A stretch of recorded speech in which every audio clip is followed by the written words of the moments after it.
lot going on. We're going to begin the day with the longest drive competition. That's basically a test of kicking distance. We'll be following that up with the hang time, where players will be sending their balls way up in the air, and we're going to be keeping an eye on how high they can get. We'll be running you through the exact details there soon. There'll also be a target restart competition where they'll be taking dropouts, and we'll see exactly what we're looking for in terms of height, distance, etc. We'll then have downtown, which is one of the most exciting competitions of the day. That is another test of distance, but this time from the tee. How far can you get it? Should be fantastic. But the big news of the day will start at 2:30 p.m. where the Alred Trophy begins, and that is what's known as the red zone. 5 conversions from various different points across the field. To qualify for the final, you need to land 3 of those 5 kicks. Once we've got our players into the final, they'll be going into a sudden death competition. Miss a kick, you're out, and the last man standing will be crowned the Alred Trophy champion, taking over the reins from Trinity School's Joshua Bellamy, who won it in 2020. So, Will, tell us a bit about young rugby while we wait for things to get going. How long have you been going now? So I started young rugby all the way back in August 2019. It was using it as a platform to be able to sort of facilitate and help young players with their dreams. Using the advice and expertise of professional players, helping to get insight and sort of unveil the curtain of professional rugby to these young players, so they're given the best opportunity to thrive in the professional game. Yeah, and it's a thriving community that you've managed to build. I mean, we've certainly interacted between ourselves, NextGen15, and you at Young Rugby. It's been really cool to see how things have grown, and it sort of shows, I think, what's quite special about rugby is building that community of just sort of young and enthusiastic rugby players. And it doesn't just happen on the pitch. Obviously, these young players are all part of their own homegrown sort of club rugby. They play for their school as well, and are able to find a community on the pitch. But it's all about those connections off the pitch that really matter, and the stuff that NextGen15 and myself have been trying to do helps facilitate that and gives them a great platform. And events like today is what it's all about, being able to sort of give these boys a platform to be able to show their stuff, puts them under pressure. Surely a term that will come up a lot this afternoon, pressure. It's something that they're going to have to work and thrive on. Charlie Beckett obviously knows a lot about that, being in a professional environment. Charlie, we're just talking about pressure. It's a word that we said will be a common theme throughout today. You've played in a professional environment. Just want to hear your thoughts on how you think these boys will be able to cope with the pressure that comes with kicking at goal. So yeah, that's going to be a tough one for them. Pressure does the funniest things to you.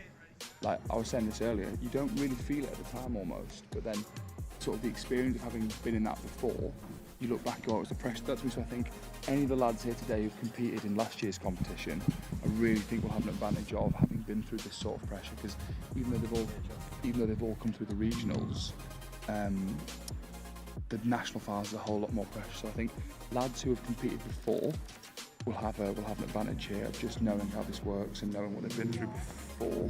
So that was on the wrong mic. Does that work better? Can we hear me right? I would use the wrong mic there. Sorry to anyone. these things happen. I was just saying, I think lads who've competed before here don't have an advantage. Experienced that pressure before, you know what to expect. And it doesn't get, in a different routines, it doesn't get more pressurised than this really. So I think we're just in the warm-up phase here. Couple of early sighters from some of the lads. We're seeing some lovely technique, though, I have to say. And just to point out, as Charlie, you may have heard early on in his presentation, was pointing out, there's a big yellow cone that the camera will catch as this kick travels downtown, which marks 53 metres, the longest kick in the competition to date through all the regionals. There's a fair wind today. I'm hoping to see that beaten. We might knock ourselves along to 54 or 55, perhaps, if we get lucky.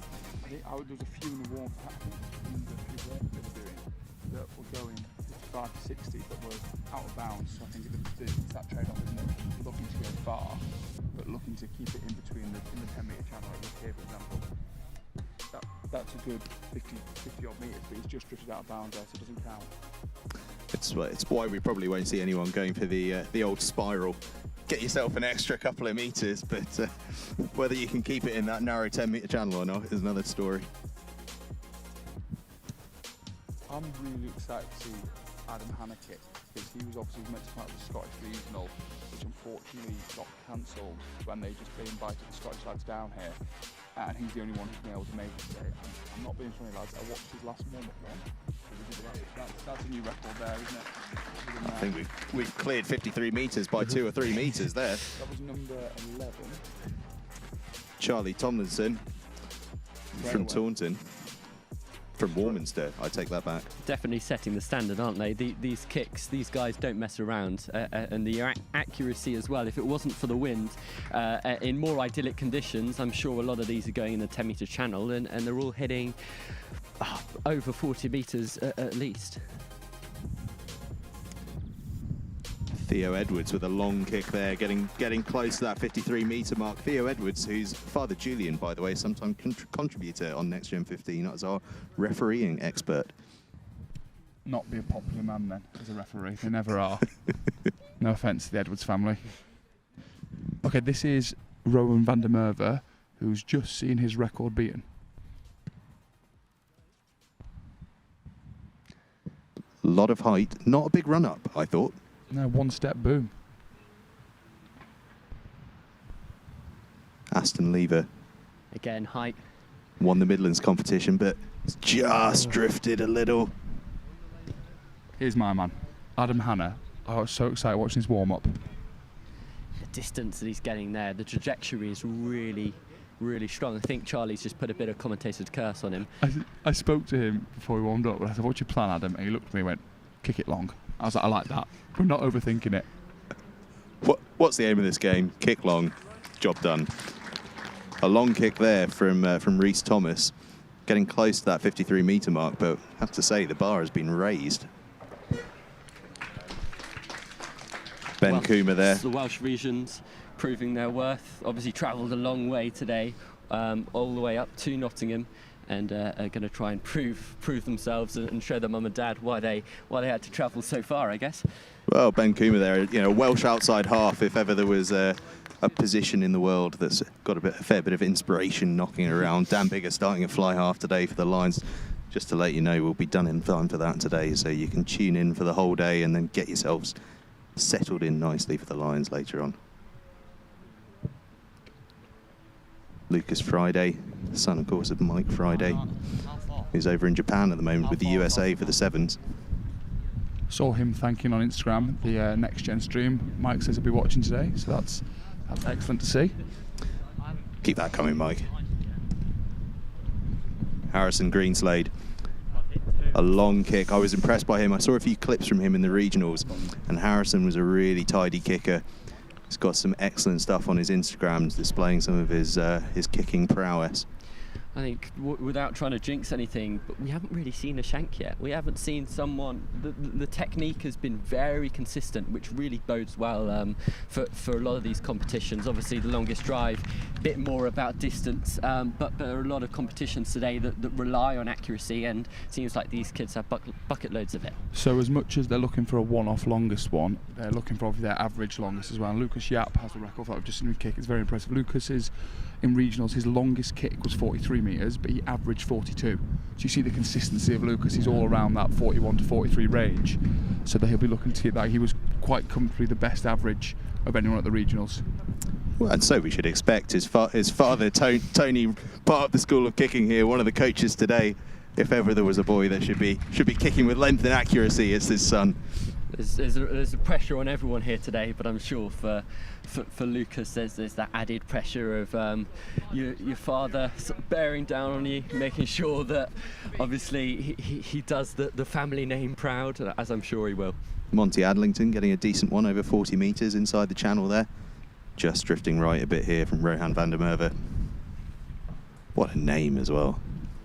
I think this is such a good test, isn't it? Because it's so important in rugby. You do want that distance. You want to get it in the opposition half, but you drift 3 metres out and you're out on the full, and you come straight back, don't you, if you're outside the 22. So I think it's such a great test, this, and it's so game applicable. Adam Hanna, that is land it. Wow. Oh, wow. My word. Beckett, I think you've put the money in the correct place there. You might be going out with quite the jackpot. Gents, that's almost 70 metres. That is an outrageously long kick. Wow. Well, we did say if he could connect. He told me he was going to kick it long. He's an honest man, is Adam Hanna. I mean, Charlie, from a forwards perspective, obviously, you probably don't put your boot to ball as much as some other people on the pitch. But looking at your fly half, how important is it? Just not only the pressure. Or we've got one coming quite close to us here, just coming over the barrier there. Unfortunate from number 2. From Jack Willis-Gregg. Jack Gregg, yeah. Charlie, the pressures and you spoke about it, how useful it can be, those extra 2-3 metres, and it can make or break a game, can't it? Yeah, I think as much as you like to give the kickers a bit of stick when you're a non-kicker like me, it's not a job I'd want. It's huge pressure, and you look at it, when it goes wrong, it'll quite often get charged down, they'll quite often score. You put it out on the full, you give up huge territory.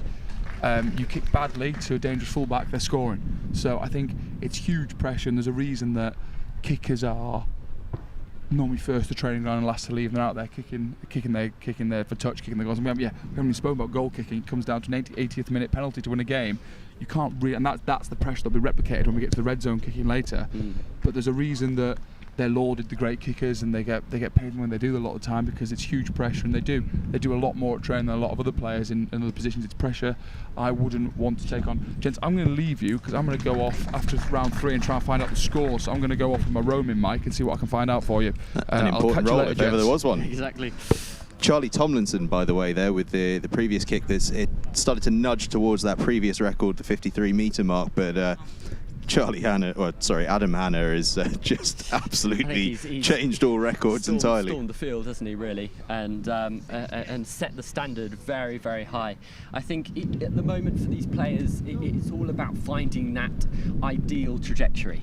They're looking to get it not too high and not too low. The wind is going to cause havoc to any ball that goes up a considerable distance in the air, and that's where the inaccuracy is coming at the moment. When the ball goes a bit too high and catches that wind, it's coming slightly. They've got the wind to their back, which is always going to be a bit of a benefit, but it is swirling, and you see a higher ball there from Van der Merwe just creeping out, and that's going to be the difference today, isn't it? Absolutely. Well, and you know, as pointed out by Charlie, with accuracy being a key component in terms of being able, you've got to have 3 kicks that are within the bounds.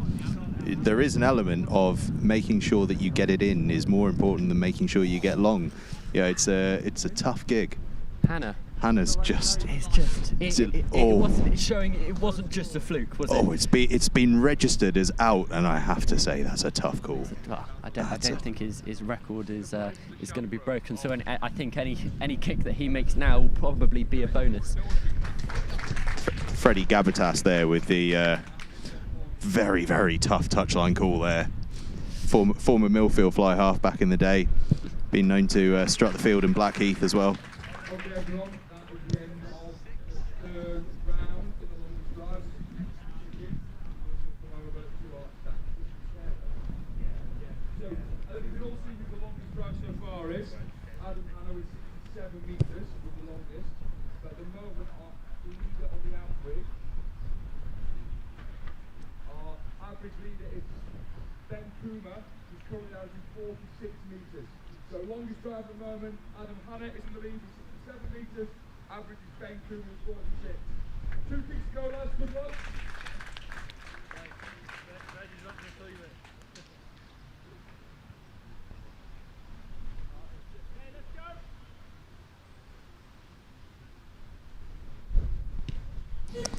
And we're back in action again with a lengthy kick there from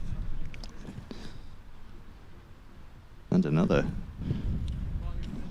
Players have really started to get their consistency in now. I think that they've started the warm-up, haven't they? The gravitas of the situation has been normalised, and some really impressive kicks are being put in now, and they're raising each other's standards. These are, of course, the best kickers in the under-18 in the UK, and they're showing that at the moment. Yeah, I'm rather jealous that this sort of opportunity didn't exist when I could have competed. Not that I would have got it, but I would have been out in the garden practicing on a daily basis. And I think that's a main message that the School of Kicking want to get across with this competition, and it's something we saw yesterday in the girls' Alred Trophy. Is that it is massively about community. These boys now are being given these connections with people who are also as equally passionate about goal kicking. A lot of these players have Instagram accounts purely based on kicking. They're out when it's windy, rainy, all types of weather, and they'll be giving it a go. And it's really exciting to see that they're all sort of so passionate at such a young age, and it sort of bodes well for the future of not only England rugby but the whole of the UK. Yeah, it's very cool to see. I mean, yeah, we've all been that kid that stands in the back garden, you know, small garden, big garden, whatever sort of garden, but you know, hammering balls, and it's cool to see that there's actually formalised competition around it. You know, it's the sort of thing we'd all have loved to see. As Monty Adlington, who's impressed me so far, that one just drifts wide. He'd been not been overly long, but he'd been incredibly accurate up until now. So. Bit of a shame to see that one. That does bode well for the rest of the competition. This is pretty much one of the only sort of this and downtown you can probably let loose a little bit, but the rest of this competition is mainly on accuracy. Last night we had the girls competition, and the person who won longest drive and downtown wasn't actually the person who won overall, and at the end of the day these boys want to go home with the Alred Trophy, and what matters is the goal kicking. Sorry, Will, not to interrupt, but another absolute monster from Hannah. He's doing incredibly well, isn't he? And he's proving it. It wasn't a fluke, was it? That first initial kick. Yeah, absolutely astonishing. I mean,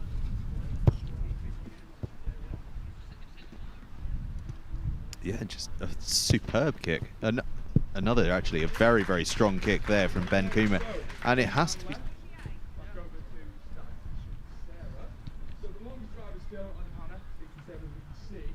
Has that changed everything?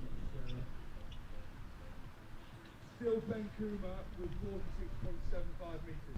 So Ben's still moving the average as well. But one kick out of bounds obviously makes a huge difference here. So everything's still to play for the last round. So good luck, gents, in the last round. And as Charlie said there, we move into the last round. Hannah with the longest kick. But by the sounds of things, it's Ben Coomer who's the most accurate so far in terms of the highest average. That's because Adam Hannah's had one that just drifted to the left. I'd say with now for these kickers, what should be in their mind is I don't think they're catching Hannah. I think that Hannah has pretty much got the longest drive in the bag, so they're going to be focusing on accuracy. Doesn't matter if you get it sort of 5 or 10 metres shorter than you potentially think you could have, but as long as you get it in that 10-metre line, that can prove really valuable. Absolutely, build the average up. Just Exactly. Keep building and building, and it's the average of your best three as well. So you can afford to have a bit of a banker and then push it once you've built a sustainable average, and you just push one towards the end and see if you can get that extra distance. It's a tense competition as young Harrison Greenslade sends one down.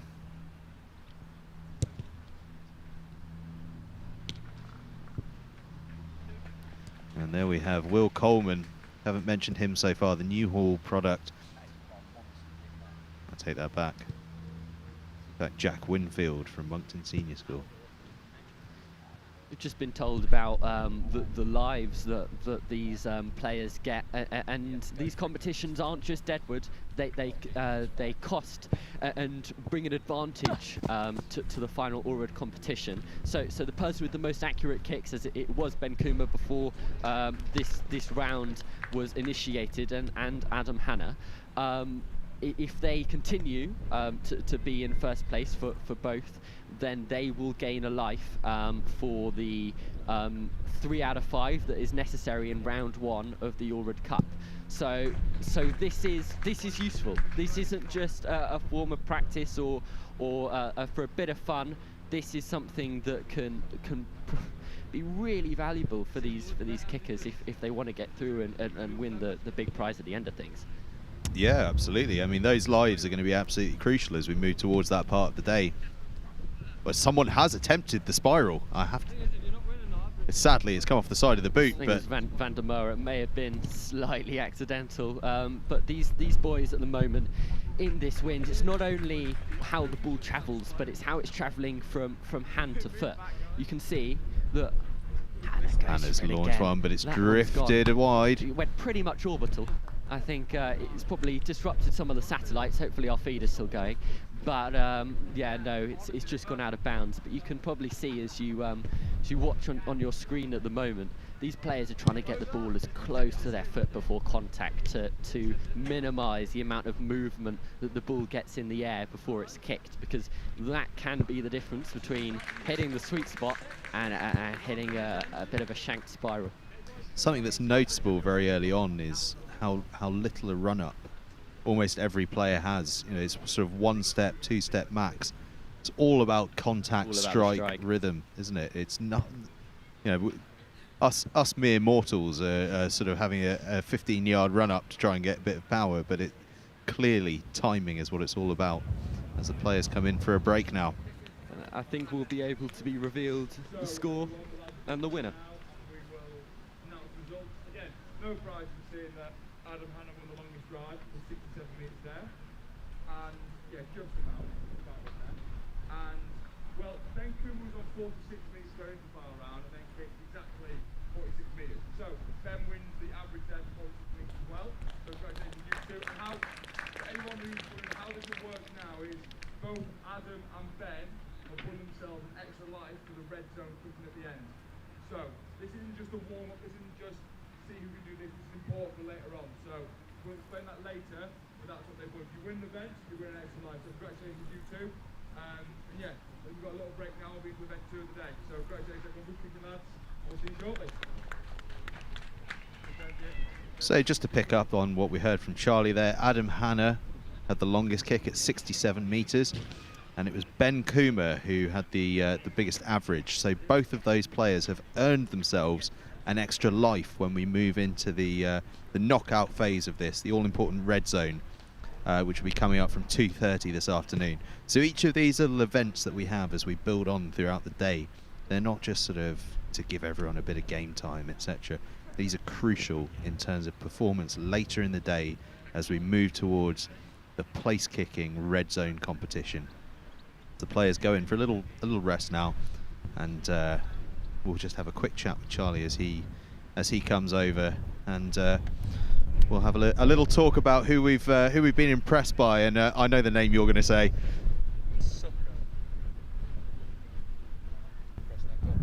Incredibly impressed by Ben. On average, by a few meters, played it safe. On that last one, I think if he'd dropped it in at about 30 metres, he would have won that still. But he went for it, and showing his consistency, he landed exactly dead on 46, which was his average. So I quite enjoyed seeing the contrasting styles there. Yeah, Ben Coomer with that huge accuracy and obviously decent length, but Adam Hanna, he walks up to the ball and just, I mean, without putting too fine a point in it, he walks up to it and he just wallops it. That's what fascinates me about kicking. You look at it was the biggest and smallest men in the field today, are the two winners there. And I don't really understand the science how behind. I walk over to Adam Hanna and I look at eye to eye to me, 6'4" as well, and Ben Coomer's not the biggest man in the world, but I don't understand how they can then both be the winners. It's incredible, isn't it? Like how much technique comes to play that he's still hitting it 50 odd metres, Ben Coomer, when he's so much smaller. Oh, it's amazing, and myself and Will have been talking about the fact that these guys are all just taking 1 or 2 strides to get into it. Us sort of mortals in the kicking game think that you need to get yourself a good run up to get some momentum and power, but clearly technique and timing is what it's all about. Absolutely. But what I love is you look at the next event we're going into, hang time.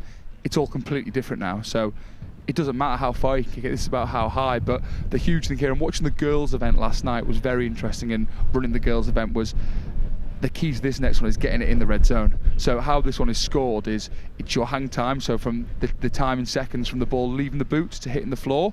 But if you land it in the red zone, that's get times by 5. So that was probably what I think a few of the girls learned a bit late last night was. You want to go almost less hang time and land this in the red zone here. You get rewarded hugely for accuracy. Yeah, accuracy is the key. I mean, if we sort of start putting this into real game scenario, the accuracy of a kick is one of the most important parts of it. We want hang time, we want all the rest of it, but you look at a scrum half box kicking.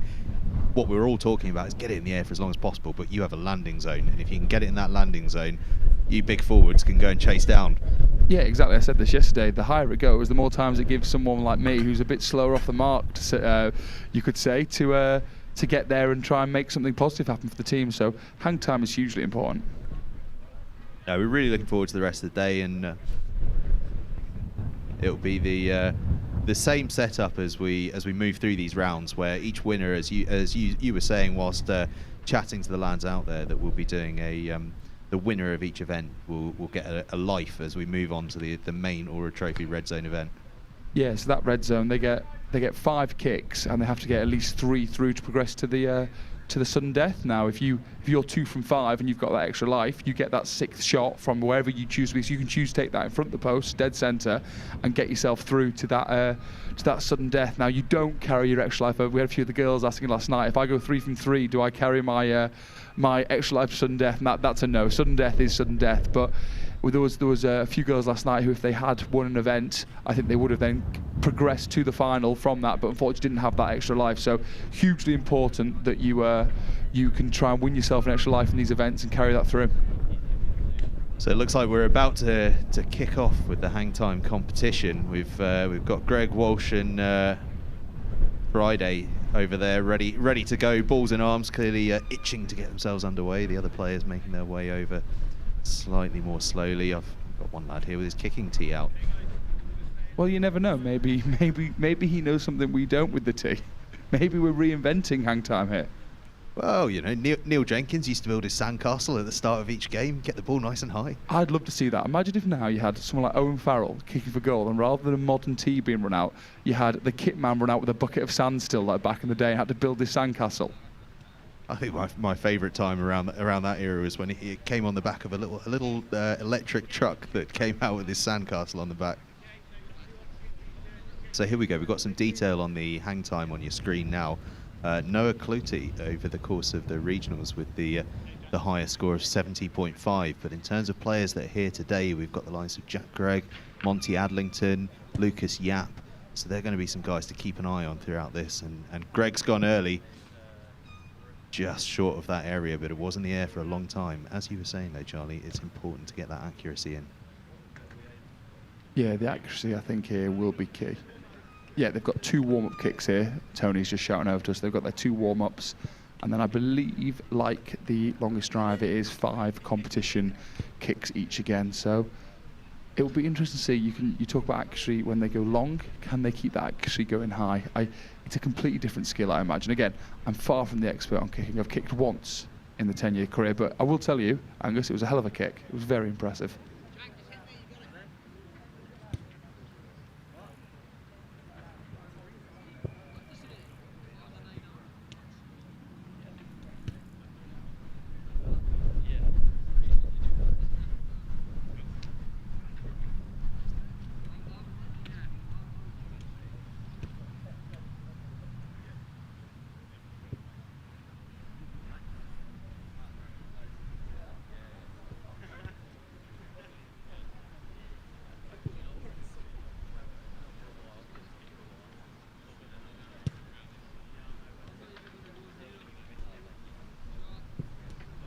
Bit of added pressure for the commentary team, as it turns out.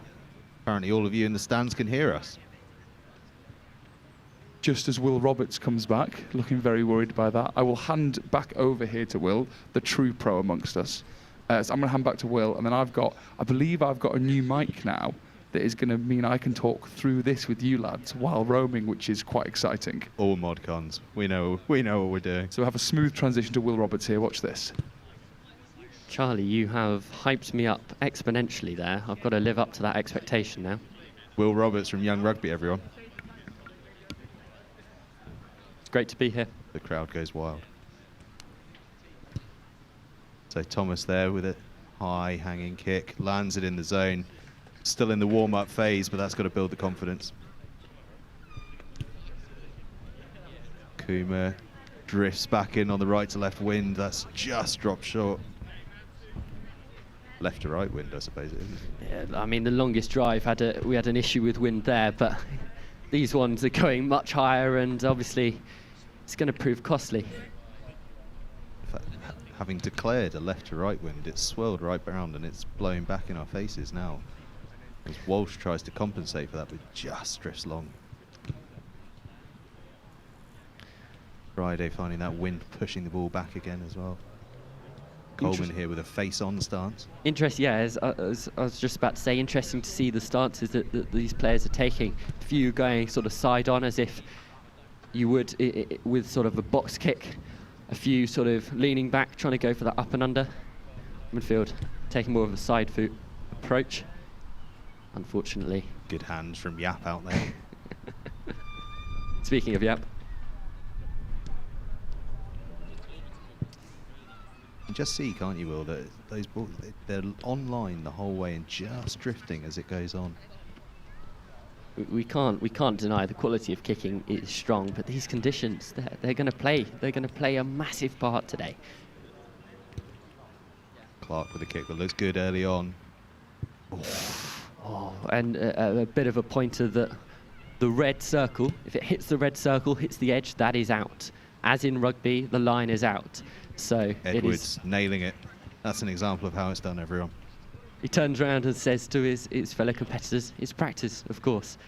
It doesn't matter if you get it in now, it all counts for the actual competition. As Adlington hangs one up, we'll just sort of run you through how this works. We've sort of briefly gone through it, but it's a measure of both hang time and accuracy. So you get points for how long your ball is in the air. You then get those points times by 5 if you land it in the circle. So as we've learned throughout this competition, actually accuracy is almost more important than hang time because of that multiplied by 5 factor. Hannah again showing his astronomical boot. There's a man I think can certainly get a high hang time. It's Hannah. Thomas, I think that looks good. And it is. Wonderful bit of kicking from Thomas there. Puma goes high. Just dropped short though.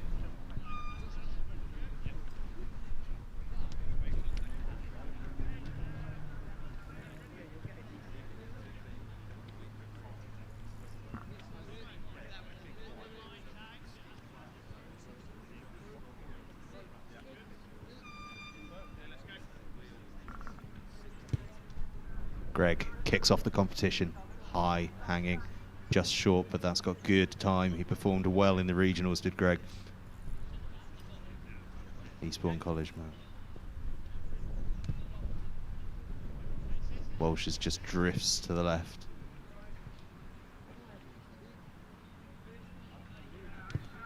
Fridays has gone high. Will it come back around? Might do. Just lands short.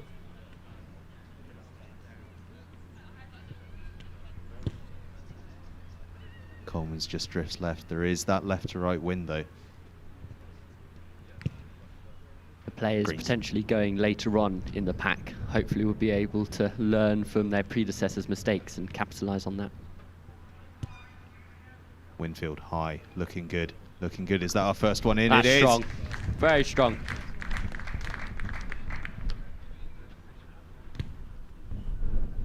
Yap's gone. Just drifts right. Looked good the whole way.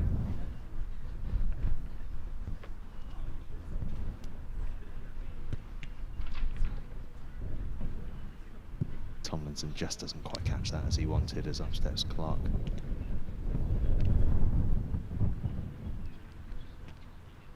We are seeing you do need to set it up left as Edwards steps up.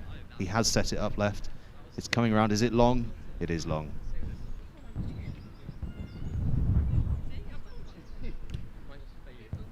Huntington with a low, lazy swing of the boot, but it just drifts right.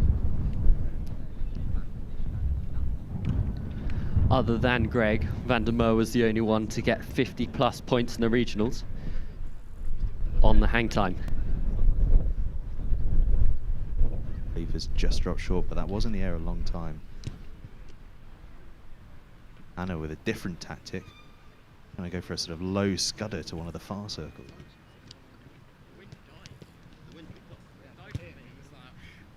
Thomas goes high. Will it drift in? Just to the right.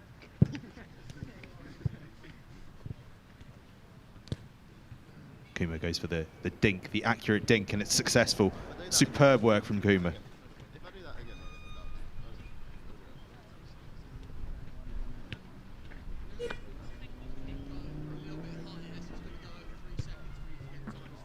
Greg's gone high. That is huge hang time. Is it accurate? My word. My word. Jack Greg.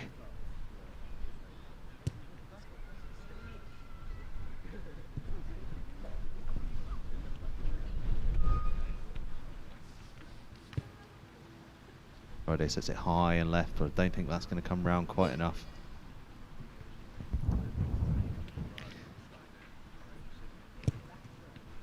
It's a good strike from Coleman. Oh! Showing that this game of kicking is a matter of inches. Greenslade's high. It's not going to drop in, but he is going to get plenty of time bonus there. I think we're seeing just how hard this is from how few have been in the red zone, especially that wind at the moment. It's tough out there. It's really, really tough. Yeah, it's having a real impact, isn't it? It's Yap, side on stance. Sets it left and it stays left. I mean, everything else we've seen is set left and come right. You've got a feel for him there. Tomlinson with height, but I think that's going to go right. Up steps Clark. I think this looks good. Looks good. Oh, just short.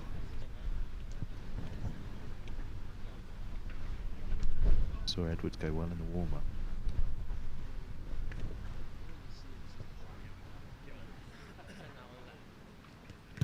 Sets it high. Will it drift right? Will it drift in? Superb from Edwards. That's got to be a lot of points. I think that was high, and that times 5 is going to be huge.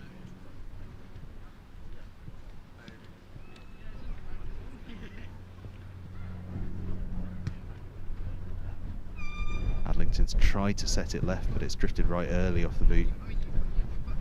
On comes Van der Merwe. Again, performed well in the regionals. Can he translate that? Unfortunate. That's right. Good hang time though on that. Lever. Good height. Good accuracy. Yes. That's in.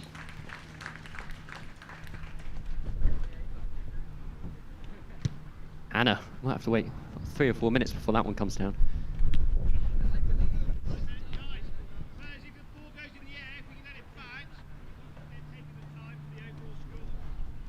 An interesting tactic from Aston Lever there. If I catch my opposition's ball, you can't get any points. I think a little, we just switched off momentarily. It's rugby players' reaction, isn't it? Ball's in the air near you, you're going to catch it.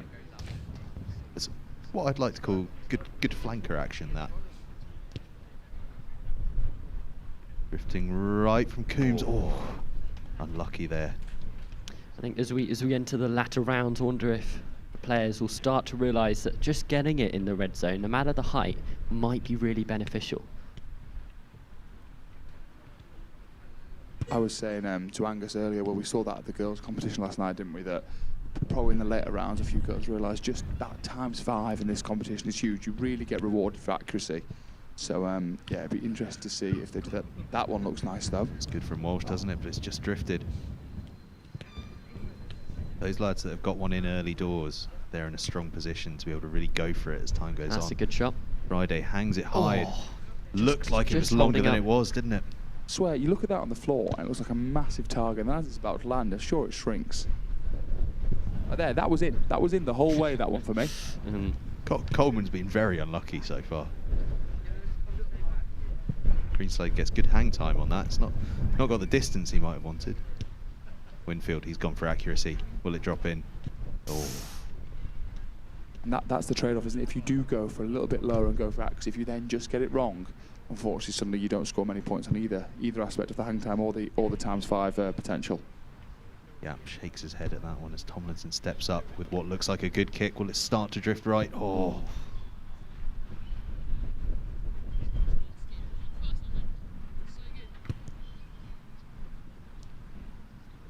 Again, good connection from Clark, but accuracy just off.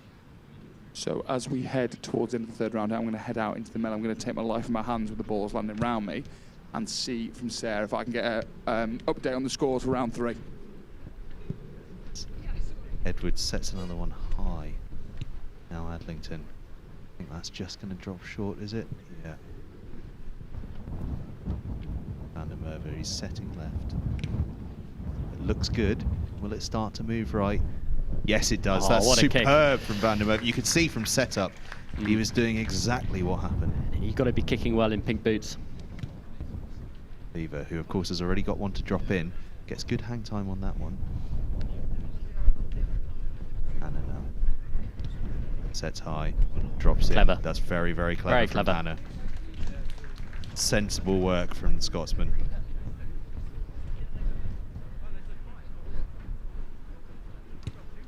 Thomas sets left, probably 2 left. In the air a long time though.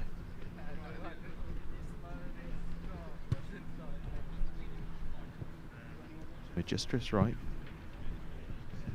Okay, so that brings us to the end of round 3 of 5 here. So I'm over with the geniuses on the iPad. Sarah, what have we got here? So, leading after 3 rounds is...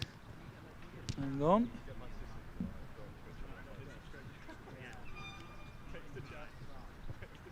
So it's close, is what I'll tell you. We're within a few points for the top 3, but at the moment, leader with 26.8 is Rowan van der Merwe. But honestly, lads, there are 3 or 4 over 20 here, so it's all to play for. Very much all to play for here, gents. Oh, sorry, hang on. No, that's completely wrong. Sorry, everyone. Theo Edwards is winning with 29. We didn't see you there, Theo. So Theo's on 29. But as I said, still very close. But yeah, Theo Edwards is our current leader with 29. And we move into round 4 with Greg set to kick us off. High. Really hanging. high. Will it come right? Not quite, but he'll get time bonuses for that. Greg, of course, has already landed one in. Massive weight off your shoulders if you've already got one.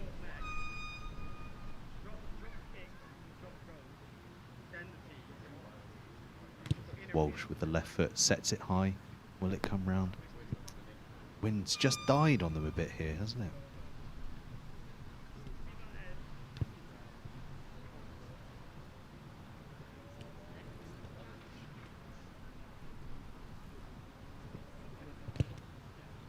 Coleman sets it right. Greenslade just drifts right. Winfield, will he set more left?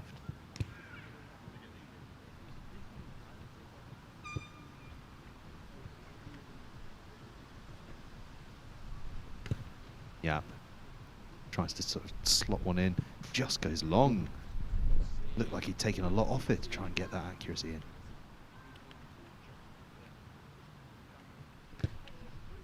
High, hanging. Just drops short. It's good time on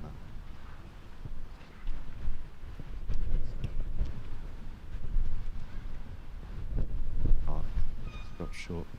Edwards, the current leader. Sets it high. But that wind's just died. It's just coming across every time. Either way, it's moving left to right, and difficult to adjust. Adlington. Oh. Van der Merwe, he's already landed one. It's in that luxury position. Sets Good it shot high. again. Sets it high. Perfect. Van der Merwe jumps into the lead. Leave a casual swing of the boot. Drops short, but it's in the air a while.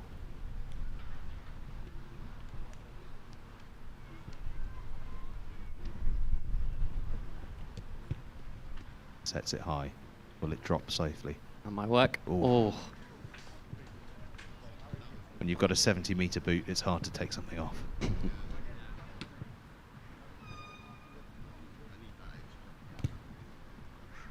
Thomas sets left, but that wind's just not going to bring it back now. Kuma. Will it come? Not quite. Good strike though. Good strike. Good connection. So, is that... So we've got one more round, but at the moment, going into the last round, current leader is still Theo Edwards with 33. No, it's not. Sorry, everyone. No, Rowan van der Merwe is actually our leader now with 47.3 after he landed it in last time. So, yeah, apologies for that again. So Rowan is in the lead, but yeah, as we're seeing here, landing it in with accuracy, high kick, you very easily add yourself a lot of points. So all to play for in the last round.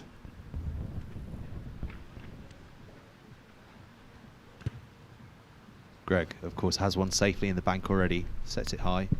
Drifts right. Walsh, that looks good. That looks good. Oh, deserve more. You can see the frustration from these players as it just drifts wide. I think the pressures of this competition not only comes from people watching, but also themselves. Put a lot of pressure on themselves, these boys, to perform. Coleman, that's gone high. It's gone high. It's going to drop short. Greenslade, plenty of distance.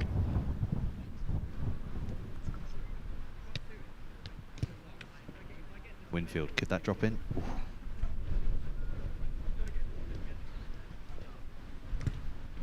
Good connection from Yap. Oh, just Long. wide. I've seen a couple of those that have just drifted long when they've looked good all the way. And vice versa as well. Some have looked long and gone short. It's been the perception on the ground is pretty much impossible to tell until it hits the zone.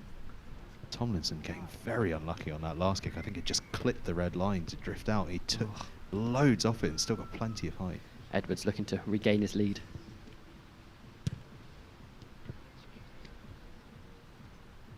Let's go off the outside of the boot, but there'll be there's plenty of time on that. Adlington looks good. Looks good. Superb work from Adlington.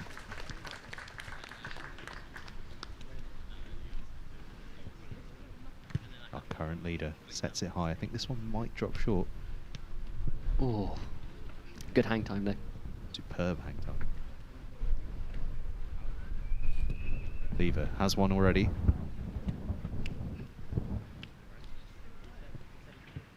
Anna, who of course we've already seen that clever little dink tactic. Starting from further back. Big height. Oh, moved a lot in the air. A golfer on the links course, you've got to get it under the wind. Oh! You can hear it as it hits the red light circle.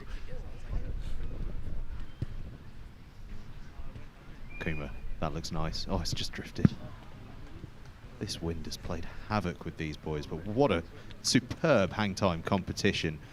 And we're going to hand over to Charlie at the back there. He's intaking the results as we speak. Some fantastic kicking. Okay, everyone, we're just taking time to make sure I don't make a mistake again here after the last two. Oh, we just need to hit a little bit of checking on the spreadsheet here. So this is going, it's above my pay grade now, the scoring. This is going to the higher ups. But a lot of good kicks there. Then we saw how brutal it was. The number that either hit the red or just landed out, that wind picked up, which is pretty tough for the lads. But we will see what the scores are saying. I feel like Dermot O'Leary, the X Factor, when he's like, and the winner is, it's like, do, do, do, do. Let's have a look.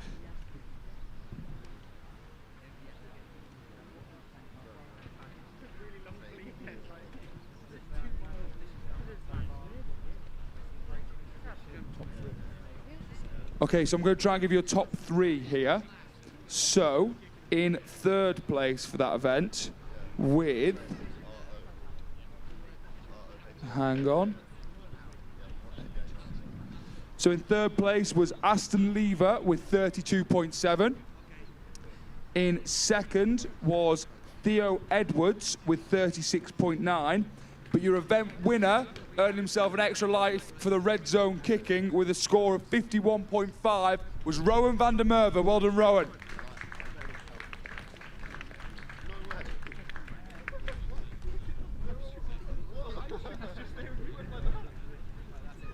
Superb work there, Rowan.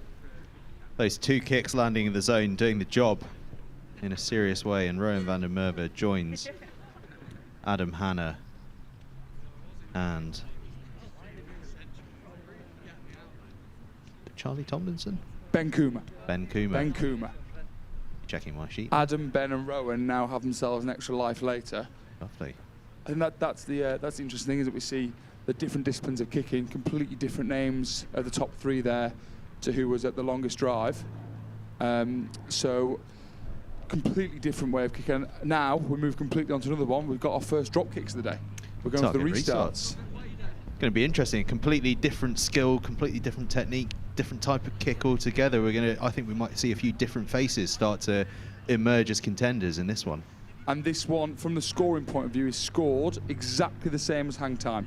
So you get scored for your time in air, and if you hit the zone, it is times by 5. So what the lads are going to do is they're going to have 2 kicks to each target, and they replicate probably the 3 most common places you would take a kick off to in a game of rugby. So we've got short middle, where you're kind of looking, get the ball back. Maybe you need to get the ball back to, if you're 1 score down with not long left on the clock.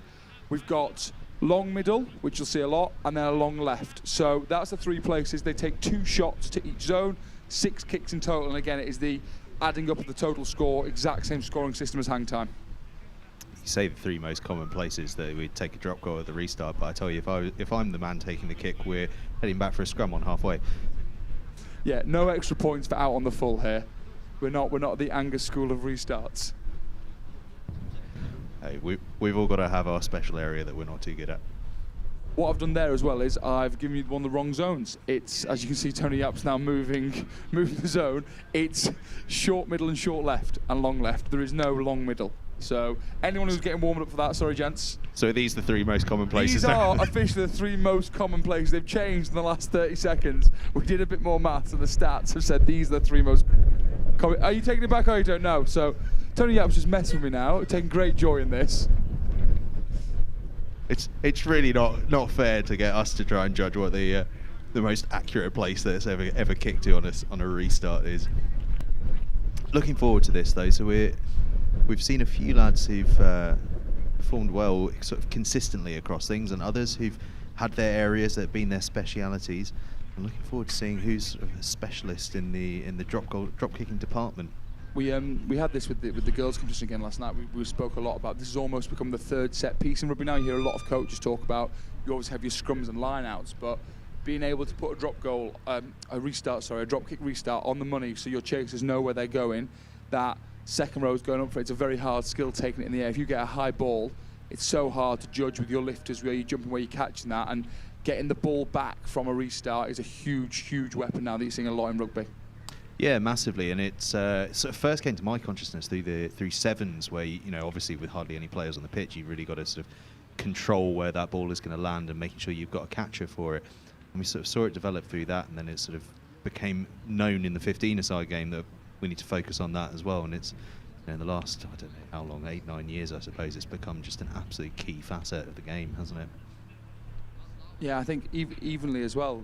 On the other side, exiting from it, you score and you get kicked off to a guy. I know a lot of coaches I've worked with have kind of say it's not a true score, not a true try until you've exited back from your try. So it's a great chance to put pressure on the way the momentum swings in the game. If you've just conceded a try and gone 7 points down, or they're coming back to a game, if you can get that ball back straight from a restart, you get the momentum straight back with you. So this is probably, I think as a younger man, a young player, probably didn't fully appreciate how important restarts are. But as you come up into the professional game, it's a huge part of the game. This. As Will Roberts rejoins us, having done his media duties, the players are about to set up to warm up. they're going to be going from the halfway line, as you'd expect in a drop kicking restart competition. And we can see those 3 zones: short middle, short left, long left, which are, as we now know, the 3 most common places where kickoffs go to sometimes.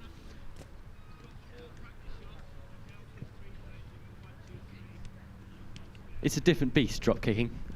Different to obviously kicking from hand and place kicking. This is entirely different. So we may see a slight shift in trend. We've obviously had some people performing better than others, but it could all change as we change our kick style here.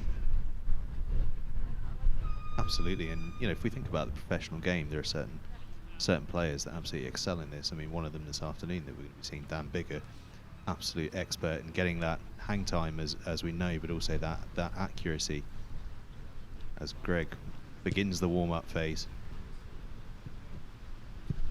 I wonder if we'll see a higher level of accuracy here compared to the hang time competition. I don't know. This is a genuine question. I'm not a kicker. I don't know. Is it easier to control the accuracy of a punt or a drop kick?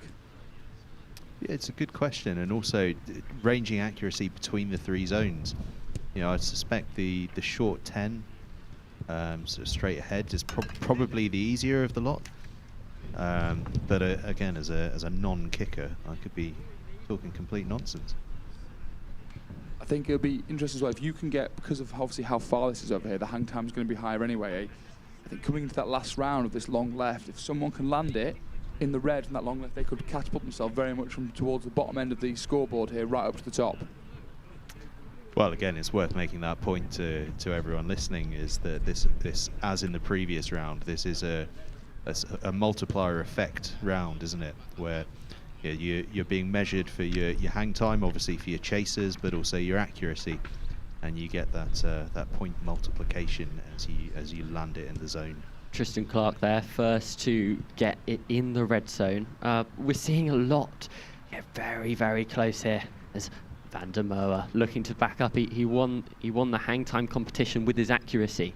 Only player to get 2 in the red zone. So I have a feeling that he might be fairly talented in this division.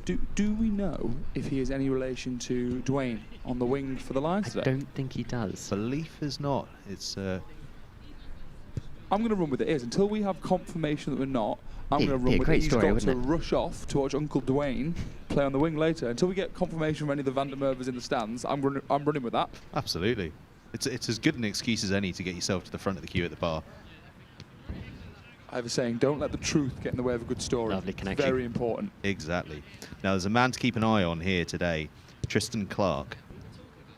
58.95 he got in the regionals, which is 10 points more than anyone else in this entire competition managed. I've just spotted that the left-footed kickers are kicking to the other side here, because obviously it's a completely different kick to come right to left as a right footer, as the majority of the boys are, than left to right. Yeah, Tony just shouted. So I think it's, let me just check, it's number 3 and 4 seem to be the lefties. So on my sheet they are. Yeah, Walsh and Friday are both left footers. No, they're going to go at the end, so they'll move the targets for them at the end, I believe, and they will go at the end. So I was saying earlier, this is going to sound awful, I don't trust left-footed kickers. It just all looks wrong when I'm watching. It's just all in reverse, isn't it? It was when you talk about kicking, when I watch a penalty shootout in football as well, a left-footed kicker comes up and I'm like, they're missing. This is not going in. I don't trust them. Because famously, left-footed kickers have been useless. Wilkinson, Carter. There was a reason Jonny Wilkinson took his highest pressure kick with his right boot. He didn't trust himself off his left. As you were saying, never let the truth get in the way of a good story. No, because it's very interesting, because it would be a completely different kick for these boys. They'd have to, if you had to kick to the same place here as a left foot as a right, you'd have to completely open yourself up, wouldn't you? Body angles, and it's a much, much tougher kick. That's why these are the 3 most common zones, because a right footer kicking to his left on a kickoff is easier. See, it's all starting to make sense now. It all pieces together. A good commentator would have worked this out before they came live on the stream. Exactly that, Will Roberts, exactly that.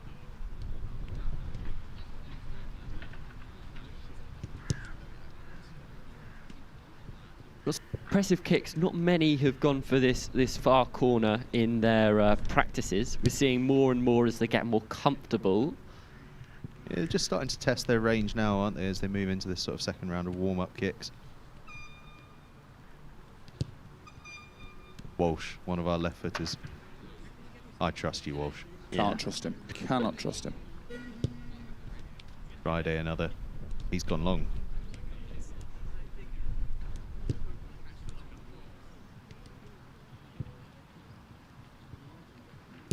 What I would say about these kicks, watching from a just pure rugby point of view, is even these ones not landing in the zones, these are brilliant kickoffs. You would happily chase these, and it gives you a good chance. Look at that, you've got a great chance there. You're either competing for the ball, or you're getting that player man and ball as they take it. These are very, very good kickoffs here from the boys. That's a good kick. Superb one there from Yap, wasn't it? That should Yap. fill in with confidence as we move into the main competition in a second. The only man here sporting a pandemic mullet, which is interesting to note. I thought we might have seen a few more. He does live down in Devon.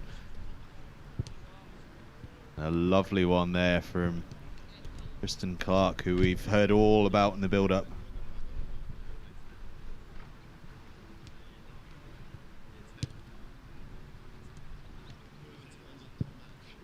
Monty Adlington, good technique there actually, I like it.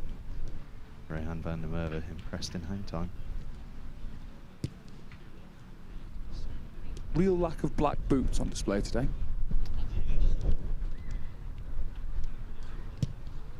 You'll see by the boots I have on my feet that black is my colour when it comes to rugby boots. I don't do any of this flash stuff. If you're wearing, like, I know he's just won the last one, but Rowan van der Merwe's out there in bright pink boots. You've got to back it up if you're wearing pink boots. There's no, talk about piling the pressure on yourself. In a competition full of fly halves and fullbacks though, would I expect anything less? I want to see someone out there in some Adidas World Cups. That's what I want to see. 6 studs, World Cups, proper pair of boots.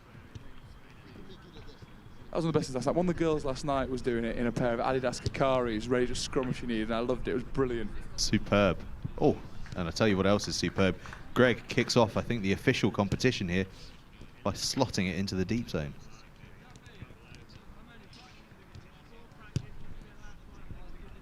Still practicing, actually, possibly. Probably would have wished that was a competition. Yeah, unlucky for Greg. That went. We're seeing, though, through the warm-up, the accuracy just build and build and build, aren't we, as they get their eye in. I think that shows how different each kick is, doesn't it? Because they don't, it's not a warm-up of the legs, the body of kicking. They've been doing plenty of kicking, but you obviously put yourself in a completely different mind You're frame. almost having to start again, aren't Yeah, you? going from having to start that practice process again. A lovely strike from Lucas Yap. Yap's looking.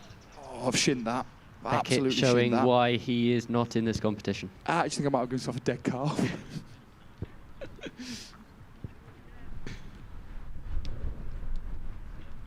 That's my favourite. Here's one for you. My favourite bit of chat on a rugby pitch. When a kicker kicks it badly, you just look at them and go, "Oh, you've got your shin pads off the shin." It's great. Scrum halves, when they shank their box kicks, they don't enjoy that one. You get there, but you couldn't do it. No, I couldn't, but I'm not paid to do that, so do your job. They're a chippy bunch, those scrum halves. Merwe going for distance. Wowzers. Ooh. That's close.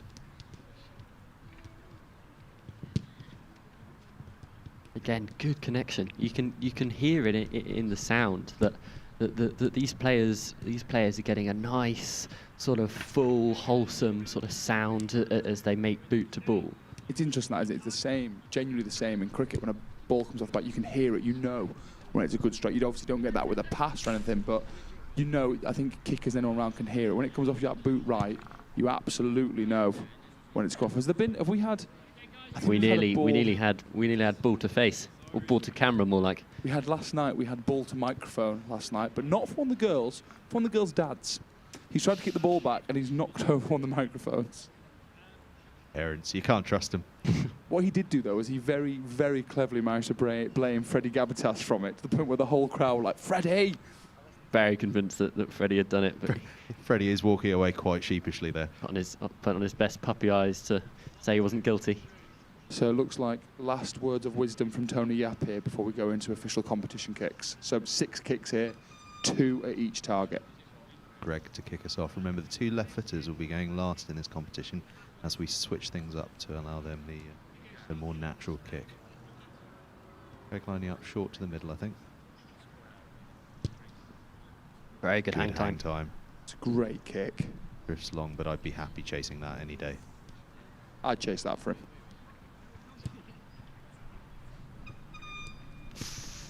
Walsh just drifts.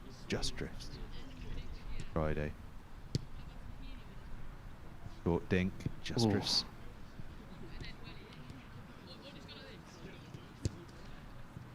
Winter, plenty of height, bit long. Harrison Greenslade's gone high, very high, bit too long though. Seems as though this shorter kick is almost more difficult because you want to put that power to get that height, but you also need less power to get it further out. It's a horrible concoction for them to try and manage. You feel, I'm going to throw my first sporting cliche of the day in here, they're almost hitting it too well. They're almost striking the ball too well to get it into that short zone. That's a good connection. There we go. Is that the first one in? Yes, it is. Charlie Tomlinson kicks things off brilliantly. No pun intended. And Clark follows him up. Clark, the man to keep an eye on in this competition, remember. Edwards, high. Will it drop in? Just long.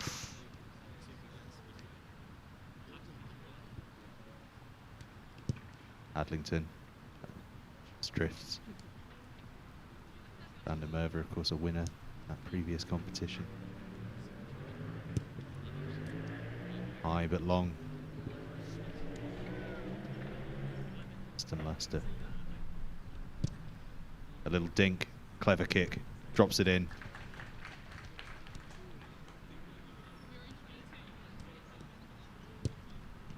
Ooh. Hannah tries to follow suit, going against his natural instinct to give it long. Variety of techniques on display. It's Thomas. Finishing off the first round. Ben Coomer, who goes high. Will it just drop in or just go long? Ooh. Just goes long. Good hang time on it though. Again there, some just brilliant kickoffs, all of them. They're going to, whether they're in the zone or not, you're going to get the chance to get that ball back there, which is the aim of this short kick. Had a chat with Kuma in the media, and before I gave him his interview, I asked him, where's he from? He said, it's from the Valleys. It's from the Valleys. How big is the Valleys? Because it seems like everyone is from Cardiff or the Valleys. How big is the Valleys? Close to South Wales, surely. Must be. Is it South Wales?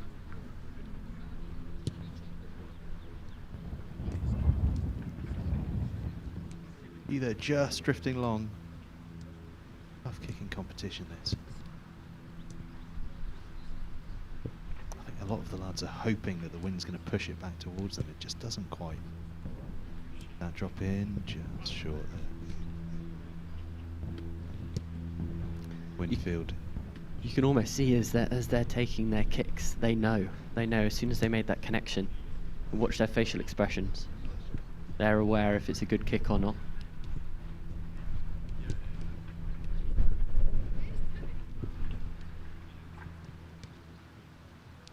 As we were saying in the warm-up, though, this simplest of the three is, well, it's looking as though it's the most challenging of the three, just in terms of controlling that ball and taking something off it.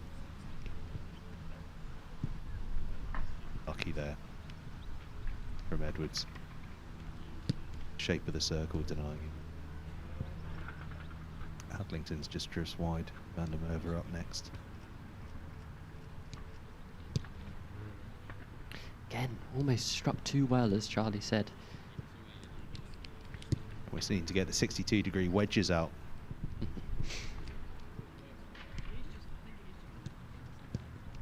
Anna, smart. We saw that. We saw that from him in the previous round as well, didn't we? Going for the smart play. Pump of the fists from the Scotsman. No wonder. 3 of his compatriots starting for the Lions today. First time in 20 years we've had a Scotsman start for the Lions. Kuma sent it high. Oh, and it's just dropped in. The shape of a rugby ball working in his favour. The boy from the Valleys. Okay, so I am just getting the current leader for you. We're just getting on the spreadsheet. So, current leader with that last kick just sneaking in there is Ben Kuma with a total score of 19.1. So that's our current leader. But obviously we move to the other zones now. Bigger hang time, lots of points on offer. But no, Ben Kuma is current leader with 19.1. A fantastic start from Kuma. We saw that last kick just drop in, and it's clearly paid off for him. Sends him into the lead as we move on to this next more challenging kick. And it's at this point, I think, that Friday and Walsh will step up last as things move across to the left-footed kickers towards the end of this round. Will be kicked off by Greg, though. Looking for short left-hand kick. The sort that you want to get a second row and a pacey winger in and under. I feel as though this one might reap the best rewards.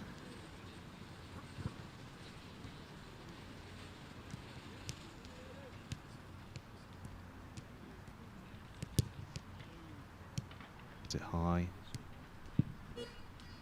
Bit of a sighter, that one.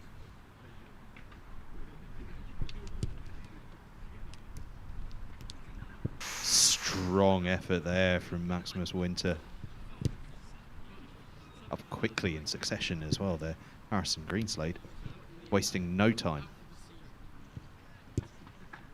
Strong connection.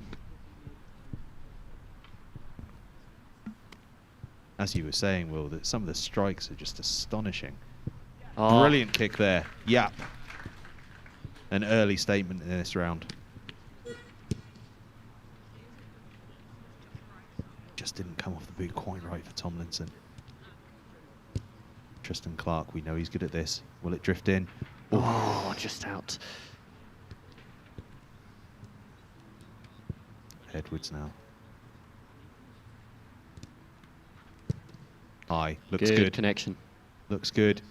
Drops is in. good. Superb from Edwards.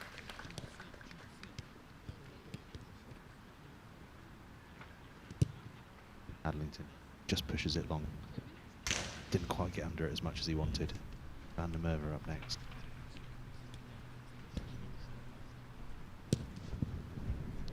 He's just pulled away from it slightly. I think Boot's not quite pulling them off for him. Aston Lever, that looks good. Will it just drift long enough? No, just short. Hannah as the wind picks up. High, hanging high. Too much on it.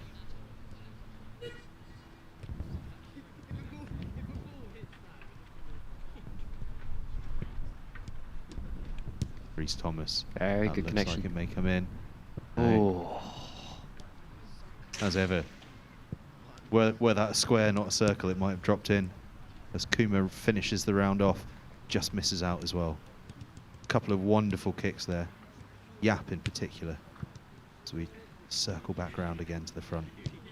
Greg. High. Hanging. Will it drop in? That's a lovely kick. That's a lovely kick. Kick of the day for me so far. Brilliant work from Greg. We said that first one was a sighter, and it certainly proved to be. That second kick was fantastic.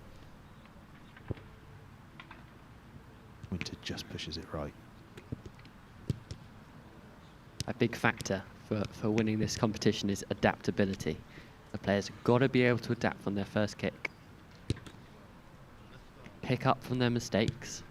And be able to identify them themselves, which might be the hardest part. Can't quite follow up on that first kick, but he knows he's got one in the bank already.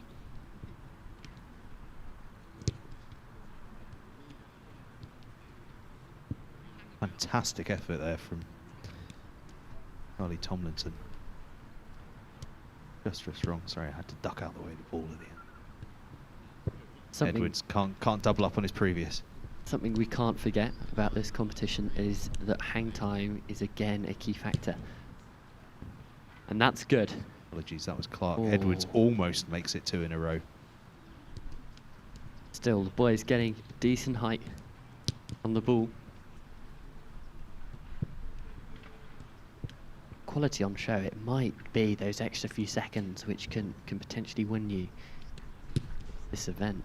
That's absolutely right. It's going to come down to fine margins. Van der Merwe, good effort. Aston Lever just pushes too much on that one. And a sweet connection.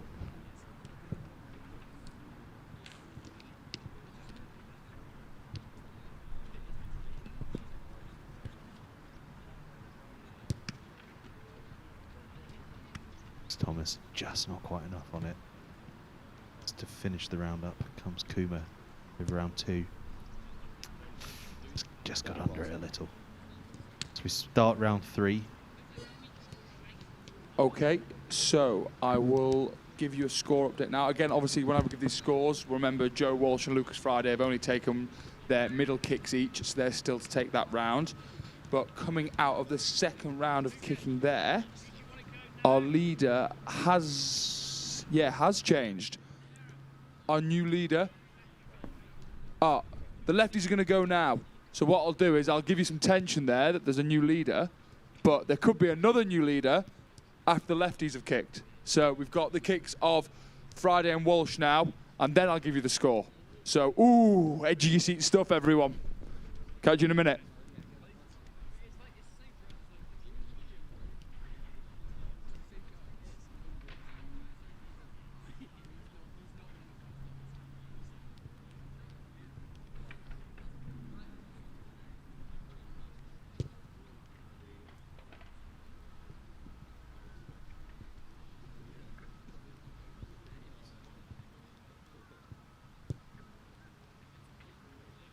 The lefties have begun, and they're beginning well.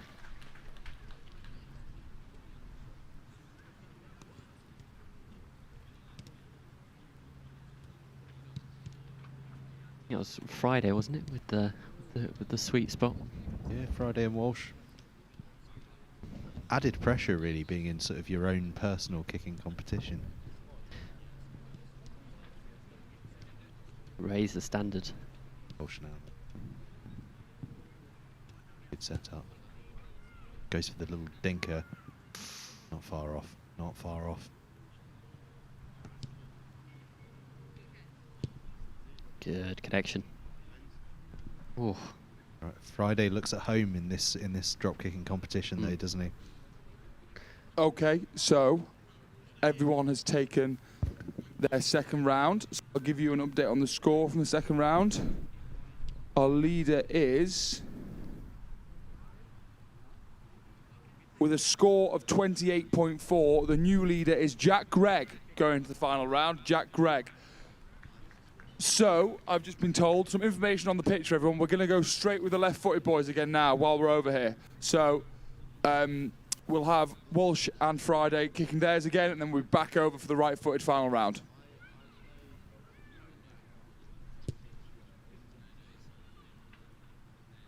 Walsh, fantastic kick. It's not gone in, but it was a brilliant kick. Ooh, again. Oh. These two. It's like watching Hamish Watson and Tom Curry go game after game. Yeah.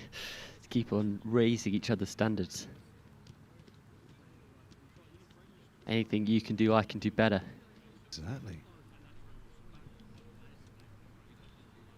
Walsh up again next.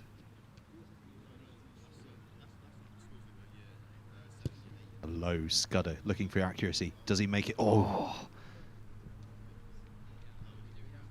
You got to think, if you go for those kicks, you got to make it. Friday, hang time, but it's going to drop short. It's holding up slightly on the left side. Wind obviously slightly different to wind you find coming towards the left-hand side of the pitch for the right-footed kickers. And the right footers are going to step up now to go for that long kick, starting with our leader, Jack Gregg.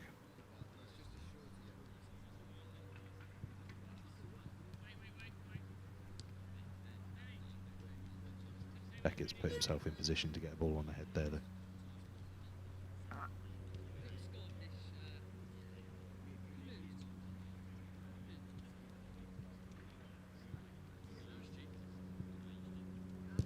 off we go then. Greg sends it high. Looks good. Good. Looks good. It's Very in. What a way good. to start the competition. Solidifies himself at the top.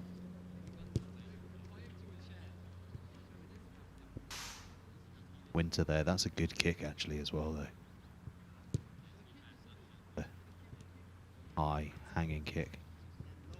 Coleman.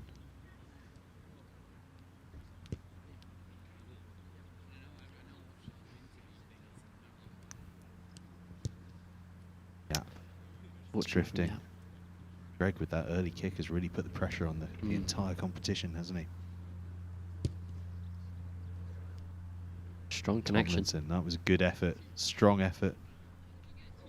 Now Tristan Clark. Oh, it's Just not unfortunate for quite Clark. caught it right. Just come around the ball slightly. Just ball drop. Edwards. Sweet strike. Good strike. Just caught the wind. 3/4 of the way through there, you just saw it hold up. Adlington tries to counter that by going low, but again, same trouble.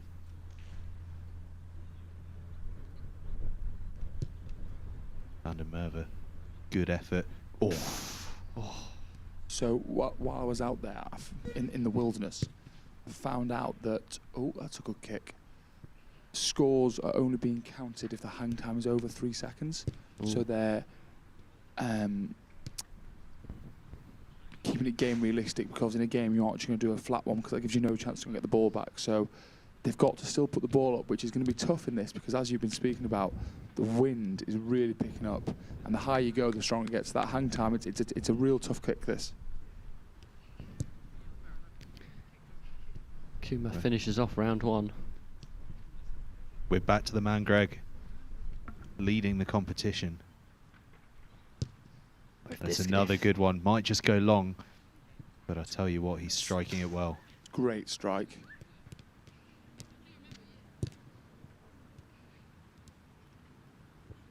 Coleman, fantastic effort. Greenslade just doesn't quite catch it with the accuracy he was hoping for. Winfield, oh. Ooh, not the prettiest of kicks, but it definitely got the job done. That'd be the name of my autobiography. Not pretty, but gets the job done. Or ugly but effective, something along those lines if I ever wrote one. Another one.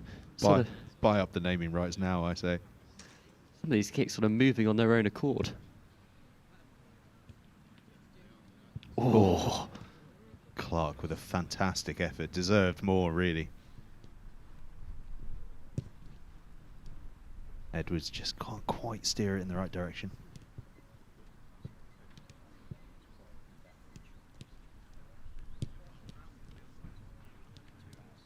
Just not got the distance there.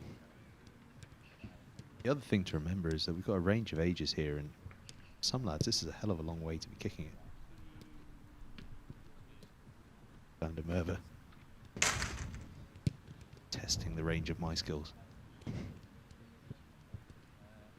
Manu's not struggling with the range here, though.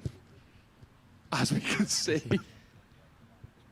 Got range and then some, hasn't he? Almost in from Hannah as well.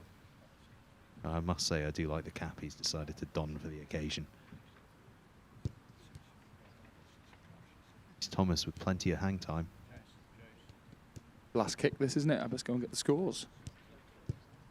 Strong from Kuma. Got his 3 seconds in the air. Some superb kicking in that competition. Indeed.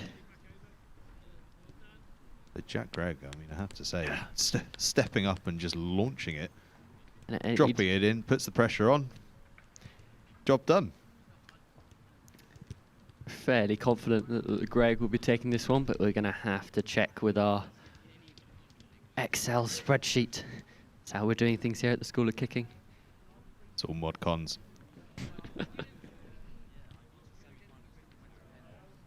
Alred Trophy, of course, we didn't speak about this in the introduction as we rifled through all the formalities, but the brainchild of Dave Alred MBE, former kicking coach Jonny Wilkinson, Jonny Sexton, George Ford, I think Matt Burke at one stage as well. You know, the legend of the game, who's used his techniques in kicking to be able to coach golf and all sorts. An absolute legend of not just rugby but the world over. So I've got the scores for you here, ladies and gents. So third with a score in total of 31.4 is Ben Kuma. Second with a score of 32 is Theo Edwards. And the outright winner by quite a way of that one, Jack Gregg, with a total score of 49.7 there. So well done, lads. And now there'll be a brief delay while they're set on the next. Our next event is a sudden death drop goal competition. So how this one will work will be set up, I think, in between the white cones, right in front on the 22. Everyone will take a drop goal. If you successfully score, you're through to the next round.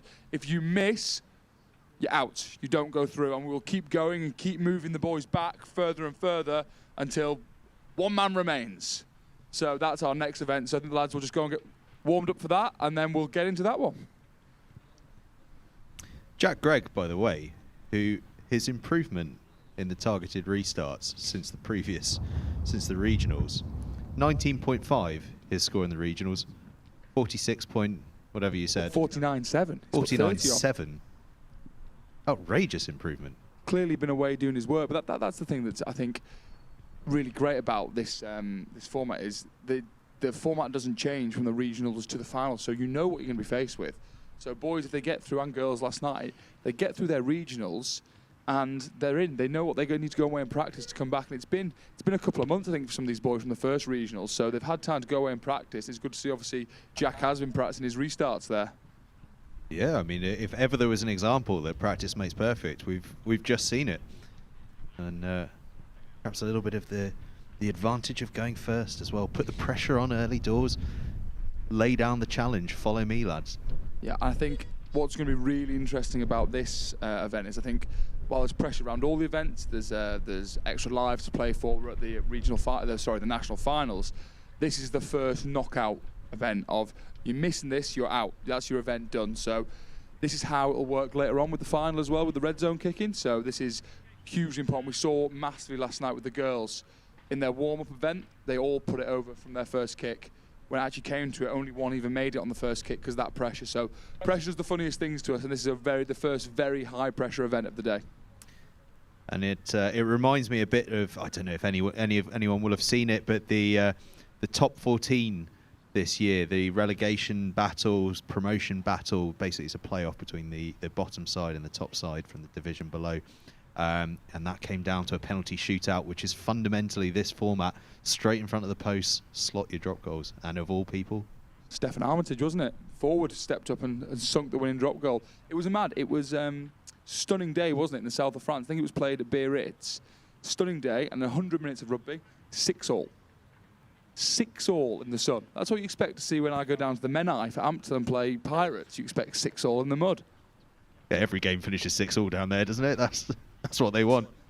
I've been there twice and scored a total of 22 points, I think, for our team. And we won both games. That's the amazing thing. It's great rugby down there, and they love their rugby down there, but not always the highest scoring. I tell you what, those boys can scrum, though. Scrummish Saracens off the park, didn't they?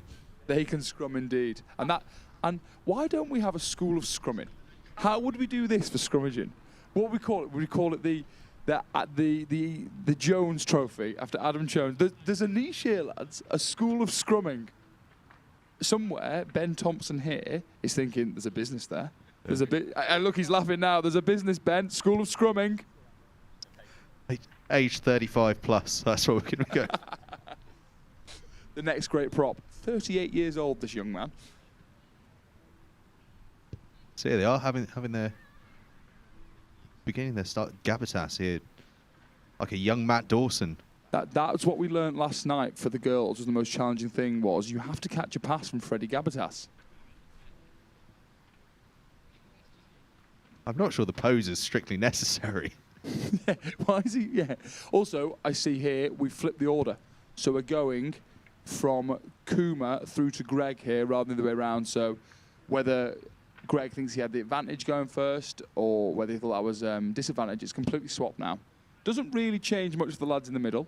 They still go bang in the middle. But for the either end, it's quite a big change now. But the likes of the Yaps of this world, they're still pretty bang in the middle of the order. That's our maths lesson for today. The middle is always the middle. I think I've got a GCSE in maths somewhere. No, oh, Freddie Gabatas stood up. And it's made no difference.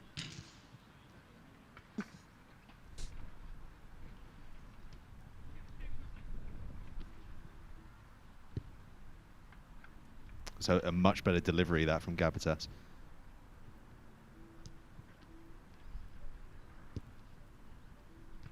Could probably do with a stint at School of Passing.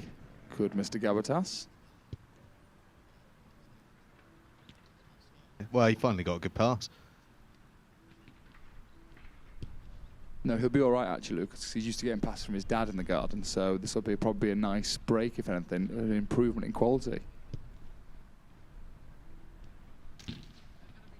I think the great thing is, because of where the PA is, I don't think they can hear us out there. So Freddie can't even hear what we're saying, which is probably the best bit. Oh, like wobble on the delivery there. Left footer, missed. Can't trust him.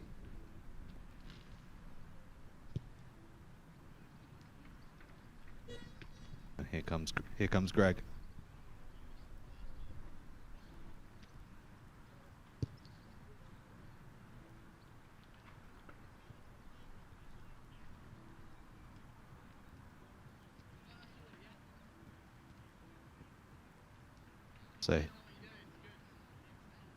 So here we go. It'll be Kuma that will lead us off in this knockout drop kicking competition. And it looks like, has he declined the Gabatas pass? No, he hasn't. Can you just decline the option for a pass? Just pushes it wide. And there's the brutal thing. One mistake in this, and that's your event done here. This is real high pressure stuff. Thomas has declined the pass.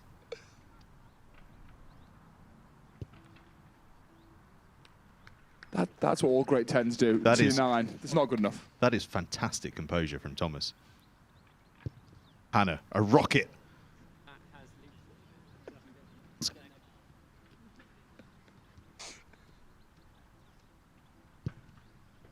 Lever sets well, but it's gone left.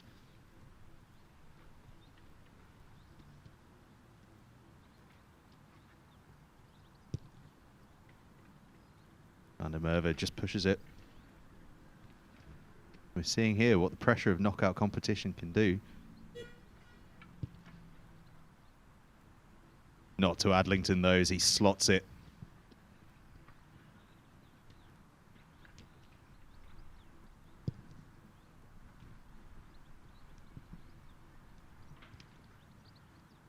Justin Clark up. Just slides left. There's a lot coming to the left, isn't there? I don't think we've seen any pushed right. Everyone struck it well, but a few have just snuck left.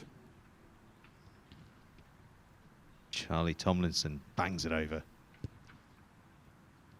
Yeah, just a lazy swing of the boot there. Just strokes it over. Walsh follows him.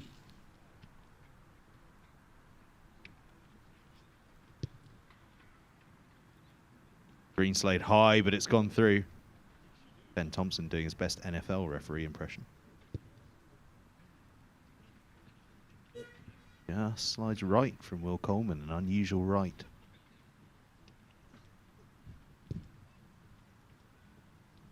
Friday, a little wobbler and it just drifts.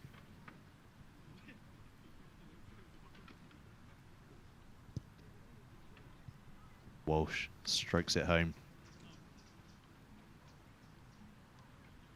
Greg catches, drops, slots it, easy.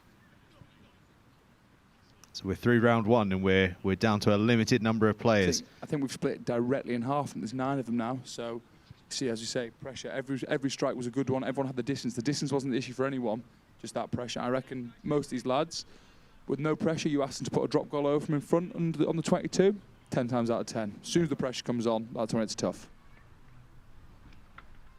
So we move back about 25 metres out now. Just skewed left from Thomas. Hannah launches another rocket, but it's drifted right.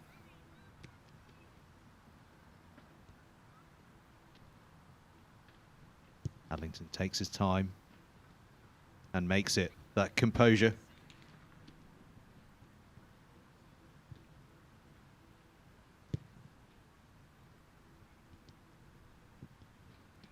Back-to-back successful kicks. Adlington follows Edwards.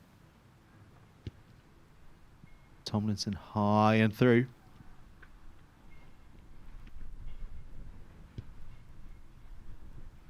Yeah. Oh. Post. Off the post, inside of the post.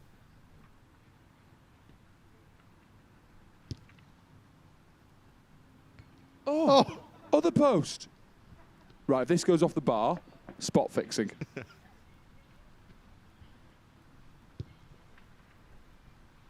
No messing about there. Green Straight Slade. through. Not affected by any of that nonsense.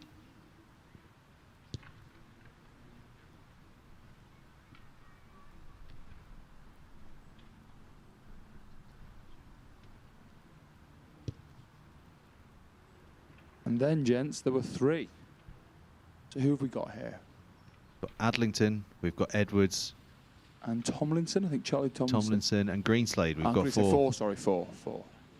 That GCA Masters failed there, yes. So do you reckon we're about 30 metres here, just under? Yeah, I reckon. Pushing 30 yet.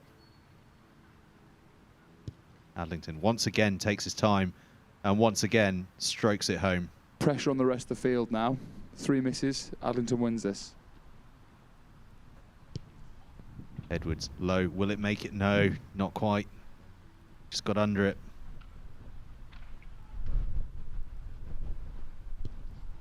Tomlinson, well, he's got the distance and he's got the accuracy. We'll be going to another round. Greenslade, high. Not quite through though. We've got a straight shoot out. Stakes have been raised. Adlington and Tomlinson. Monty and Charlie. Head to head. The pressure on the pass has never been higher. Adlington, I'm not sure it's going to make it. Ooh. This is for the event win for Charlie Tomlinson.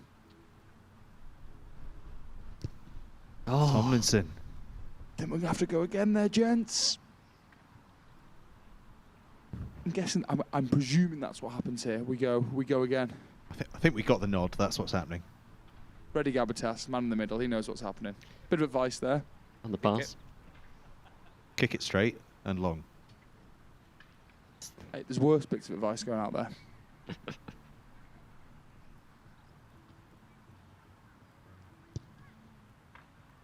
So he's got the distance, but just drifts left.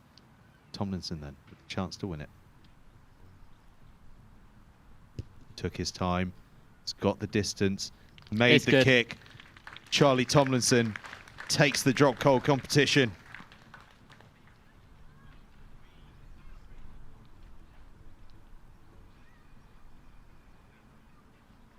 So we add to our list of winners Charlie Tomlinson. As my handwriting disintegrates as we move off the edge of the board here. So Adam Hanna, Ben Coomer, Rohan van der Merwe, Jack Gregg and Charlie Tomlinson. So I think I can hear Mrs. Thompson, the big boss today, saying we're going to take a lunch break. So 25 minutes, I think the lads will be back out warming up. So about 10 past 1, the lads will be back on pitch warming up. So we will leave you shortly. Time for everyone to get a bit of food and drink, and then we'll be back for, we've got It's a fun one next, Angus. We've got Downtown, which is essentially the longest drive but off a tee. Love it. Something that we've all practiced in a warm-up. How far can you kick it? So we'll see you shortly for that. We've almost had our first injury of the day. Mr. Thomas almost going over the boards, but everyone's all right. So yeah, we'll see you shortly, I imagine, after the lunch break. We'll be back with you very soon. Thank you very much for watching. Stay tuned as we move into the afternoon phase in 20 short minutes.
I'm now delighted to be joined by Tony Yabb and Emily Scarrett. Thank you for joining us, guys. I mean, Tony, what sort of things are we going to see today? So we looked at the four main kicks maybe within rugby. So the long kicks, we're looking at distance and accuracy. With the longest drive, we've got high ball kicking, so we're putting the ball in the air, trying to land it in a target. Again, used a lot in modern day rugby, trying to create pressure. Then we've got the restart practice, so we've got 3 zones, trying to land a short kick, a traditional kick and a slightly longer kick, and then we finish with the main event, which is the goal kicking. Now, Emily, I heard pressure, that word pressure. How much pressure is there in a game when you're taking that kick, that moment that can mean the winning points or to lose? Yeah, there's a huge amount of pressure. It's not very often in a team game that you get kind of that individual skill and it's all on your shoulders and everybody expects so much from you because it's something that you practice so much. So yeah, the guys here will find it really tough today. Everybody will be watching them. There's cameras, there's photographs, everything's going on perhaps that they're not used to. So yeah, it's really about them just holding their nerve and slotting the kicks. That is another thing as well, Tony, media training as well. How do you think the lads will deal with a camera in their face for a change? Yeah, I think it'll be interesting. I think for a lot of them, they're fresh out of school, still at school. Some of them, we've got one guy here who's 11 years old. Okay, so to have the camera thrust in their face and the mic and ask loads of questions, it'll be interesting. But they're the stars of the show today. It's all about them. The spotlight is quite literally on those guys, and hopefully they'll hold up under pressure. But we're looking for the best kicker in the country, so with that comes a lot of pressure. So hopefully we'll see what it is later on. Emily, how nice do you think it is just to see a trophy that is all based on kickers? Yeah, it's really good. As I say, rugby's got so many different facets to it, different skill sets all over the park, and just to have one specifically for kicking is really special. It's something, not everybody's good at every skill, so the kickers out there, it's a bit like NFL, isn't it? You can just kind of focus on that one thing, and yeah, hopefully we'll get to see some really great kickers out there today.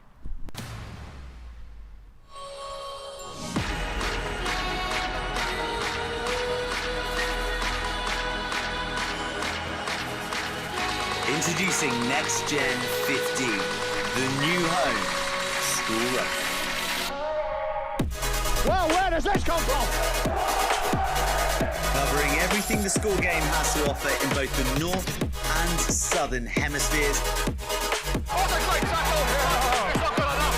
1-2, skip a few and with the wheels. Highlighting tomorrow's stars, NextGen15 will be bringing you live games and a regular update of all the news and in-depth views on the global game. What's a kick? Where did he come from and how did that happen? All your school rugby, all in one place. This is NextGen15.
I'm now delighted to be joined by Tony Yabb and Emily Scarrett. Thank you for joining us, guys. I mean, Tony, what sort of things are we going to see today?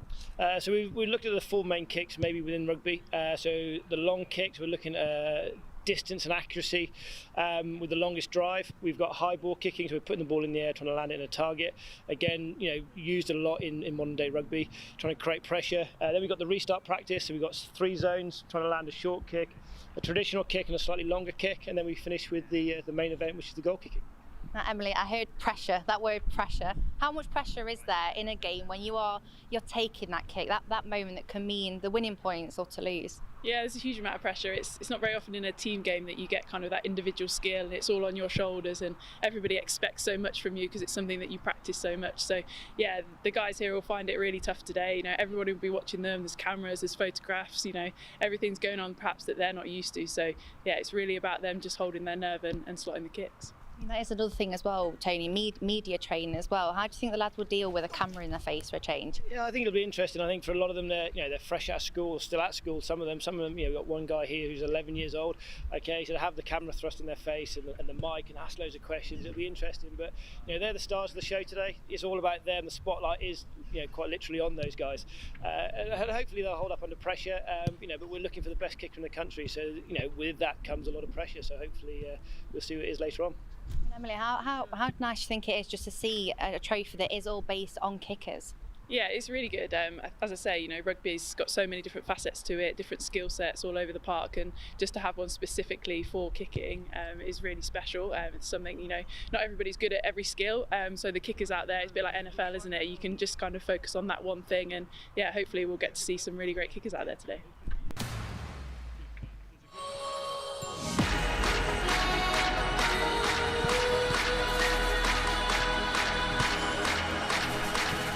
Introducing NextGenXV, the new home of school rugby. Well, where does this come from? Covering everything the school game has to offer in both the north and southern hemispheres. What a great tackle! It's not good enough. 1-2, skip a few and with the wheels. Highlighting tomorrow's stars, NextGen15 will be bringing you live games and a regular update of all the news and in-depth views on the global game. What a kick! Where did he come from and how did that happen? All your school rugby, all in one place. This is NextGen15.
I'm now delighted to be joined by Tony and Emily Scarrett. Thank you for joining us, guys. I mean, Tony, what sort of things are we going to see today?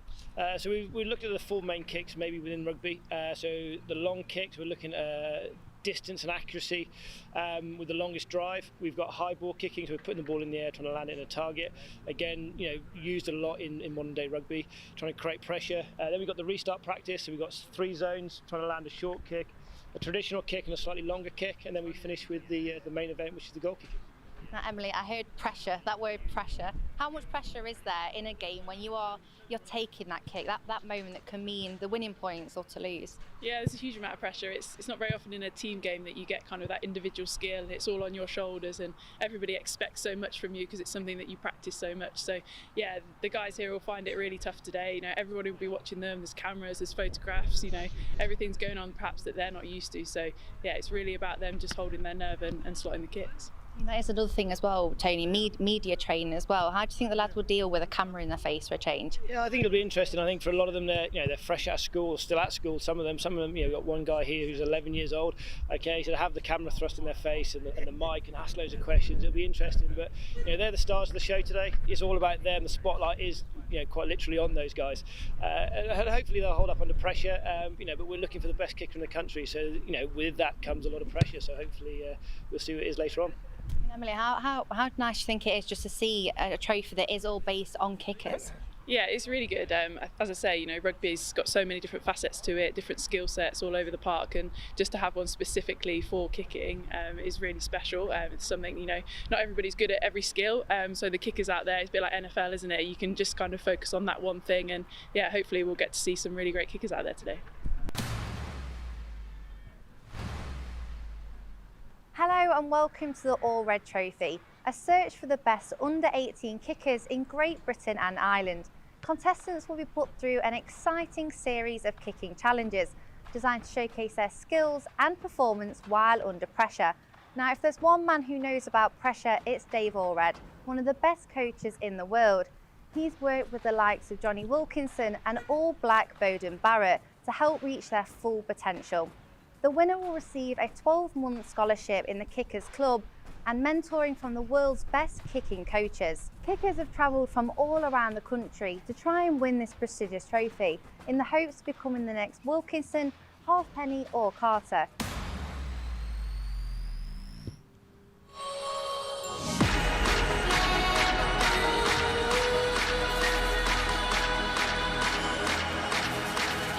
Introducing NextGenXV, the new home school rugby.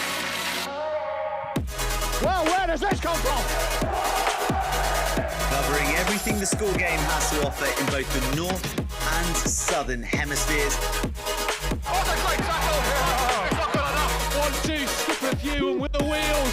Highlighting tomorrow's stars, NextGen15 will be bringing you live games and a regular update of all the news and in-depth views on the global game.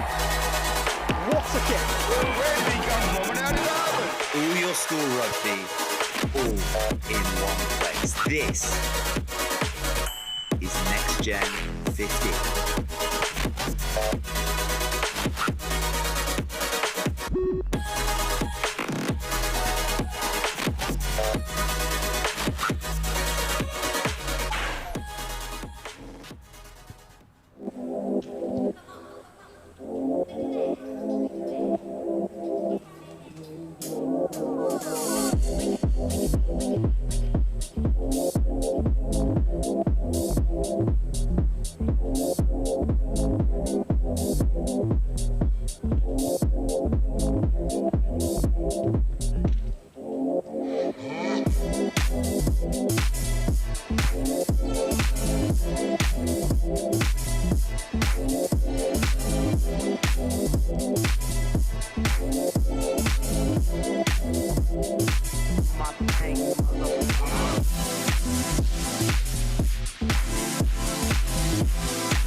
I'm now delighted to be joined by Tony Yap and Emily Scarrett. Thank you for joining us, guys. I mean, Tony, what sort of things are we going to see today? So we looked at the four main kicks maybe within rugby. So the long kicks, we're looking at distance and accuracy with the longest drive. We've got high ball kicking, so we're putting the ball in the air, trying to land it in a target. Again, used a lot in modern day rugby, trying to create pressure. Then we've got the restart practice, so we've got 3 zones, trying to land a short kick, a traditional kick and a slightly longer kick, and then we finish with the main event, which is the goal kicking. Now, Emily, I heard pressure, that word pressure. How much pressure is there in a game when you're taking that kick, that moment that can mean the winning points or to lose? Yeah, there's a huge amount of pressure. It's not very often in a team game that you get kind of that individual skill and it's all on your shoulders and everybody expects so much from you because it's something that you practice so much. So yeah, the guys here will find it really tough today. Everybody will be watching them. There's cameras, there's photographs, everything's going on perhaps that they're not used to. So yeah, it's really about them just holding their nerve and slotting the kicks. That is another thing as well, Tony, media training as well. How do you think the lads will deal with a camera in their face for a change? Yeah, I think it'll be interesting. I think for a lot of them, they're fresh out of school, still at school. Some of them, we've got one guy here who's 11 years old. Okay, so to have the camera thrust in their face and the mic and ask loads of questions, it'll be interesting. But they're the stars of the show today. It's all about them. The spotlight is quite literally on those guys, and hopefully they'll hold up under pressure. But we're looking for the best kicker in the country, so with that comes a lot of pressure. So hopefully we'll see what it is later on. Emily, how nice do you think it is just to see a trophy that is all based on kickers? Yeah, it's really good. As I say, rugby's got so many different facets to it, different skill sets all over the park, and just to have one specifically for kicking is really special. It's something, not everybody's good at every skill, so the kickers out there, it's a bit like NFL, isn't it? You can just kind of focus on that one thing, and yeah, hopefully we'll get to see some really great kickers out there today.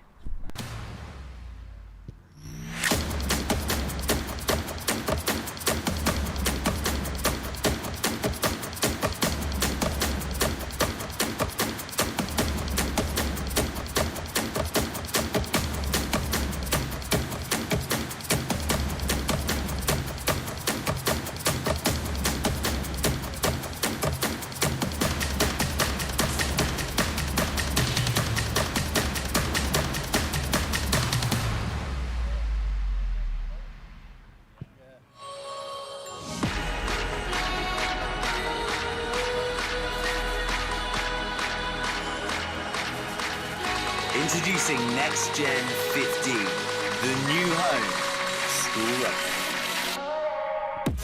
Well, where does this come from? Covering everything the school game has to offer in both the north and southern hemispheres. Oh, the great tackle! It's not good enough. 1-2, skip a few and with the wheels. Highlighting tomorrow's stars, NextGen15 will be bringing you live games and a regular update of all the news and in-depth views on the global game. What a kick!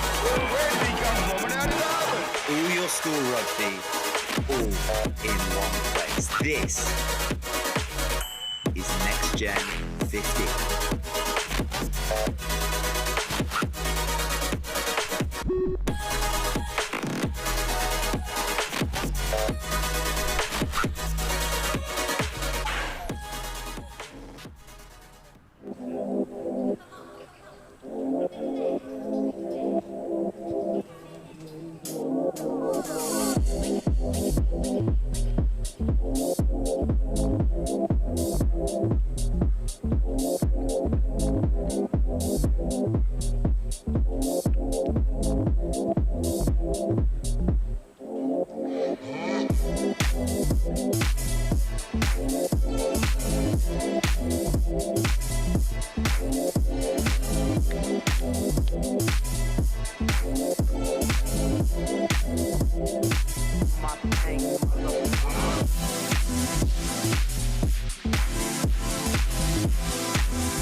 Hello everyone, hope we all had a nice lunch.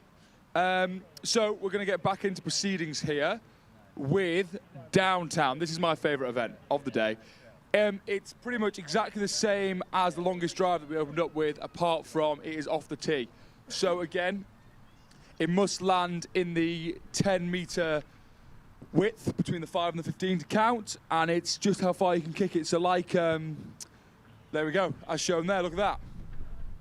Long kick, happy. So like with longest range earlier, longest drive, it's your average score across the 3 or 5 kicks, how many kicks they take. So you are rewarded for length and for consistency here. So boys just warming up, I think they're taking, Tomo, they're taking two warm-ups each, and then 5 competition, 3 competition, 5 in total. See that I know what's going on. So the lads have 2 warm-ups each, and then we'll get into it, and I'll keep you in the loop with scores again.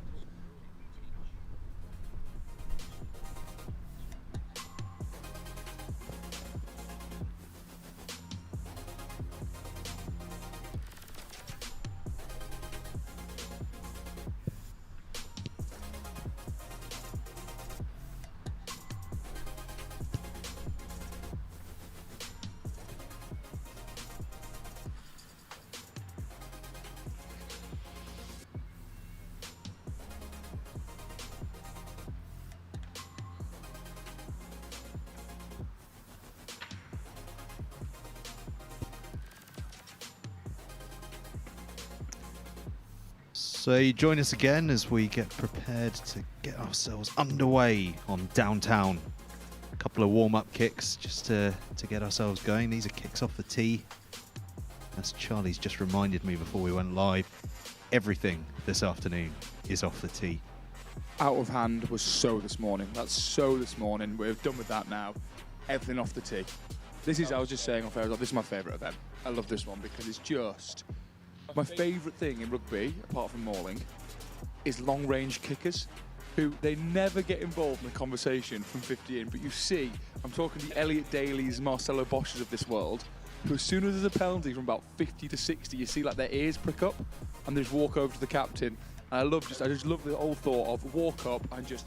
I'm sure Tony tells a lot more technique to it, but I think they just absolutely leather it and hope it goes over.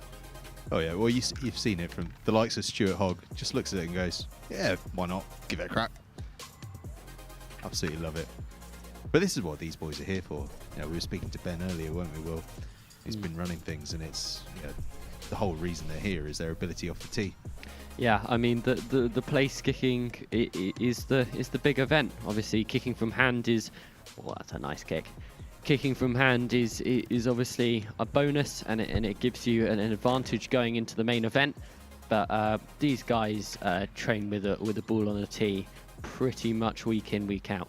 So we can expect the quality of kicking to be astronomical, as well as the height of these balls. I'm sure it's Tristan Clark takes one, just going wide. Obviously, he's got to stay in that 10-meter channel, so accuracy still does play its part. You can't just sort of spray and pray and hope it gets down the line. You've got to get it in that 10-meter channel, and it's again spray and pray. Spray and pray. There's a line. He's been stealing his dad's lines again there. That's got Sam Roberts written all over it. Giving him the cheat codes for the afternoon. Will hates this when you bring up his dad. Look how awkward he's gone straight away. Just because his dad's a commentator, he gets so worked up. He hates it. You've brought in the new model today. This is not any of the old stuff. This is new material here. So I was explaining before we came live, so I'll do it for the viewers on live as well, how this is scored is pretty similar to the first event of the day. So it's longest in total, again, obviously, but also you get points for the consistency. So it's the average as well. So if you get one that's 100 metres with the 2 then that are out, your average will be 33, obviously. So yeah, you get rewarded for obviously length of kick, but also consistency and accuracy of keeping them within the parameters of that 10-metre channel. And of course, for the first time today, there's a variation kicker to kicker because they've got their own tee. Slight differences. Kickers are funny about that, aren't they? Or it's not the same if it's not my tee. They've each perfected their craft. They must have tried countless amounts of kicking tees, all with various different brands and organisations attached to them, and they found their Goldilocks tee, as it were. Just right. Just right. I'll tell you a story. I won't name the individual involved because he'd be in a lot of trouble. It'll make you, it literally will make you feel sick. So I can mention one individual. So it was Billy 12trees. It's not his fault what happened. He was helping one of the other players, younger players at Gloucester, learn how to kick off a tee, because said player was kicking off a cone, old school cone. Bill was like, listen, player X, kick off a tee, borrow my tee, you'll kick better. So he passed him his tee, and this player says, geez, Bill, this tee looks old. He said, I've had this tee 10, 12 years. I've played for the Lions with this tee, I've played for England with this tee, I've won premierships, I've won European Cups, I've won A-Leagues, this has been my team at whole professional career. It's never let me down. Trust me, this is a good tee. So player X sets it up, steps up, strokes it off the tee, ball flies straight through the middle. Cleanest strike he's ever done. But what also flies is Bill 12tree's tee in 2 parts. He took one kick with this tee that Bill had used for 12 years and swore by, and snapped it in half. And that was the end of said player's place kicking foray. I don't imagine Billy took that very well. Bill just went inside, because he couldn't be angry, because the lad hadn't meant to do it on purpose. It was a freak accident. Just went inside, didn't say anything, just walked into the changing room. Because that's the thing, he couldn't even be angry. He was angry, but knew he couldn't do it, really. I bet he took forever to settle on a new tee after that. Billy 12trees, of course, my favourite nickname in all of rugby. 36. 12trees. And see, things like that is why the Lions are great. He got that on a Lions tour because the Irish boys. But we've waited forever for this Lions game this afternoon, actually, with all the pandemic, etc. Whether will they, won't they? It's going to be an exciting afternoon of rugby. Yeah, can't wait. You never know. In 15 or so years' time, we could have one of these players playing for the Lions. That'd be a story. School of Kicking would ride that one all the way home, wouldn't they? Well, that'd be your social media Britain for the next 4 years, wouldn't it? Just Remember that guy that played for us and was in the Lions?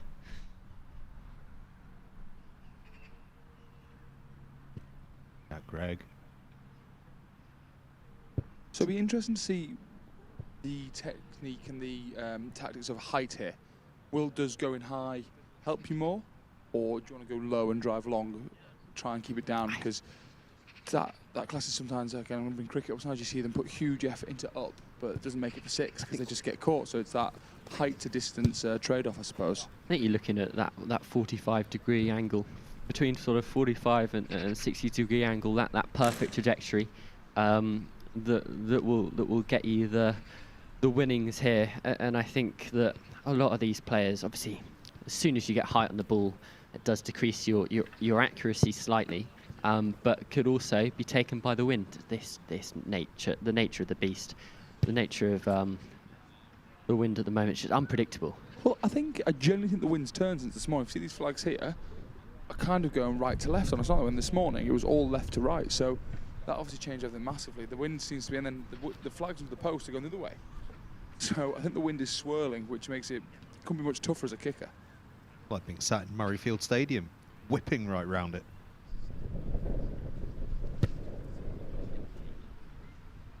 We're seeing a fairly consistent in this warm-up, fairly consistent sort of distance from just about everyone. Whatever technique they opt for, they're all falling within the same sort of 3-4 metre zone.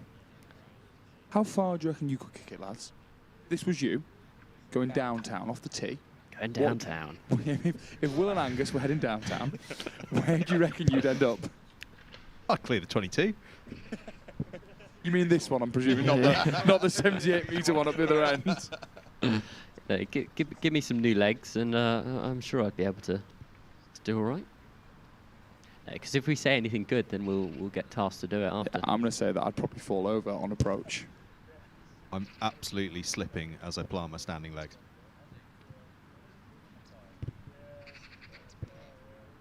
Certainly the most likely outcome. Be interesting to see as well if from longest drive this morning translate to length out of hand is length off the tee, or if that's very different. So obviously Adam Hanna, the big winner on the longest drive this morning, whether it translates to him keeping just as much length when he's kick off the tee, or if it's a completely different technique and gives us different results. I think it very much depends on how the kickers are placing their ball. You see here, we've got the last two, keeping the ball up trying to increase that sweet spot. Probably going to get a lovely connection on it. Distance is good. Distance is good, and they're keeping that accuracy. But others, mostly the players that you see, Tristan Clark, he's going to use a rugby brick vortex tee. And you see it's slightly more on the angle. I don't know Are you if on I can. commission from Rugby Brick Vortex or something? Not a that's a single good- tee's been mentioned. That's a good 50 and then you quid see in my that, pocket. boom, Vortex tee.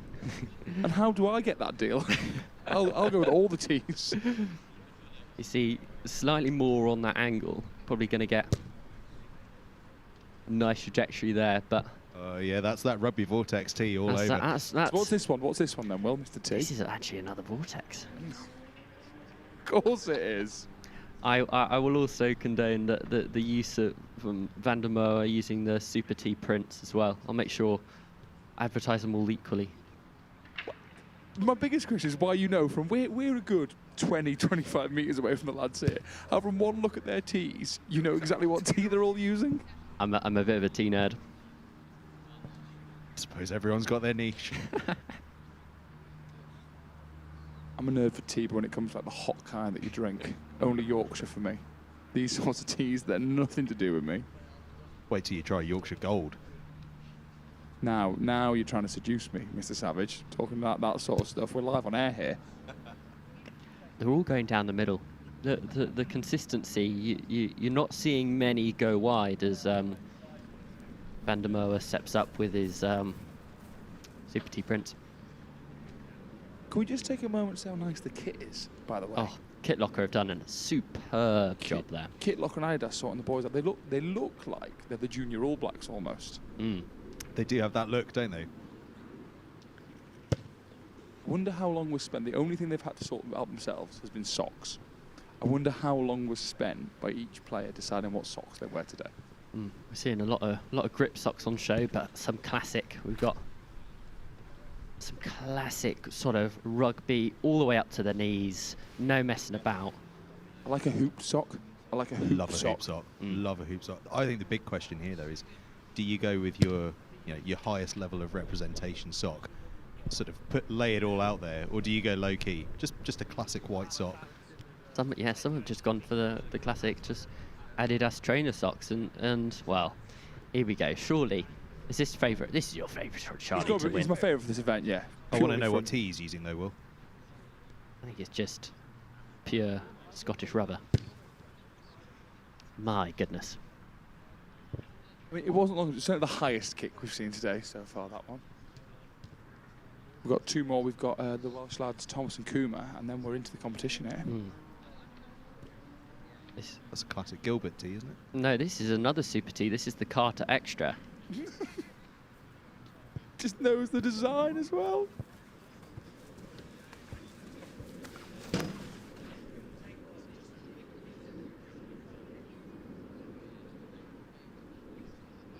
Is that designed by Dan Carter? Or It is. Don't trust him. Left footed.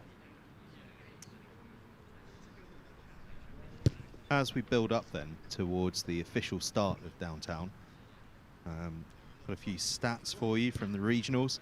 Theo Edwards, who's here today, 56.8, the leader from the regionals. We've seen him perform pretty well in a number of tasks.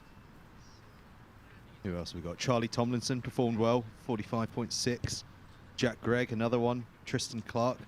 Got 4 or 5 lads here that finished in the top 10 in the rankings in the regionals in this competition, and they're coming out to show us what they can do today. It's a lovely strike from Kuma. Now we're into it. Greg stepping up.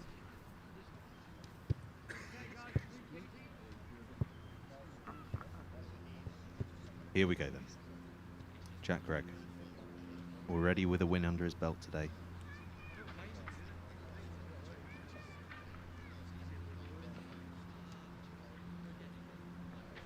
Visualizing.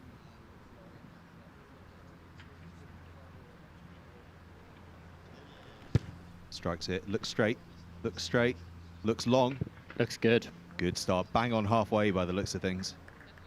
Just short. That's a 49 metre. So he's just short of that 50 mark. I think that was around that 50 mark was where the majority were landed, wasn't it, in the warm-ups as well. So I think once we get north of 50, I think we're getting into big kick territory there. Joseph Walsh, another good kick. Ooh. Just makes it, and that's just a bit longer. Big kick territory. 50 and a half, 50 and a whisker.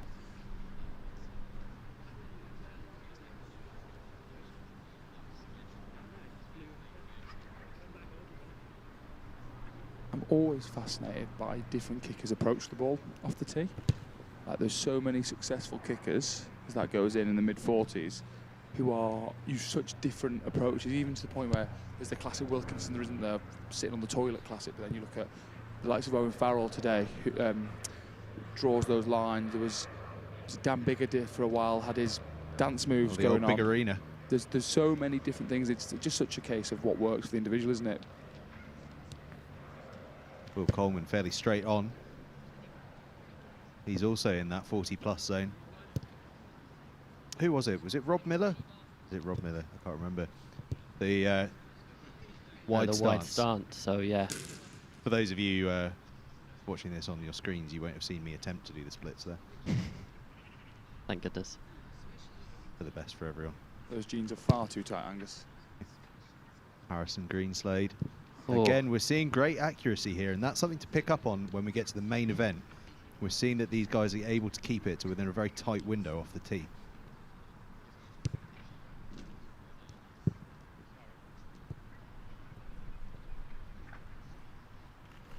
Winfield, concentration etched on his face. Drops it about 39 metres down. He's had a really consistent approach to the ball. Every time he's really disciplined in that sense, which really bodes well for his accuracy.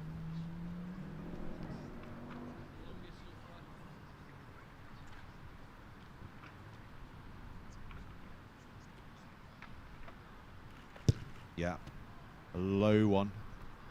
Gets it past 40. I think the interesting thing here is, you think compared to the longest drive this morning, we haven't seen a single one so far go out of bounds. All the contestants, all the lads seem a little bit more accurate off the tee than they were out of hand this morning. It's not quite as far, maybe a little bit less length, but they're all inside that zone at the moment. Tomlinson, that's gone long. That's gone very long. Lovely kick. We have a new leader. Charlie Tomlinson with a cracking kick. Interestingly, a higher kick, that one as well. I think the Mother Nature helping him out slightly.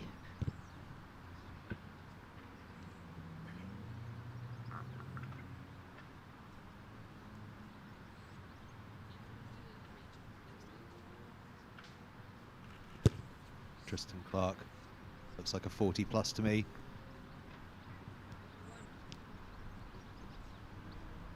Got his knee strapped up, but seems to be striking it quite nicely. Classic K-tape, back of the knee. Oh. We've got Ben Thompson taking out a cameraman. Ulterior motives. Ben Thompson, not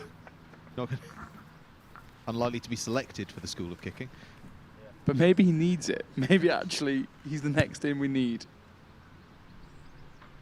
I don't think we've had one not in the 10-metre channel, have we? Yeah, Edwards lands his as well. Impressive accuracy from everyone so far.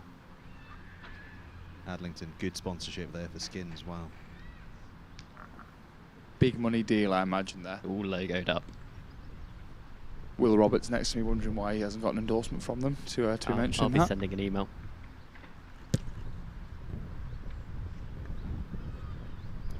About 38 there from Adlington. Keeps it straight down the middle. Very much has a feel, this, doesn't it, of the calm before the storm. This event, they're just off the tee for the first time, but I think there's a little bit of a sense of we're very much the business end of the day here, and you almost couldn't blame lads for starting to think about that red zone competition next here. It also comes down to stamina. I mean, these boys have kicked a lot today, a lot more than they probably normally would, and that got to make sure that they're kicking healthy as much as they're kicking as far as possible to make sure they're in good stead for the all-important Alred Cup. Van der Merwe, you can add an extra 6 inches to that. He dragged his tee well behind the line. Doesn't want to get any paint on it, I'd imagine. Would you, if it was a vortex? Was that a vortex? That was another Prince. Or it might. Yeah, that was a Prince. And you're paying the big money for that sort of tee. You don't want to get paint on him. No, not at all. Aston Leicester. High, hanging. Drops quite fast, just over 40. Here we go. Hang on to your hats, everyone. As long as he hangs on to his.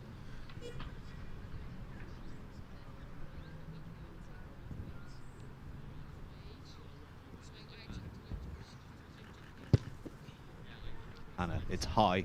It's high. Oh, We have that our is first commentator's curse.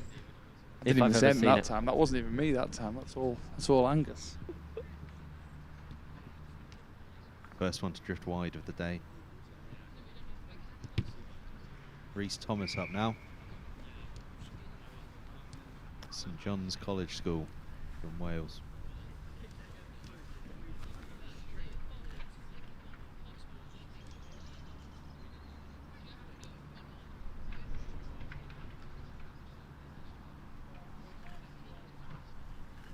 Strikes it cleanly off the Carter.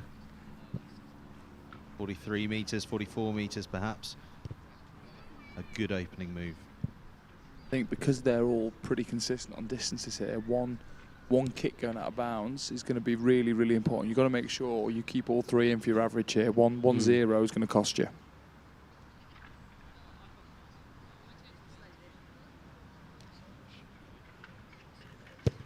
Kuma, final kick of the round. 39 metres, keeps it in field. An impressive start from everyone in this opening round, and it'll be Jack Gregg to pick things back up again in round 2. Nailed his first kick, one of the longest we saw. Can he do it again? He's got that ball on that sort of lower trajectory angle, maximising that distance.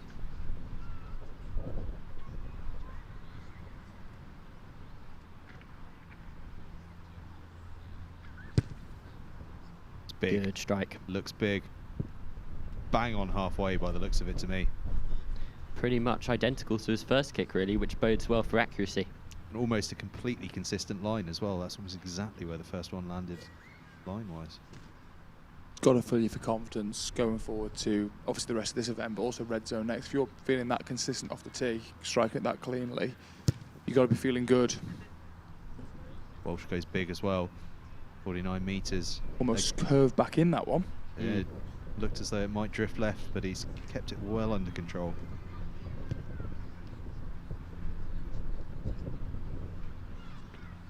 Ben Thompson still being allowed to give the balls back.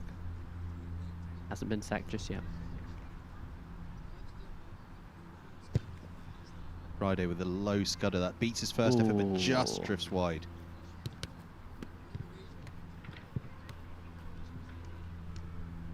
I've used the phrase low scudder more today than I ever have in my life.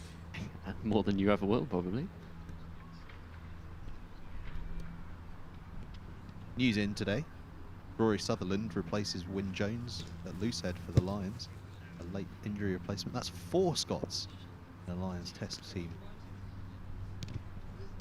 And more importantly, Angus's Deliveroo's on the way, so that's great news for everyone. Here's a question for you, gents, while we're watching the kick-in. If you had to choose one front rower from the Lions tour to kick a goal to save your life, who would you choose? Mako Boonfola. I've heard that Jamie George has got a good boot on him. Strong kick there from Greenslade. Gets it past the 50-metre channel. What about you, Charlie? I've seen videos of Mako kicking well. I think I'd go with that. But because they always, we said earlier, front rowers love to kick on the side at the end of training, don't they? They love a kick. They've got more practice by them than anyone else. Oh, just out fine margins. Winfield just drifts. What you said just a few minutes ago, Will, about the fatigue starting to set in, we could be seeing it. We've seen 2 already in this round drift wide. When we only saw 1 in the first, you said, even though these boys haven't been running around, haven't been too active, kicking over and over again like this will really take it out of you. And it's more like, I'm going to get technically like a physio, your hip flexor, quads, all that sort of stuff. They're going to get tired. Complacency also potentially starting to creep in. Yeah, again consistent. That's about where he landed his first.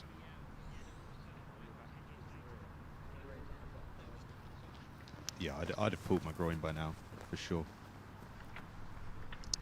Tell you what's nice to see, and we're seeing it here, we saw it a lot last night with the girls. There's a lot of, obviously in this event, quite a bit of dead time in between their kicks. Lads, even though they're competing together, you can see them, like the lads sat over there chatting, having a laugh. That's a big kick. Tomlinson.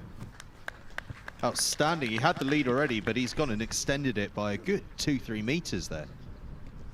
Or 2 inches if you're measuring by old Thompson standards. Charlie, I was just saying how they're all getting on. They might be a little less keen to welcome Charlie Tomlinson back now after he's just nailed another kick.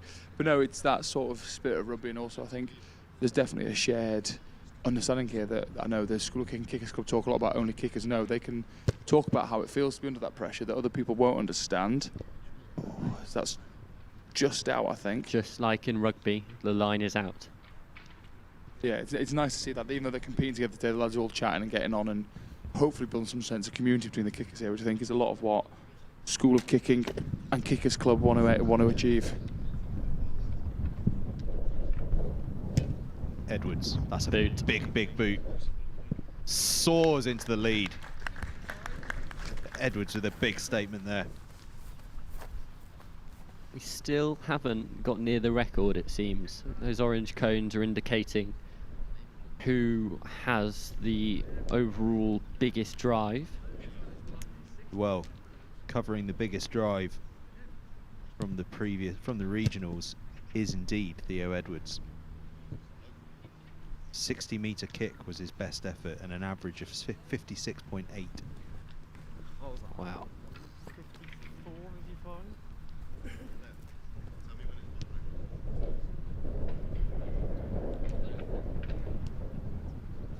Van der Merwe.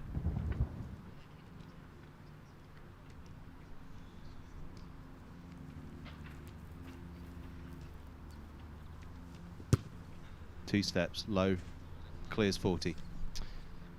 That feels like the mark you've got to hit, isn't it? Yeah. Clear 40. Yeah. Little stat for you here, Angus. From what I know, the longest successful kick a goal in a professional match is 62 metres. So... Who by? Don't test me. I don't know. But I'm sure it's someone like Jonny Barrett, Elliot Daly, one of those lot. But these boys are getting fairly close, and well, they haven't reached their full development as a kicker, so it bodes well for the future. That's for sure. It certainly does. You know, Edwards with a 60-meter kick. I mean, it goes to show it's all about technique. It's not necessarily about size. Anna, just drifts wide. Anna yet to get on the score sheet, but with 2 huge kicks on his way there.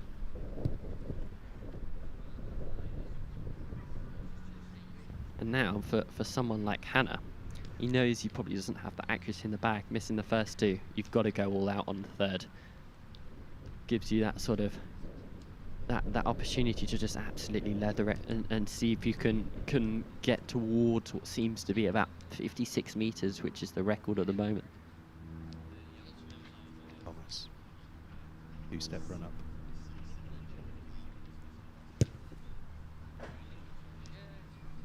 A well hit ball.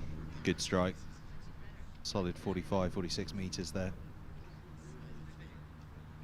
He's been consistent throughout the day, actually, Thomas. Then Ben Coomer to step up and finish this second round off.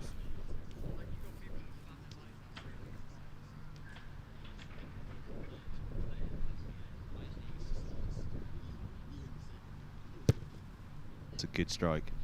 Going to clear 40. Well played, Ben Coomer. That brings us to the end of round 2. Okay, so after 2 rounds, I'm getting the scores for you. So, single longest drive, Theo Edwards with 55 metres, as we can see here. And the highest average at the moment, it is very close. So, the highest at the moment is Charlie Tomlinson with 52.5 on the average, but there are 2 or 3 lads within 2 or 3 metres of him, so a few big kicks here, it'll all change. But yeah, Charlie Tomlinson's our average leader at the moment, and Theo Edwards is our single longest kick leader. Good luck for the last round, lads. Tomlinson and Edwards being thoroughly consistent throughout. as is Jack Gregg, who steps up to kick off this third round.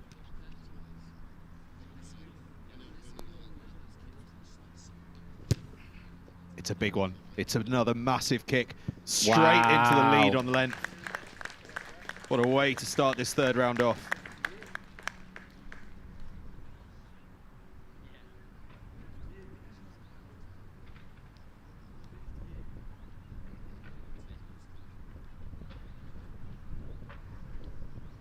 Walsh following up. It's another big kick. Does it stay in? Yes, just. Walsh has been thoroughly consistent in this competition. Indeed.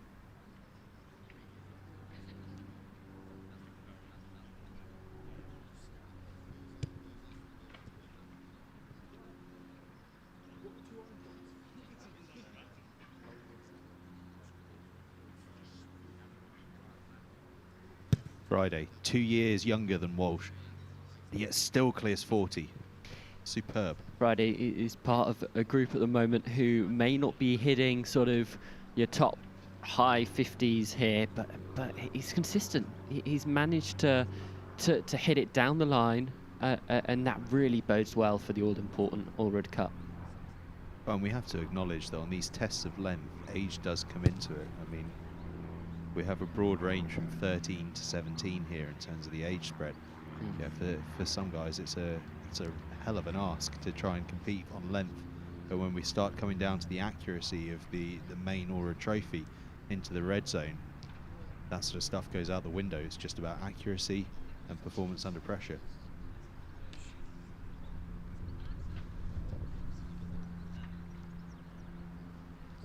Greenslade looks big. Big. High. Just caught the wind a bit, I felt. Yeah, dropped. I think the height sort of played against him there, and it just held up slightly, as most of these kicks are doing at the moment, and potentially cost him a few extra meters. Jack Winfield lining up. Struck well. Just shy of 40. Positions his ball slightly differently, Winfield. He's the point is sort of not facing towards the target, but slightly away, so we can open up that sweet spot even more and get a nice sort of direct connection.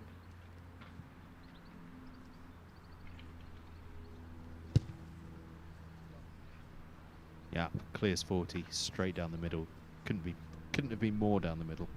Impressive kicks. Really impressive kicks. These last few have been really, really solid. Almost as impressive as his mullet. Tomlinson then, our leader.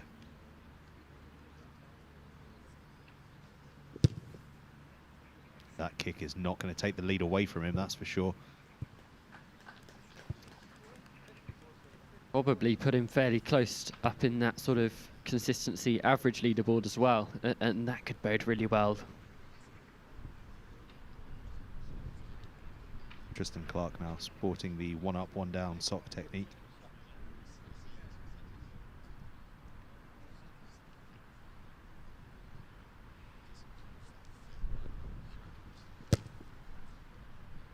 Nice connection. Lovely kick, straight down the middle, isn't it?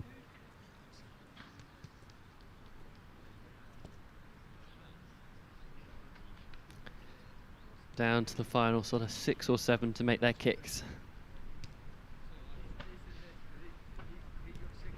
Theo Edwards had the longest kick.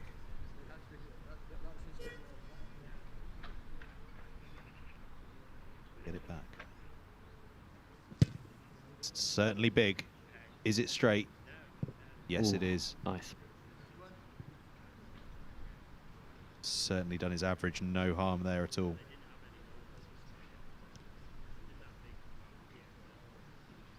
Monty Adlington steps up now. Dark horse for me. I think he's been very close to his potential all day, and I think the Alred Trophy could be a chance for him to shine. Yeah, I think we saw the best of him in the sort of high pressure drop goals, didn't we? Yeah. Really consistent, Composure. really composed. Composure. Yeah. That is key. Van der Merwe A winner already today. Good strike. Should clear 40 and does. 4 to go.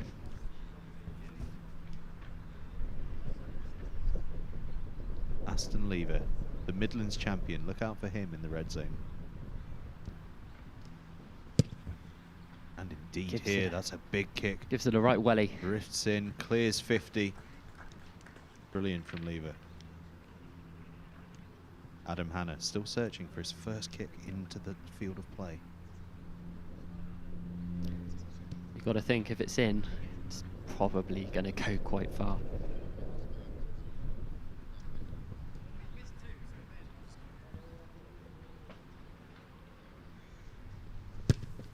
It's high. It's long. Is it straight? Yes, it is.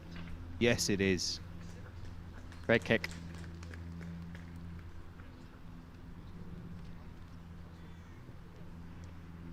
Reese Thomas up next.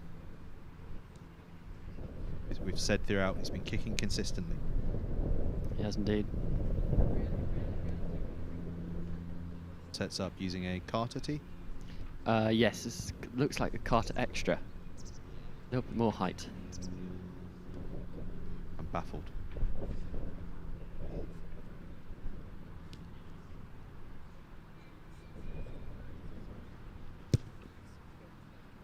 Lovely strike, straight down the middle, 45 metres or so. And to finish the round off, Ben Coomer, youngest man in the competition. People in the stands, close your ears, 2008 year of birth.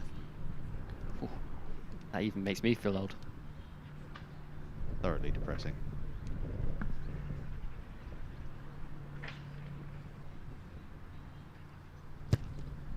But he kicks it like a man 4 years older than him as he absolutely thumps it down the middle. Really impressive. Definitely one for the future, Ben Coomer.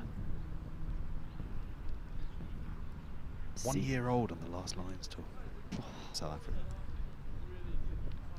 Let's try and figure out the scores on the doors. We're just doing our last sums, getting the calculator out. We've got our first double winner of the day. No, we haven't. No, we haven't. We thought we did, but we don't. So Jack Gregg wins for the longest kick of the day there with 58 metres. And we thought he'd won the average, but he came second with 52. Joseph Walsh was third with 51.333 recurring. But the longest average and winner of the event is Charlie Tomlinson with 53 metres average. So I think we're going to clear the field here of cones, and then we are into the main event of the day. We're into the red zone kicking. So how this will work for everyone watching and listening is each kicker will get 5 kicks at goal from different points on the pitch. To get through to the final, which is a sudden death round, you have to get 3 of those 5. So if you step up, get your first 3, you're through. You don't take your next 2, you're through to sudden death. Now this is where winning events already in the day comes into it, because let's say one of our event winners is 2 from 5, they'll then get an extra life, a 6th shot, to get that 3 kicks to go through to the final. And that is from their choice of cones. They can kick that from where they want their 6. They've earned the right by winning an event. So, as you can see, the lads are coming out onto the pitch now. I believe they're kicking from these 5 cones. So they'll start at the white, then move to the yellows, then move to the oranges for their kicks. The kicks get, as we look at it, tougher throughout we kick. So then anyone who's got their 3 from 5, they'll go through to sudden death. And again, we move through the cones. Everyone kicks from white, everyone kicks from yellow, so on and so forth, until, like the drop goal earlier, we have 1 player left, and they will be crowned the 2021 Boys Alred Trophy winner. So, yeah, this is where the pressure really comes on the lads. We talk about pressure doing funny things. We'll see who, as School of Kicking say, really can kick it when it counts now.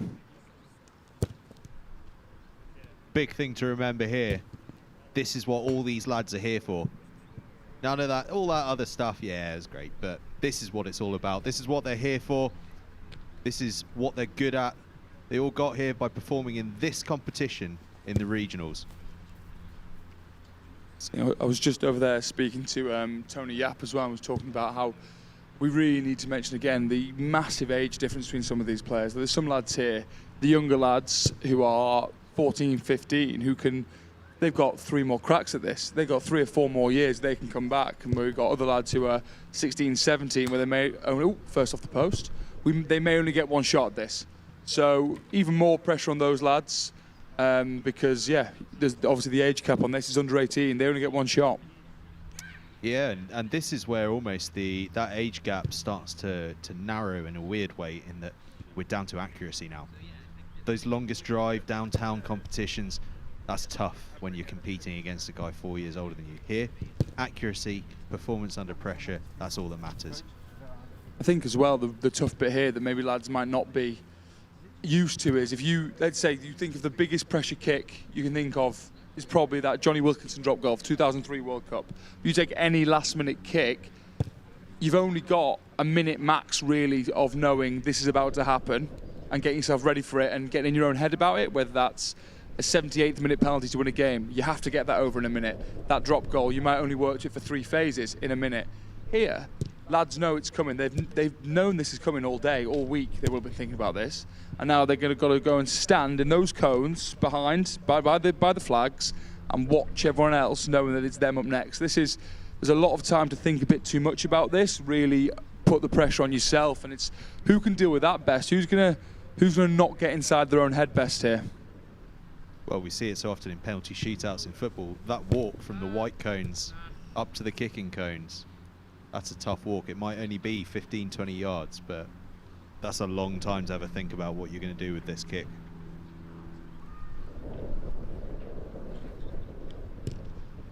Interesting to see where they all choose to warm up from as well. Some going for just, I'll just bang these ones over from the middle, get my rhythm, get my confidence. Others going, I'm going to test myself early on. Also, they're allowed pretty much from those cones within a metre to place their tee. You see some lads, these orange one in front of us just here, some lads to the right, some lads to the left. Like, where you place your tee in relation to the cone, everyone will have their own little idiosyncrasies where they prefer kicking from. We'll shortly bring you Will Roberts to update us on who's using what tee. Only if he's paid by them. If it's one of the tee companies that don't pay him, it won't be getting mentioned.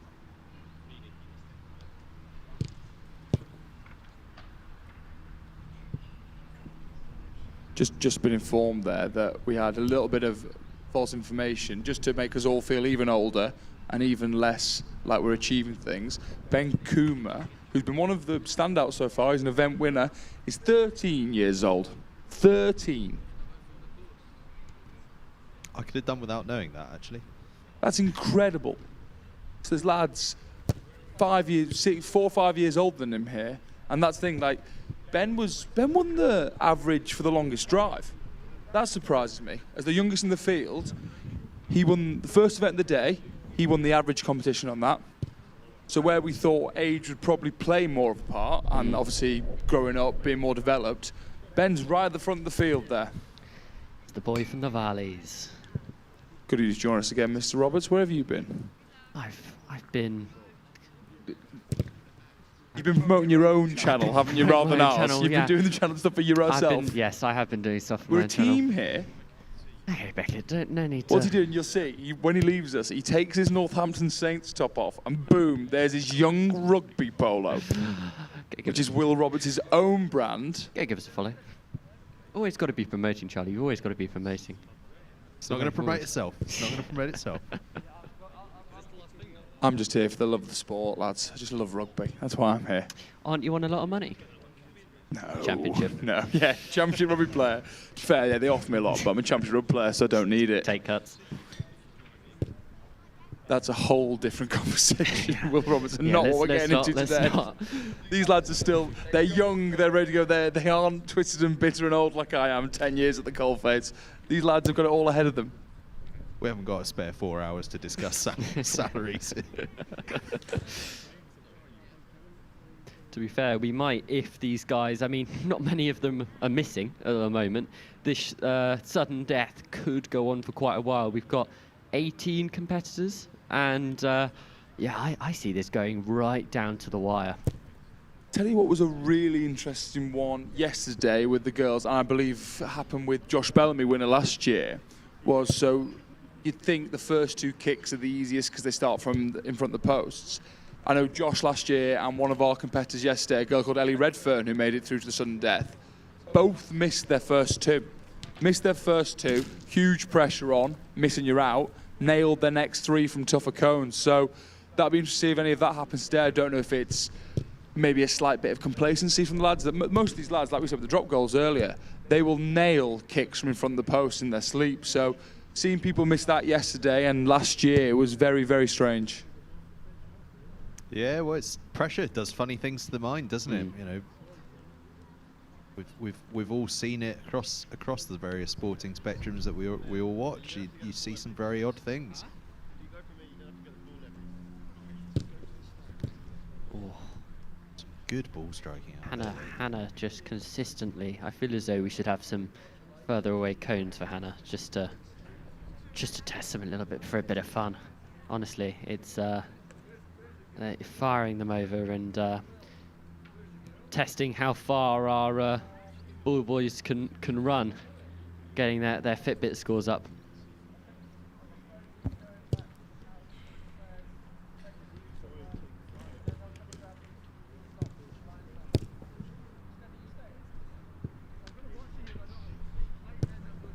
Okay, Will Roberts, I'm going to put you on the spot. Oh goodness.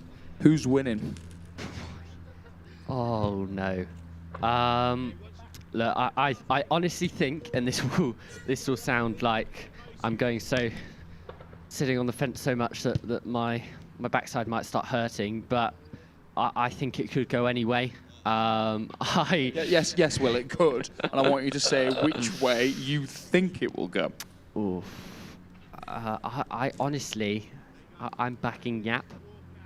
Okay. I think it's obviously a big call because, you know, family name, a lot of history behind the name on the back of his shirt, but I honestly think he'll be able to live up to it. I don't think we've seen his full potential so far this tournament, and I think that will sort of be exposed when we get into what counts really.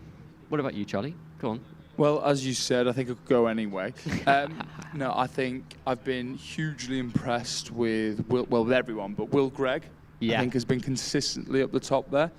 Harrison Greenslade, I think he won the Southwest competition, which probably was the most competitive regional. So I think we haven't probably mentioned him that much today, but I think he'll kick very well here. Mm-hmm. And I've been massively impressed. Just spoke about him, Ben Kuma. I think he's off the tee as well. He's stroking the ball beautifully, but it's hard to attest what the pressure will do to them. Exactly. I think the one thing we'll definitely see is I think one of the lads who's got an extra life will use it. I think we'll see the importance of winning an event early on to get that 6th shot. I think one of those lads will need that to get through. You see there, the boys lining up, ready to make their approach out through under the posts and into the lion's den, as it were. And when you're out on this pitch, you're all alone, aren't you, Charlie? You are. There might be other lads around you, but I think it's a very, very solo life as a kicker. That you see it when they kick big goals. The glory or the pain falls on your shoulders. It doesn't matter what's happened for the other 79 minutes, the other 14 players on your team. It comes down to you. If you kick it, you're the hero. If you miss it, you're the villain. It's not fair either way, but that's the way it goes. So it's a tough life being a kicker. It's not a life I choose. It's not a life I have chosen. But I've got a huge respect for these lads. They've already a lot braver than I'd be. They're doing a lot better than I'd be being here already. But then, we've got a bit of AC/DC in the background, a bit of thunderstruck. It's hyping us up. And we really are hyping this up. This is, we're not over-egging it to say that for under 18s, this is as high pressure and as brutal as it gets for kicking in the United Kingdom. This is as big as it gets. That's not an understatement. That's definitely not an understatement. It's also not an understatement to say most of these lads have played no rugby this year. This is not just the biggest kicking they've done, it's the biggest rugby they've had for over a year. It's a big deal. Big deal. Look at this as well. We've got the cameras going along. This is a brilliant, brilliant occasion that I'm sure they'll all look back on and be so pleased they've done. But right now, I would be so scared if I was one of them. The nerves would be hitting me. This could not be a bigger deal if it tried. We've certainly got the lights. Now we've got the cameras, and we're just waiting on the action. Sun's out. Sun's out, lads, as well. Was that another Will Roberts, Sam Roberts line I just caught? Yeah. Trademarked. Roberts, 2021. Either one. No one minds which one. Oh, it's good to see Hannah still rocking the cap as the camera pans down. So, I wear a cap because I'm a bald man. I have no hair. Adam Hanna has all the hair in the world, so I almost get annoyed that he wears a cap to hide it. If I had that hair, I'd be you know who it reminds me of? You know Prince Charming in Shrek? His hair, that is the Adam Hanna hair. Luscious. I can't unsee that. I look like Shrek. Got Shrek and Shrek's younger brother over here. Does that make me the donkey? Oh, very good, Mr. Roberts. Calm before the storm then. Just a couple of last-minute tips from Yap. Surprisingly, his son is the one paying most attention. You'd think he'd know better by now. He's had 15 years of it. Certainly look composed. Doesn't seem to be anyone out there who's a bit jittery, sort of moving about. Sort of they're all very calm, very still, going to take it through the motions, and what will be really. And I think that's been the theme of today. Everyone seems fairly relaxed. Whether that changes as soon as the showdown commences, we'll find out. Well, the most nervous person on the pitch yesterday for the girls' tournament was me. Honestly, I couldn't watch. I was on the mic meant to be commentating. I couldn't watch. I was like, someone else tell me if it goes over. Because there was two girls who just went on and on and on. It was Tilly Westwood and Emma Cromite last night. Two 17-year-old girls, unbelievable kickers. Didn't miss. It went on for a good 15, 20 minutes we were at sudden death for. I suspect we could be seeing more of the same today. I mean, we've got 18 high-quality kickers, best in the country. We could be in for the long haul here. Strap in. Lions kick off at 5. It's just under 3 hours. We could miss it. Could miss it if these boys kick their potential. I can't do that to Rory Sutherland. We'd just call it a draw. We should be moving it back on the halfway. Probably still get it. Yap's instructions continue. Very, very detailed. Mr. Savage, you're not getting away with this. Will and I both just made a prediction for who's winning. Come on. I'll give you Jack Gregg. It's a good shout. It was first name out of my mouth as well. He's first up, so no pressure, Jack. But two of us have picked you. So don't make us look a muppet. Here we go then. Here he goes. Let's have lots of encouragement from the crowd, please. Business end of the day, about to kick off. Jack Gregg, kick number 1.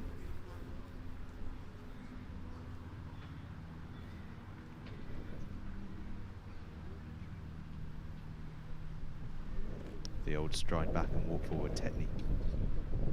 Popular amongst many professionals.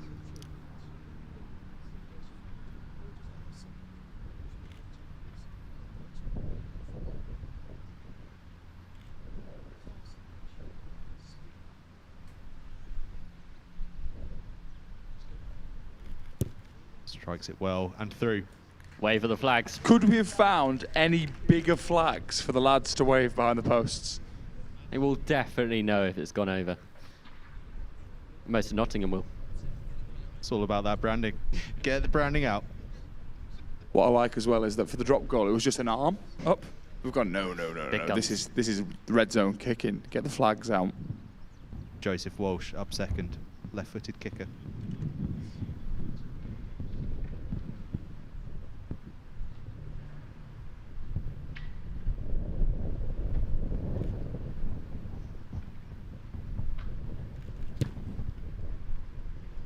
And he nails it. I've always said left-footed kickers, trust them. You've been consistent about that. Yep. Speaking of left-footed kickers, we have our second one coming straight back up. Lucas Friday, one of the younger members of the group today. Tees it up very high.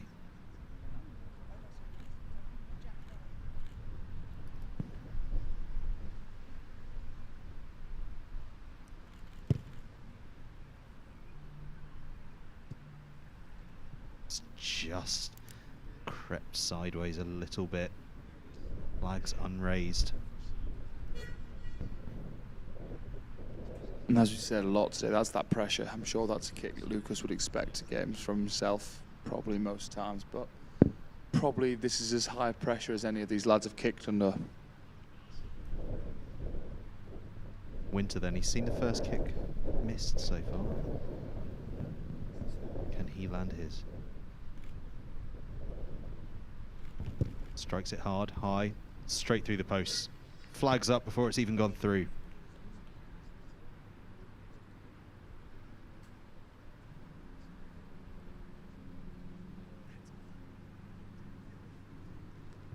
That was Coleman, apologies.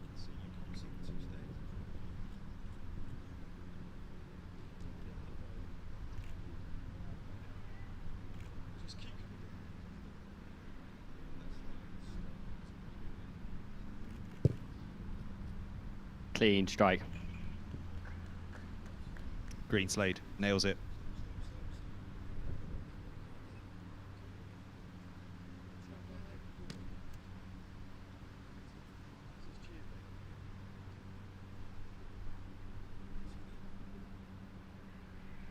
Jack Winfield now. Man with the modern day haircut.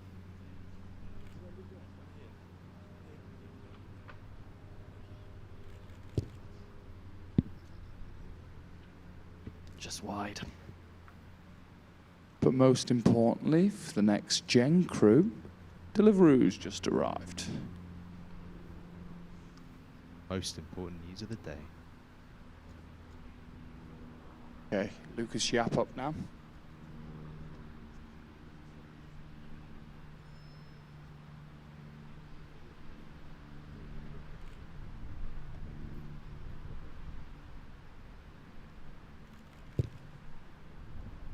Good. Solid strike straight through from Yap. Will Roberts' pick there. Yep. Keeping him in the game. Yeah, just about, just about. Just trying to stay in with the school of kicking crowd. This is a kick he wants over and over again. He sees this going on for years. Tomlinson now, we've seen a couple of fantastic performances from him throughout the day. What's he going to be like in the red zone?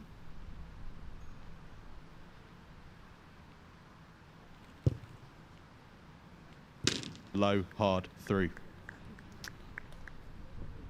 Possibly not the strike he wanted, but the strike he got. It's a long old wait, isn't it, between kicks here for these lads.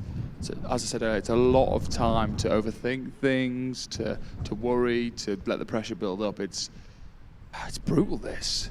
Especially after you've made your first one. You'd be thinking in your head, you go, well, what's the issues?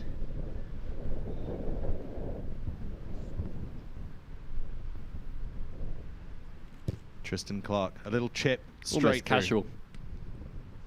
He has to be another one of the favourites. I don't think I saw him missing in practice. So yeah, I'd have him up there with the Yappy for me. Oh, Yappy. We're on nickname terms now, are we? Well, he got the first one over, so I'm now If he misses next, it'll be Mr. Yap. back to Lucas. Theo Edwards up. One of the most impressive performers of the day.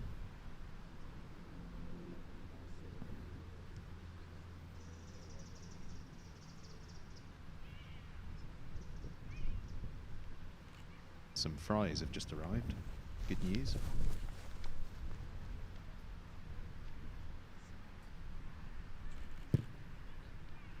Edwards strikes it clean, strikes it through. Flags almost went up before the ball left the tee. Again, here, we said this earlier, we haven't seen a single bad strike. Even the ones that have missed have been struck well and then just drifted either side of the post. There's been no shins, no skews, nothing like that. These boys are high quality kickers. Adlington from Warwick School, they know a thing or two about a pressure kick. They've been to Twickenham many a time.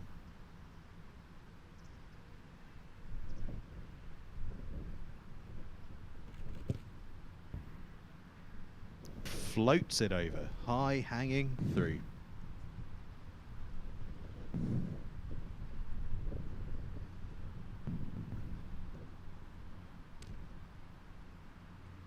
A at this stage, it's hard to see anyone not getting 3 from 5.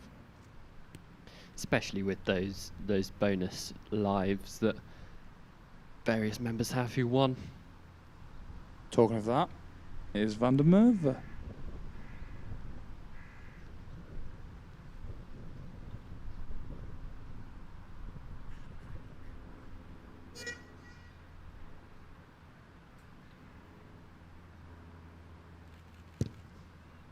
Solid strike, straight through. I'd arguably say probably one of the more unorthodox kicking techniques. Opens himself up very quickly. Probably slightly before he hits a strike, but it seems to work for him. And yeah, no, he gets a nice, consistent sort of shot there. Tristan Clark.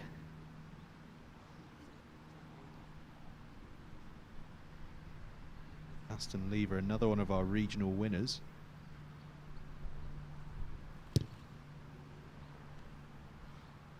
But he's just pushed it wide, his first kick.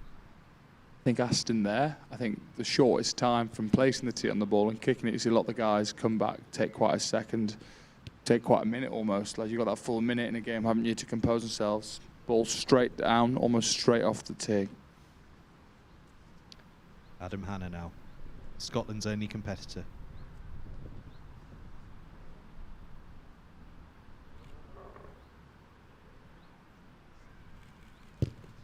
Big, it's high, it's through. The one thing I had no doubt there was that was landing on the next pitch, which it has. That's one way of killing the time while you wait for your next kick.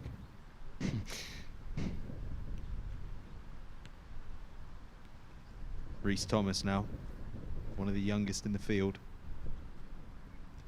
Fullback by trade. We're looking at a future Lee Halfpenny here.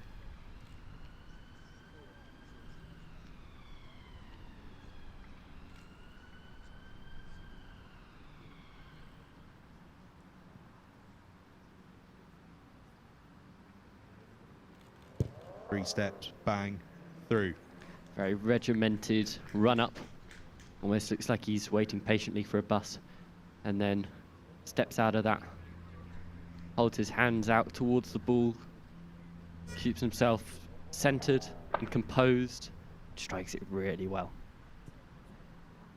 And to finish up the first round, the 13-year-old Ben Coomer, Welsh regional champion, fly half. The Valleys.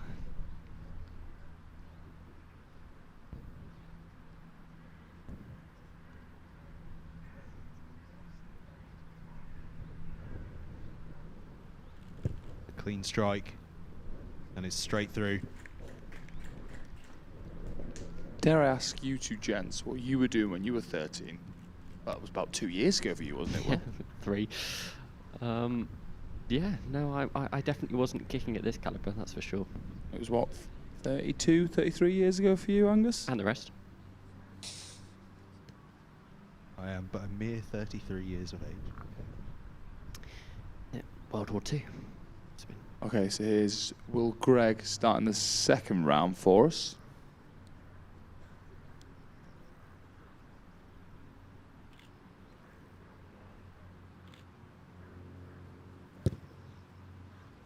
Lovely kick. Greg justifying our faith in him. 2 from 2. Left footer's going the other side.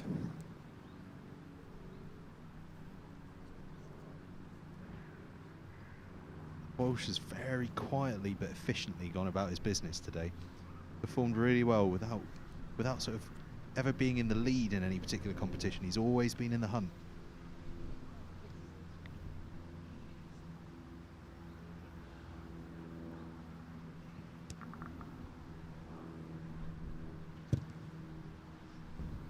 Great strike. Delivers on the hype.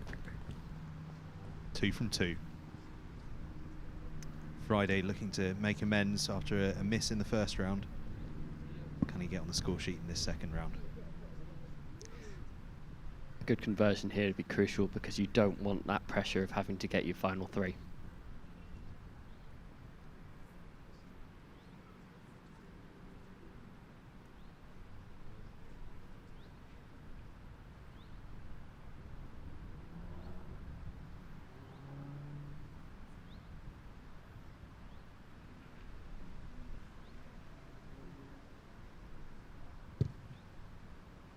Friday. Never doubted him for a minute. Bounces back from that early miss. That's a huge kick there for Lucas Friday. As Will said, you don't want to feel you have to get all last 3, so that's huge. And delivering under pressure there, very, very good kick from the young man. Coleman up next. Nailed his first kick. Oh, that's not what you need at this stage. Ball falling off the tee.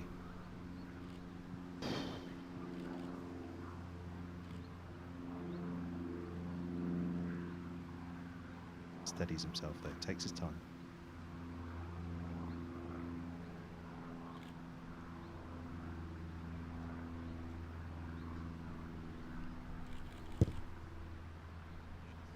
Probably one of the most cleanest strikes we've seen all day. Yeah, and he that's wasn't super impressive, isn't it? Wasn't phased by that ball falling off, was he? Straight through, boom, through the posts. Greenslade then. A right-footed kicker, but going from the place where the left-footers have traditionally been going over the course of this. Looking to sort of come across the ball.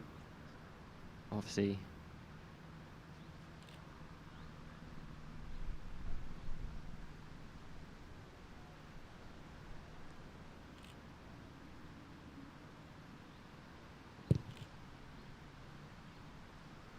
Comes across it really nicely. Flags up almost the moment he struck it. It's interesting to see more lads now as next kicker chooses to go here. Who's this? Winfield's up. This is Winfield choosing to go from this side as well. That far side, as Will was just saying, come across the ball rather than round it. Big kick, this.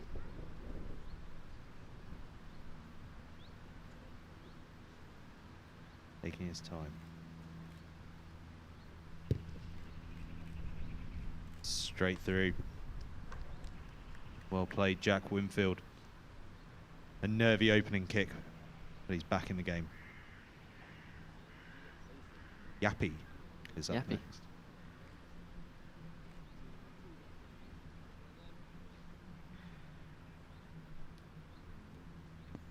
That's Lucas Yap for anyone else.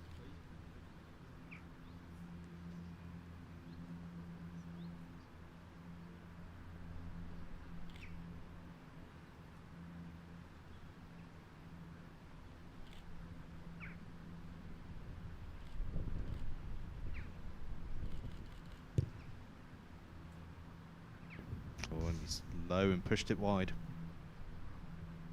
It's amazing to see as well, as these lads wait to take the next kick, how relaxed they all look. After us talking on about how, ooh, the pressure will be getting to them, they'll be struggling so much. Look at them, they're sunbathing. Get a nice tan on. Slip, slap, slop, lads.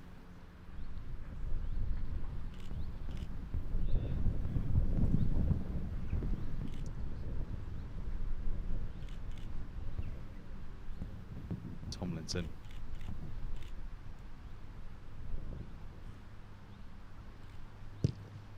High, hangs up in the wind, but straight through. Probably didn't get the connection that he particularly wanted on that. Just came up at it, which created extra spin. Kept the ball up in the air a little bit longer, but at the end of the day, went through the posts, and that's all that matters. Tristan Clark up to the tee next. See, all following kickers have followed suit and gone on this side. Really interesting to see how a good kick can set a trend.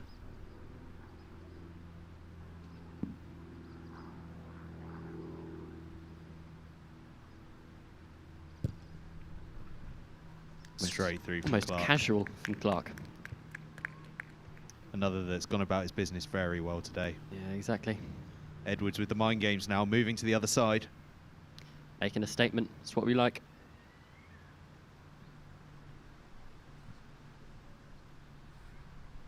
He checks the wind, confirms that if there is a slight breeze in it, then it's going against them.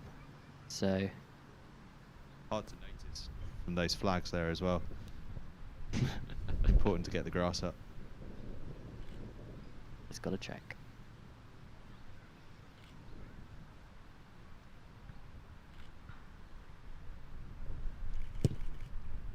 Clean strike, straight through, chases his kick through. Good technique. Really wish we'd seen one of the lads at least today using just the old school bucket of sand instead of a tee, or even just a heel in the floor. Just dig a mound out and kick off that. That would have been fun to see. The old forwards warm up, as I like to call it. Just dig a divot and stick it in. It'll be fine. Adlington now checks the wind as well. Still going the same way.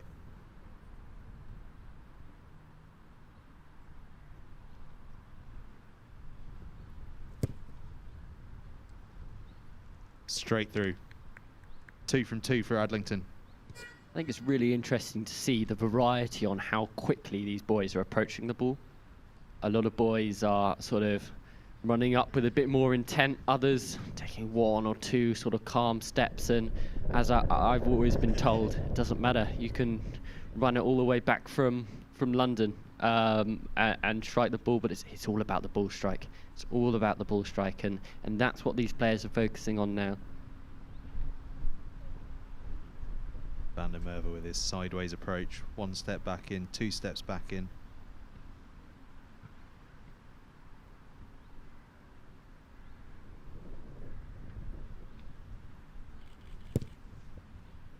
Casual, lazy strike, and it's straight through.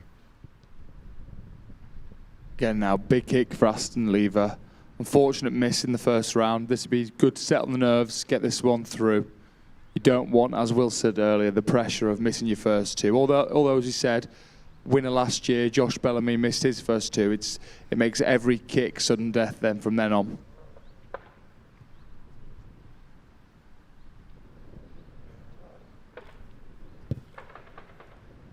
Makes amends. Not a moment's doubt there from Lever. Bangs it home. Little tardy on the flags, but you know, can't have everything. Probably some tired arms the size of those flags. Triceps. Oh, they're done. Flags are done. They're leaving. Oh no, just moving. Just moving. Hannah adding extra yardage to his kick. Why wouldn't you? I think one thing we can all agree on is the distance is not going to be an issue for Adam Hannah.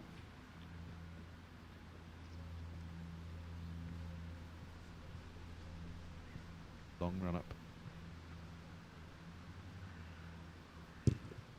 High, soars through. 2 from 2 for Hannah.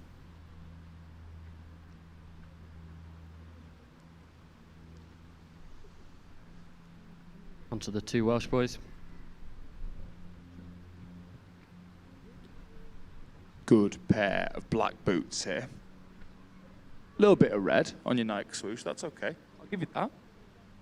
Surprised with his black boots, he's not become your favourite.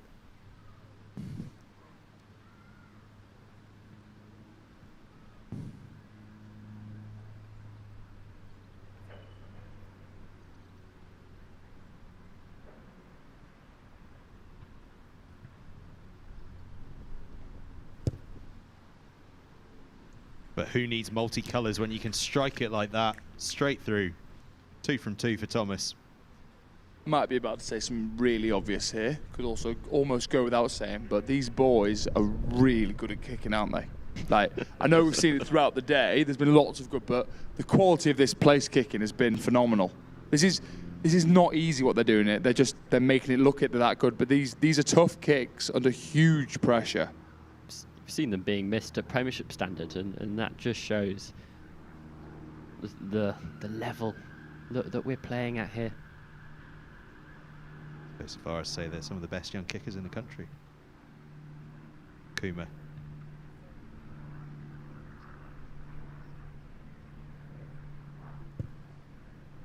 Lovely strike.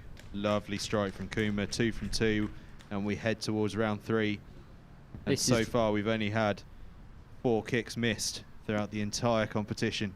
This is when you can book your place into the Alred Trophy Final. And it's something that I'm sure Greg will be ever so keen to do. There's also the huge advantage of not having to kick from those orange cones if you get through here. If you get these first 3, those orange cones kicks, the toughest kicks out there, they don't matter. You don't need to take them.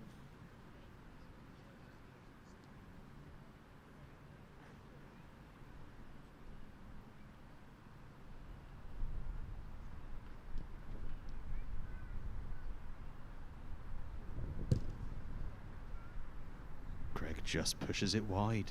He is going to have to take one of those tough kicks. Didn't see that one coming, gents. Thought that was going to be straight through. Walsh confidently strides up almost at the tee box before Greg's even moved away from his. Now it's important to keep in mind that whichever side that the kickers kicked initially from the green cones, they've now got to go to the other side. So assuming they pick their preferred one first, now going to have to go with a slight disadvantage.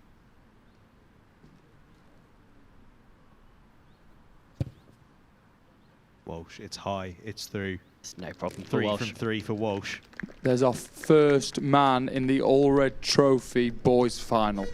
Booked his place there. Superb work from Walsh. Hasn't looked like missing throughout this red zone. Friday up now, his fellow left footer. Missed his first, but nailed his second.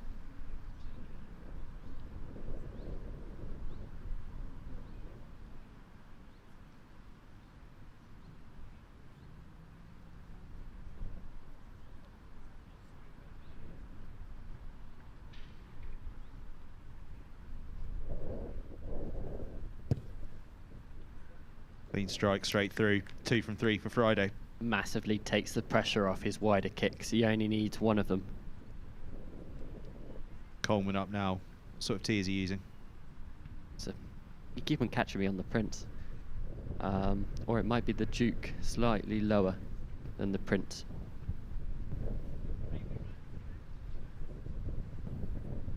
I think you need to work in kicking tee design or something. Or get a life.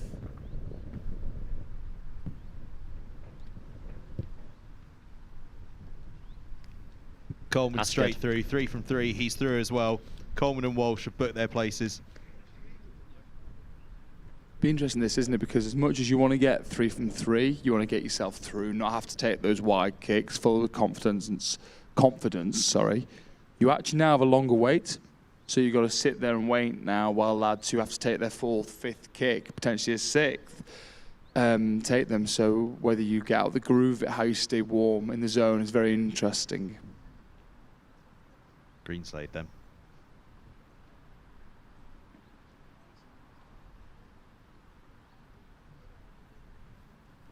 Two from 2 so far. It's 3 from 3. He joins Coleman and Walsh. Only player that I've seen out there using an RB Wolf designed by Peter Breen, the former Aussie coach, kicking coach at the Melbourne Rebels now, I think. This might be the most depressing chat I've ever heard. Yeah, it's filler, isn't it? It's what I'm here to do.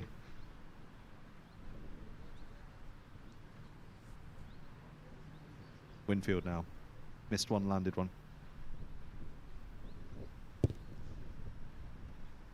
Make that missed one, landed 2.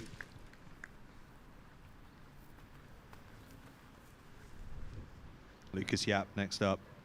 Landed his first, missed his second from the far side. Now he's on the near side. How's he going to go? Any man to miss in round 2.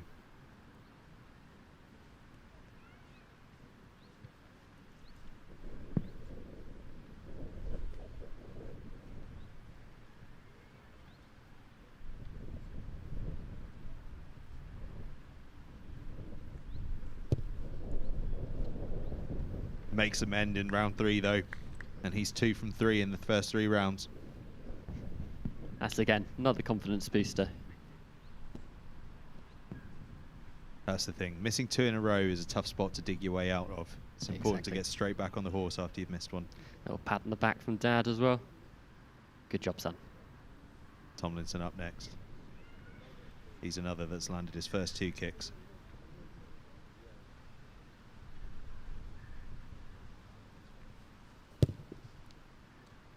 Make that his first 3. Tomlinson, Greenslade, Coleman and Walsh have all booked their place in the next round. Now, while all the players are handling it okay, you'll see in the middle of the pitch, the pressure has become too much for our chief photographer, Dante, who has passed out in the middle of the pitch, it seems. The pressure, she just can't, there she is. She just cannot handle the pressure, can Dante.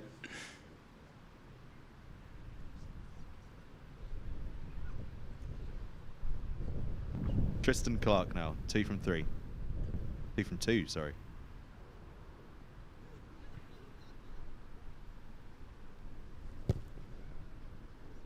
Make that 3 from 3 and a lovely set of socks to go with it.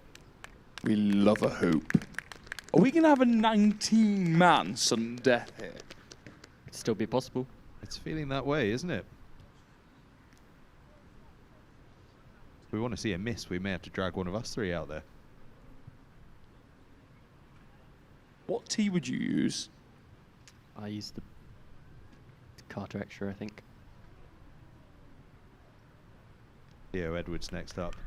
And why would the Carter Extra get your vote? I'd be able to open. I can't. I'd kick it upright, open up the sweet spot as much as possible, give me a better chance of not shanking it. As if said by Carter himself. Edwards, 3 from 3. He's through. They also pay the most money, don't they? The others just can't compete with that Dan Carter money. Peter Breen, please do get in touch. Give this man none of your money. He's mentioned everyone's tees so far.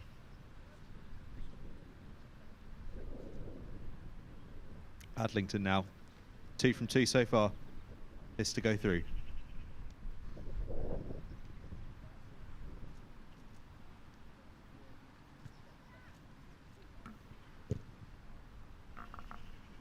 Three from 3 it is. Adlington goes through.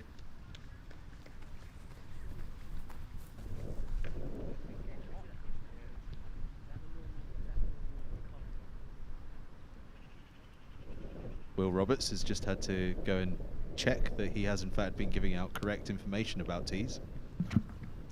I got it. You sound so proud. I'm 1 from 1. Ryan van der Merwe out now. 2 from 2 so far. Can he make Uncle Dwayne proud?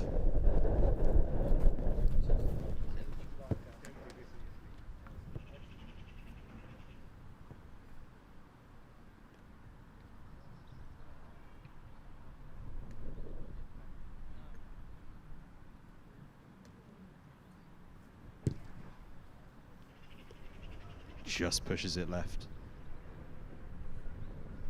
Van der Merwe will kick again. Aston Lever. He's next up. Missed his first, got his second. Really solid kick last time out under pressure. Now to go 2 from 3.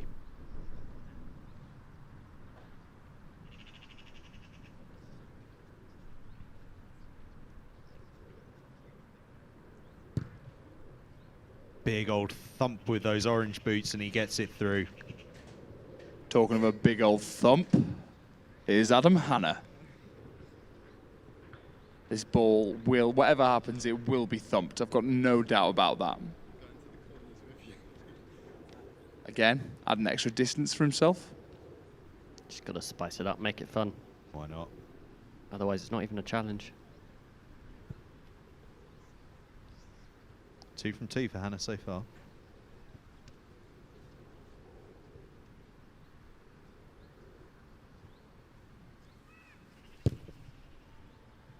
Three from 3. Hannah goes through. It says here that Adam Hanna, by trade, is a winger. Now, if I was a winger and on the opposite wing to Adam Hanna, I think I'd just have the day off. I wouldn't want Adam Hanna running towards me in a 5-metre channel. I don't even think Charlie would. Huge power winger who kicks off a tee. Are we looking at Scotland's answer to Nadolo? I think we might well be.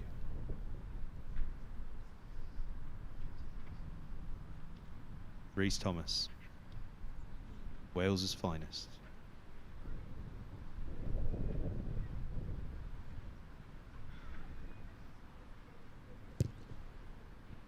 Strokes it home, 3 from 3. Easy as you like. No fuss. Kuma now to round off round 3. 2 from 2 so far. Youngest man in the field.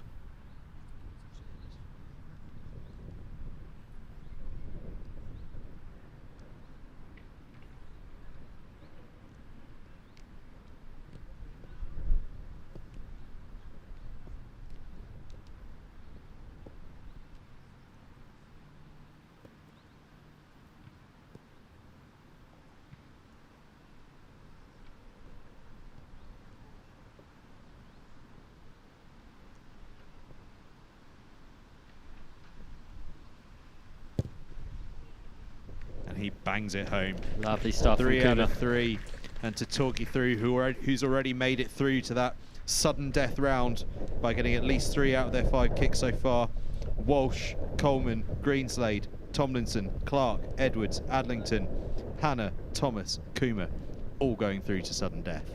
It's interesting to see. I spoke earlier about how the lads were quite relaxed, all chilling out. You're starting to see now as the pressure comes on, as people have to start making these kicks, people keep to themselves a little bit more. There's a little bit more nervous walking, kicking the balls, everyone getting a bit more jittery. I think nerves really starting to set in now. Jack Gregg, whose first 2 kicks sailed through, but his 3rd kick just missed. This one to go through, high pressure stakes now.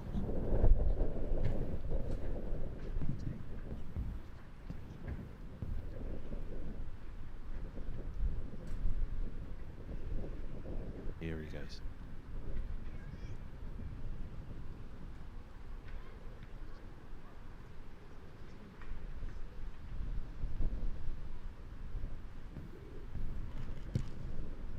High, drifts left, drifts left. 2 from 2, 1 to come. But we believe that Jack Gregg has a bonus kick. He does, and that seems as though it might be a massive benefit, and just shows that those first few competitions, they weren't just warm-ups, they're vital. We're in the realm now, aren't we, on the 15s and outside on a rugby pitch where these are really tough kicks. These aren't gimmies anymore.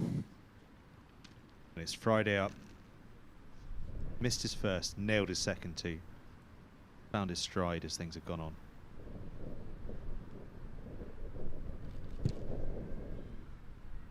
E2 though pushes it left. It's held up in the wind slightly.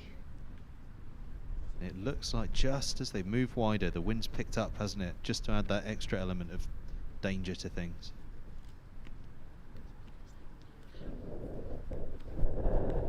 Winfield up now. Like Friday, missed his first, then nailed his second 2. Can he nail his 4th and go through?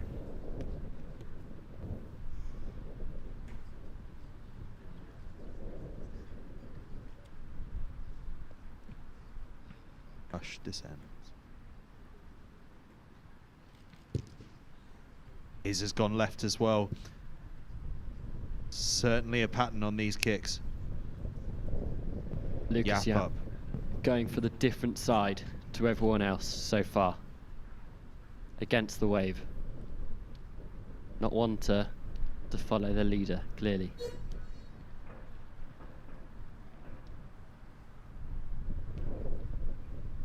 He's trying to make it go as infield as possible to give himself the best possible angle, but without the obstruction of that cone. Thinks he's found an angle.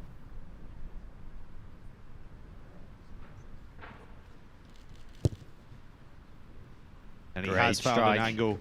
Superb from Yap, and Yap's through. Oh, and look, Ryan van der Moer, who comes after him, goes, oh, that looked a bit easier. Something about that spot. I'll have a kick from there. Mark it with an X. I was really worried that Lucas Yap was going to hit the orange cone there. I'm not going to lie. Thought he was going to trip up. It was very close. But goes to show, I know nothing. Quite simply, Charlie Beckett, once again, absolutely wrong.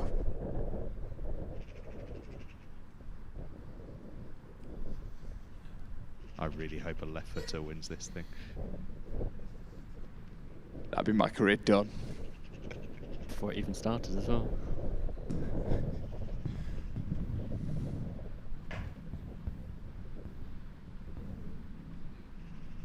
So Van der Merwe slotted his first 2, missed his 3rd. This to go through.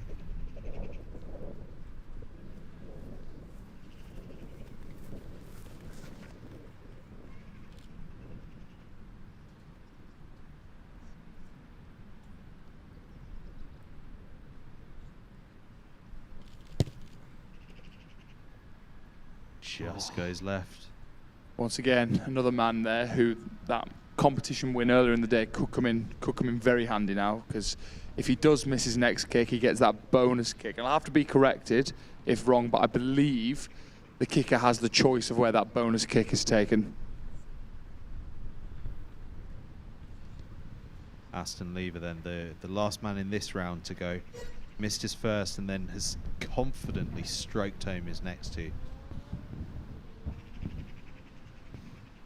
This one to go through.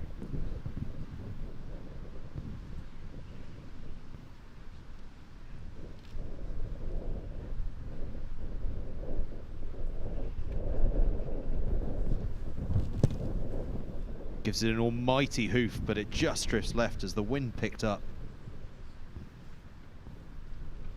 Back to Greg. So taking their 5th kicks will be Greg, Friday, Winfield, Van der Merwe and Lever.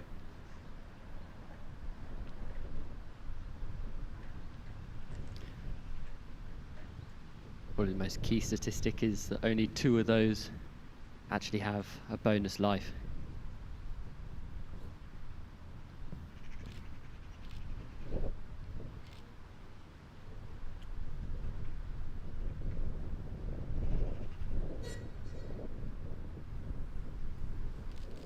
Strikes it, looks good early, straight through the middle. Very nice. Superb. Very nice. And Jack Gregg goes through. Bonus life. Won't be needing that.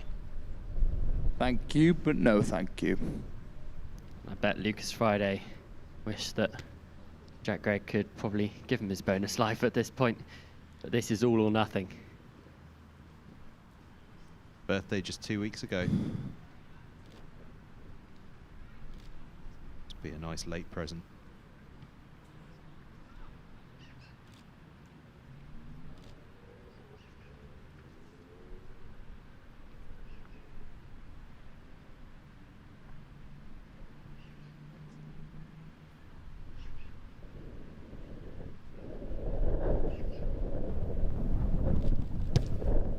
Strikes it well, strikes lovely. it true, goes through. That is yeah, there's not going to be a more pressure kick in his young career, exactly, I don't think. Exactly. That is the first time during this showdown that someone has had to make a kick, and it's arguably been one of the most solid kicks of the day, which really bodes well for the showdown. Can Winfield follow? Same scenario for him. Wind really picking up.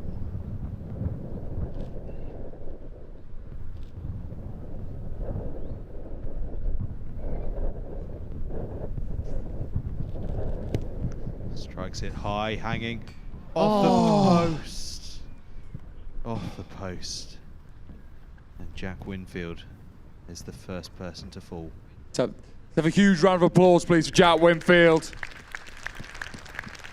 Brilliant all day, and that's the cruelest of margins to be knocked out by. But yeah, exceptional work from the young man. Well done, Jack.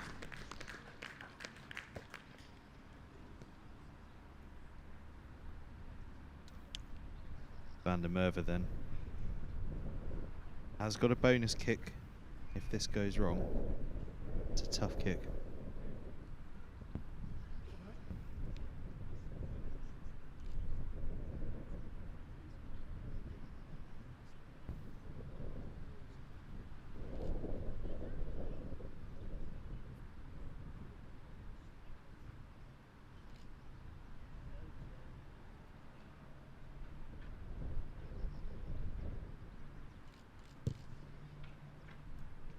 Pushes it left. He will need his bonus. There we see the importance of the earlier rounds come into play. Aston Lever then, the Southwest champion. Midlands champion, rather. Doesn't have that luxury. Doesn't Must have that bonus. land this kick.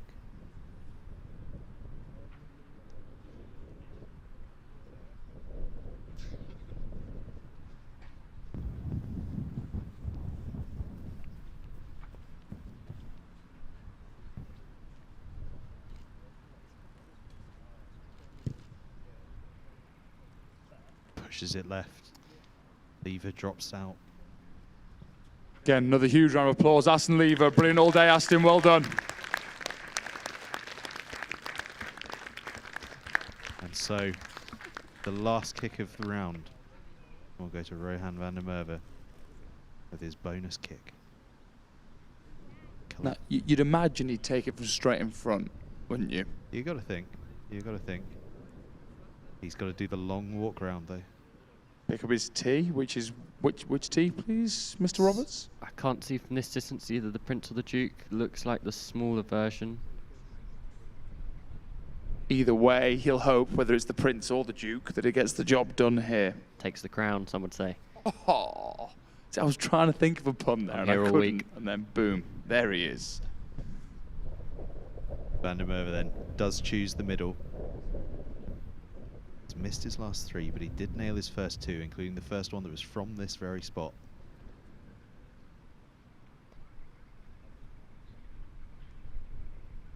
Looks confident.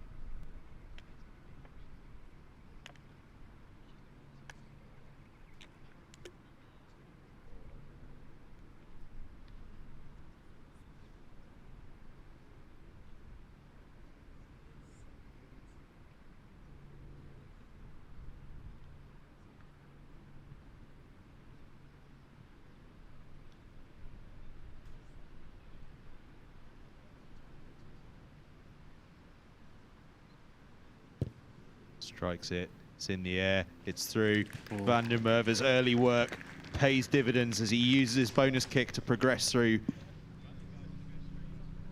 I think we just see the calibre of the field here for 17 of 19 to make it through now to this sudden death.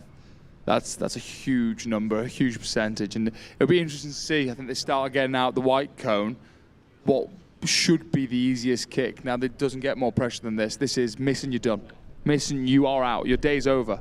So what that'll do to the lads, who most of them have got this kick for. Oh, we're bringing it back. It's further as well now.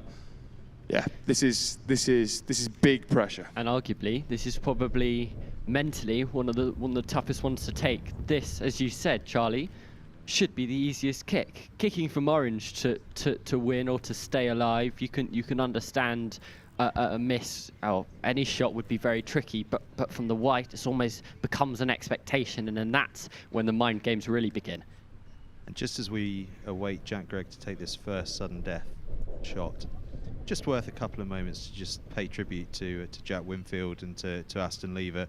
Performed brilliantly all day. Some superb kicks throughout. And a shame not to see them both into this sudden death round. But they'll shortly be joined by a few. There'll be a few misses. Here we go then. Jack Gregg lines it up. Formalities dealt with.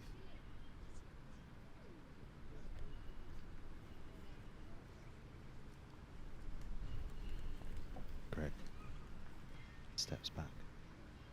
3 to the side, brushes the rubbish away.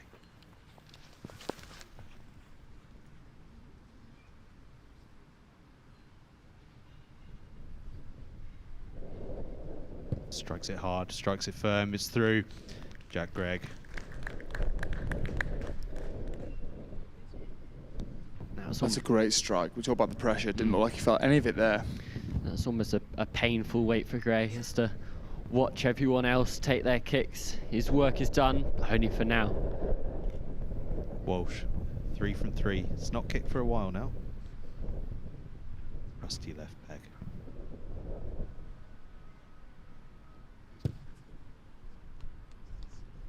Never in doubt from Walsh. Almost textbook there from Walsh. I'm sure the kicking coaches towards the back of the posts were most salivating over that technique. I mean, it was pretty much by the book.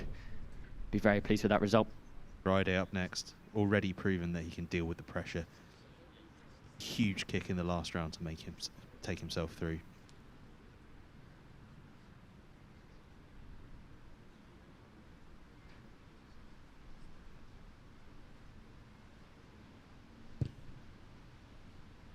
Strikes it straight through. That's massive. Lucas That's massive. Friday lives to fight another day. For Friday, because obviously he missed that first round. It's a mental hurdle that he's just overcome there, proving that he can make it. Gives him a massive confidence boost into the further kicks. Coleman up now. Another that was 3 from 3.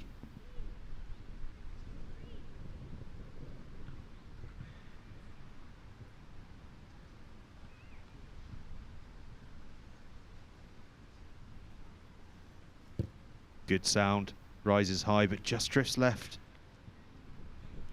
We say goodbye to Coleman. Will Coleman, everyone. Outstanding all day again from Will. Again, we just see the pressure. 3 from 3 in the first round, but that bit of pressure, it does funny things to us all. Harrison Greenslade then. Another 3 from 3 to get here.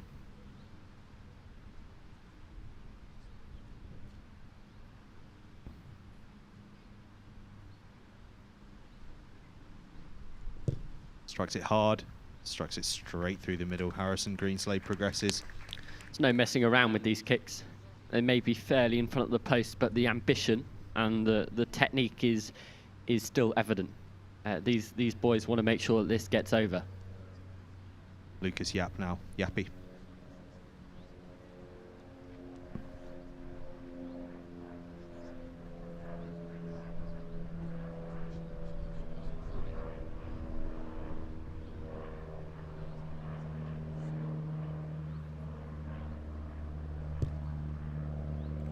Strikes it through, chases after it. Job done for Lucas Yap. Charlie Tomlinson then, another with 3 from 3. Performed well throughout. Had racked himself up a couple of bonus kicks earlier on, but doesn't need to use them. Now we're into sudden death with him. Checks the wind.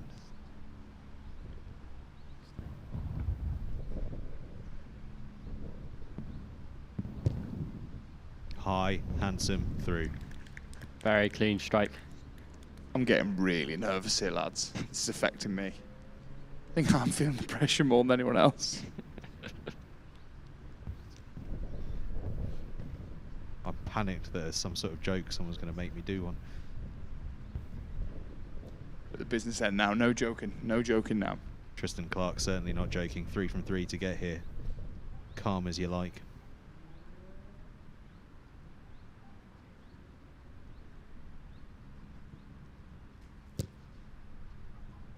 4 from 4, not a problem for the young man.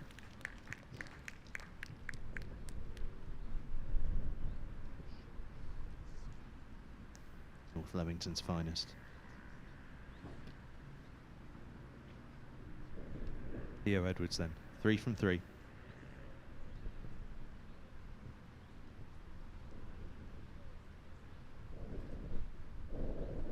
One of the day's most consistent performers.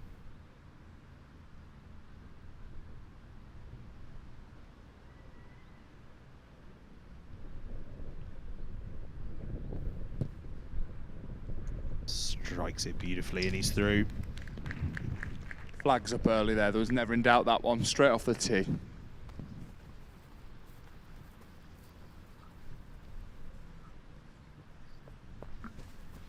Monty Adlington then. Looked calm and assured throughout.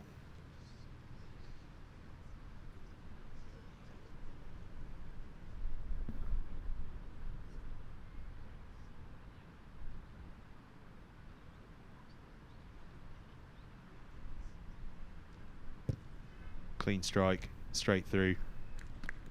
Very short run up there for Monty. Just stroked it over. Van der Merwe then, who had to use his extra kick, but performed under pressure to nail it, and crucially has practice from just a couple of minutes ago from this very spot.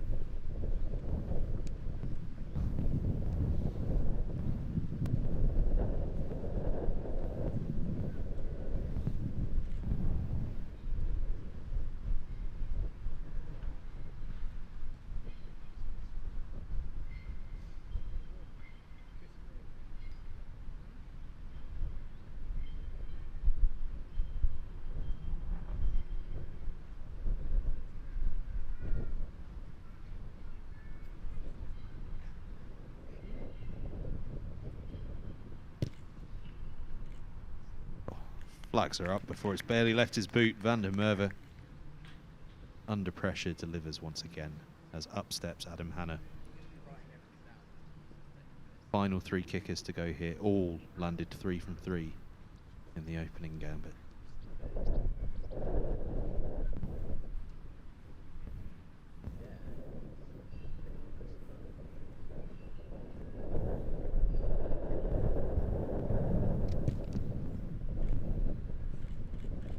Strikes it through from Hannah, who may have the advantage of being able to get it over the post and making it very difficult for those touch judges as time goes on.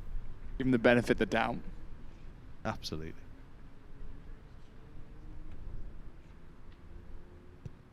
As if to mock the lads now, as they walk back, the trophy has been brought out for them to look at. They'll get a glimpse of it as they walk back from taking their kicks. Rhino branding delivered. Reese Thomas steps up now.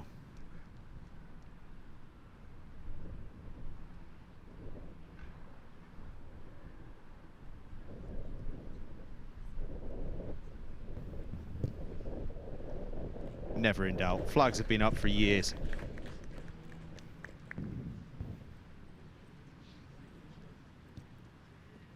Final kick then of this first round of sudden death goes to Ben Coomer. Seems about 13 years since we saw the 13-year-old. He flew through the first few rounds. Tension's unbearable.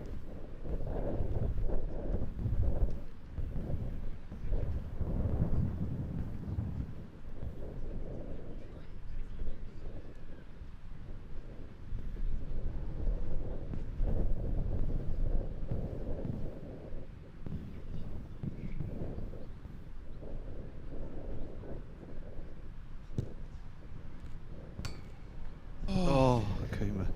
No. Just off the post. A big hand to Ben Coomer. Outstanding, Ben. I have no doubt we will see him at Alred Trophy Finals for years to come. Once again, 13 years old. That's first round of sudden death then. We lose two exceptional performers in Ben Coomer and in Will Coleman. No rest for the wicked though as Jack Gregg steps up again. He nailed his first. Can he nail his second?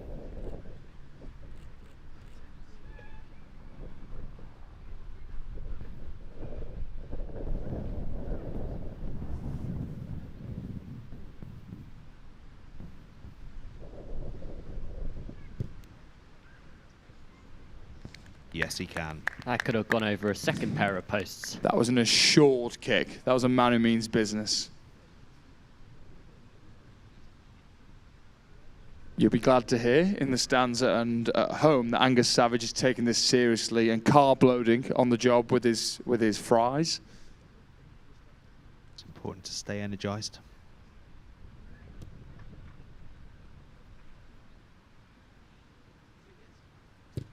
Jack Walsh with his left foot bangs it home.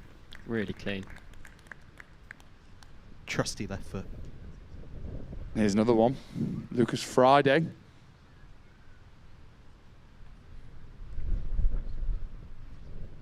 Already responded to pressure well twice. Now for a third time.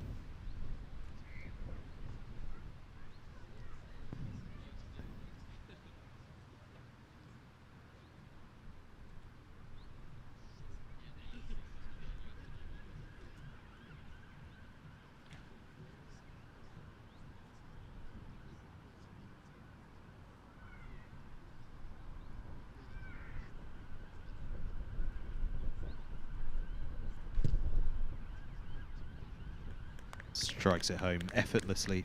Lucas Friday. Extremely impressive how Lucas has come back from that first initial miss from what should be, as we said, the easiest kick of the day, straight in front. He's responded brilliantly to that miss.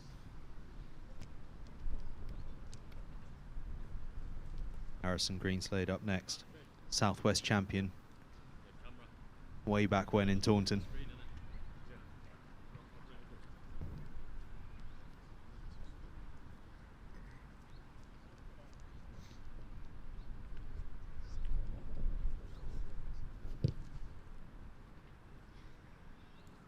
Slides left from Greenslade. We say goodbye to Harrison Greenslade, everyone.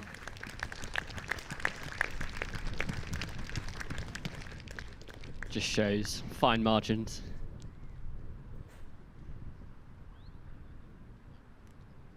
Lucas Yap now. Slotted his last three in a row.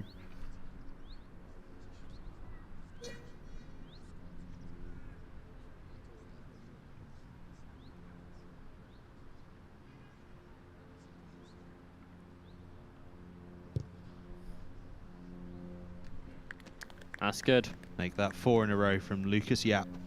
Performing well. As is the following. Charlie Tomlinson, 4 from 4 so far. Outstanding all day.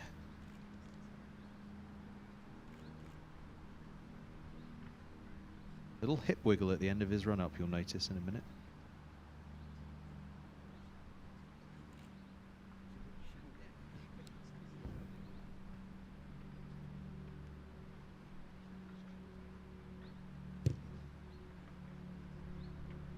The connection, the sound of that connection. The magic hip wiggle. Hips don't lie. All right, Shakira. Too young for Shakira, no? You're too old for Shakira.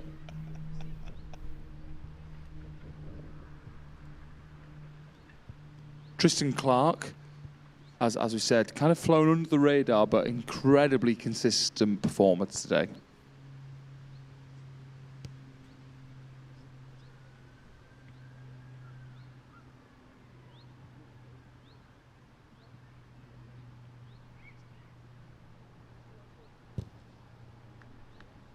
That's good. Justifies the build-up superbly, Tristan Clark. Theo Edwards is at the tee before he's even left it. Probably just want to get it over and done with, don't you? Quick and efficient.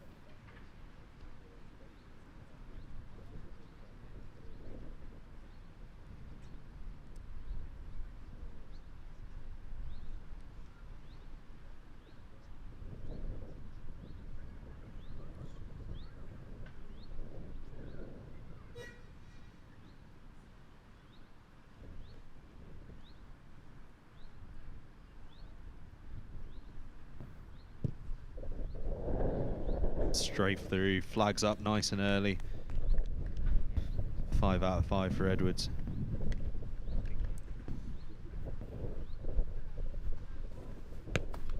Adlington, I was going to describe him as the sort of quiet under the radar man, but no longer.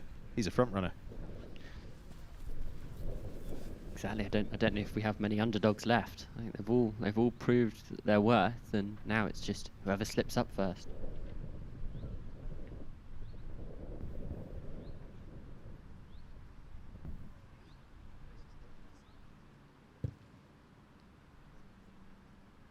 Brilliant stuff from Adlington. Fantastic. Van der Merwe going for the other side. Obviously feels more comfortable going this way across the body. Look it round. The man with more kicks today than any other to stay in the competition.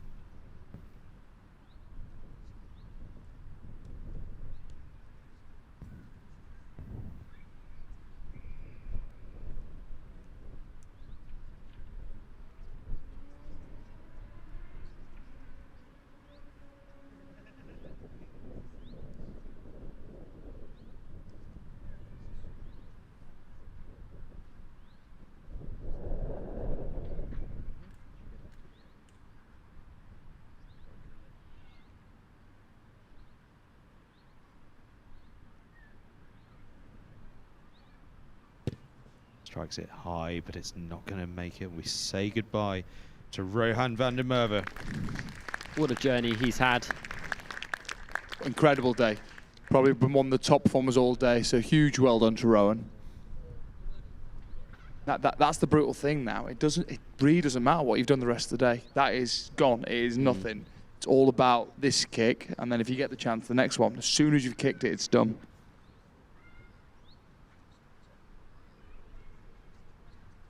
Adam Hanna been exceptional in this red zone. 4 from 4.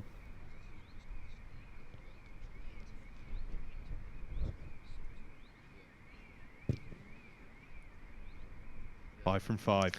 That literally went over the posts, not even over the crossbar. That went over the posts. That was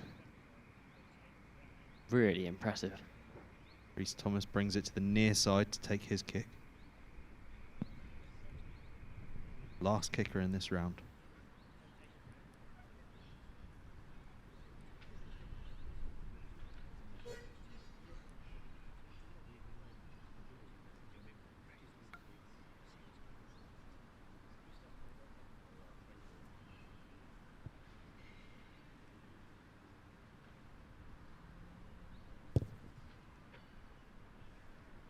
just slides left. A huge well done to Rhys Thomas. Exceptional day, Rhys. Huge congratulations. We move into the third round of this sudden death. We say goodbye to Harrison Greenslade, Rhys Thomas, and to Rowan van der Merwe. A brilliant well done to all three of those throughout the day. Been fantastic. But it's on to Jack Gregg now. First kick of round 3. Sudden death.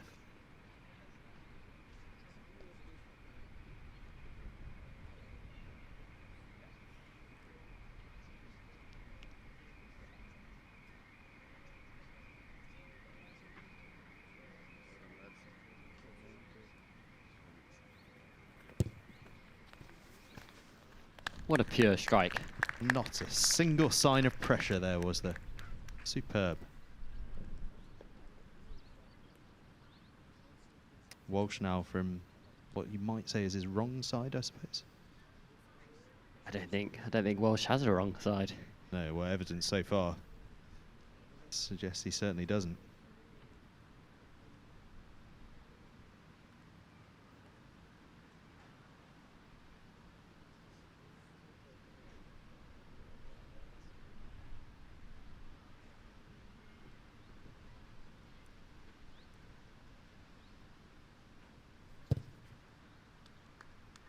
Never in doubt.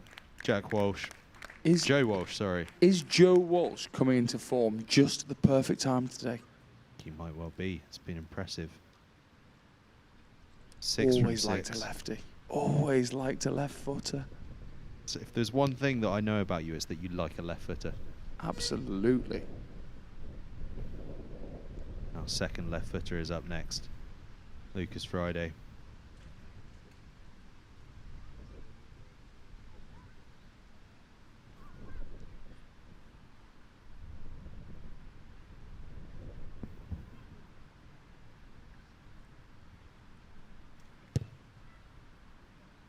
Sails through.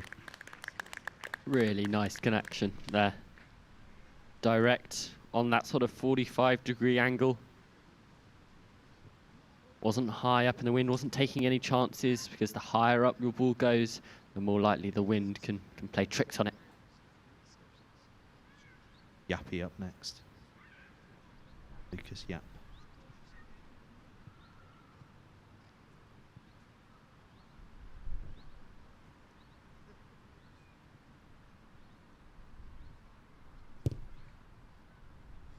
Takes your advice, Will. Oh. Drills it low and through the posts. Well, good news is that all our predictions are still in the running, so Yeah, they are, aren't they, actually? done quite Looks well. like we know what we're on about. Should have set up a betting shop. Another thing I think we haven't mentioned about the pressure is these boys will not be used to having a camera right in their face. Like, look how close that camera is. There's enough pressure on you already, and then camera there builds the pressure. Exactly. Charlie Tomlinson, though, so far has felt no pressure. And this one.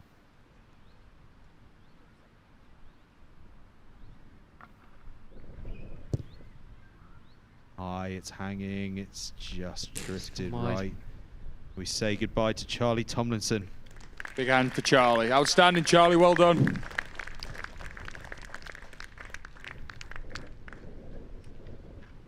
One of the most consistent kickers throughout the day.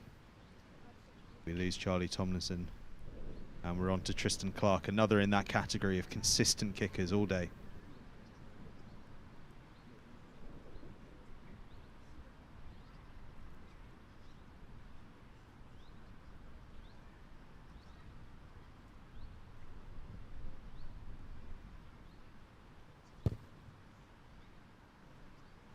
Clark pushes it left.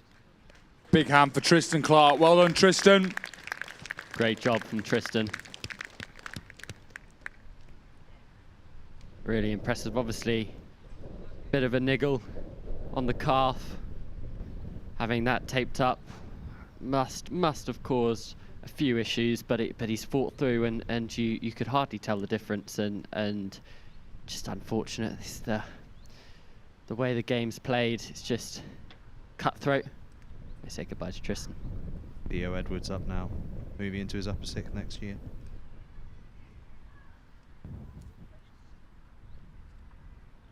Young referee as well.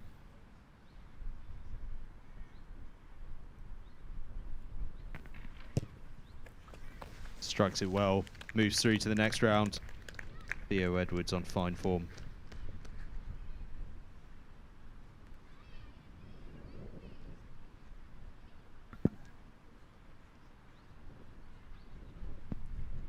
The consistent Monty Adlington steps up.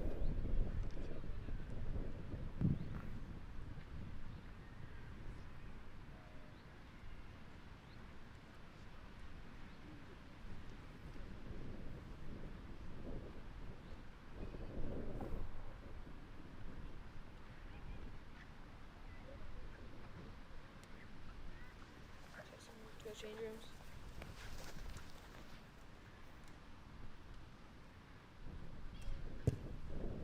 Hangs high, goes through.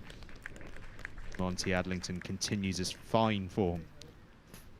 5 have already booked their place. Hannah could make it 6. Can't believe we already had, I think it's 5 or 6 kicks at least that these kickers have made, and we've still got half a dozen in the running. I mean, that is something. Adam Hannah, the last to go in this round of sudden death, before we circle back round to Jack Gregg at the start.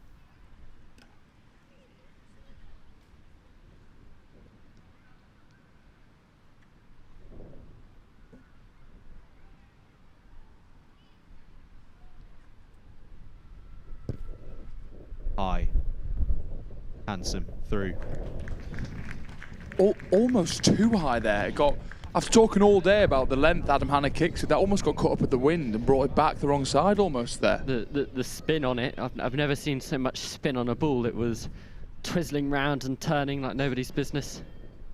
So we go into round 4 of sudden death, and we have 7 remaining. We've lost quite a few of those last 2 rounds. We lost 10, 9 of 10 the last 2 rounds. These are really tough kicks now.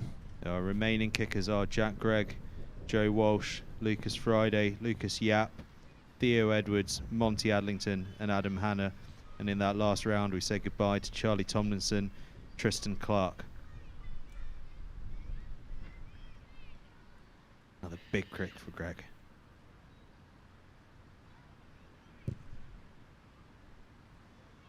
Clean. That's sensational. That is a statement if I've ever seen one. That's a follow that, lads, isn't it? Exactly. Absolutely outstanding. And I think if anyone was to follow it up, it would be Joe Walsh. Always trust a lefty. Indeed.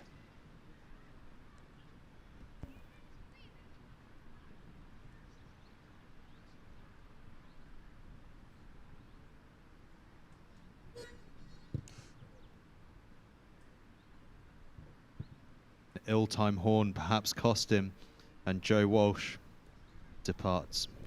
Huge hand for Joe, please. Well done, Joe.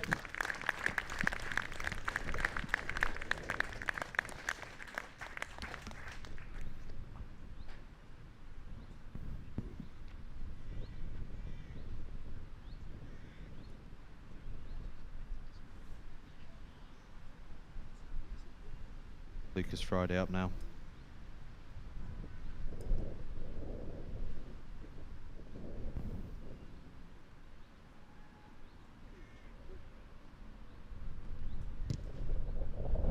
Sends it wide and left. Big hand to Lucas Friday. Well done, Lucas.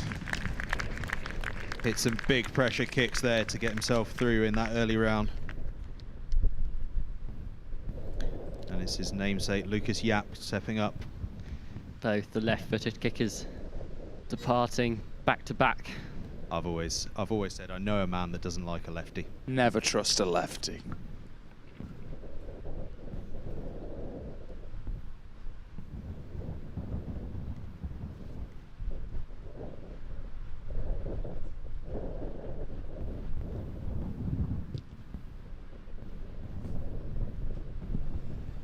By the finest of margins. That's snuck over.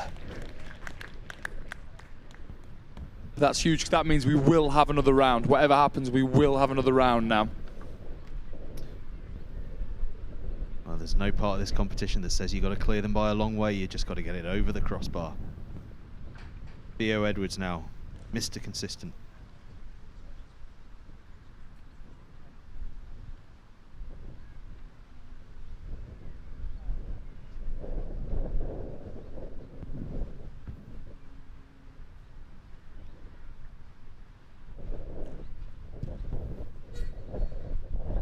Sails through. That was impressive. That was impressive.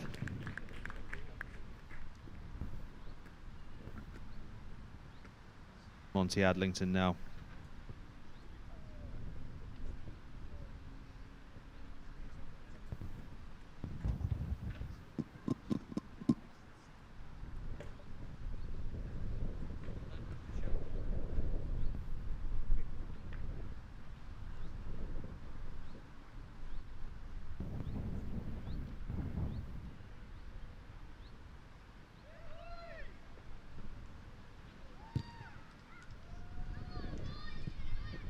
Just had to push at it a bit too much and it's just missed. And a big hand to Monty Adlington, a superstar all day. We could say it about most people here, but honestly, Monty has really provided something different. I think he's really been one of those outstanding stars, and it's gutting to see him leave the way he did. Now the question is, will it be 3 or 2 in this next round? Adam Hanna approaches the tee.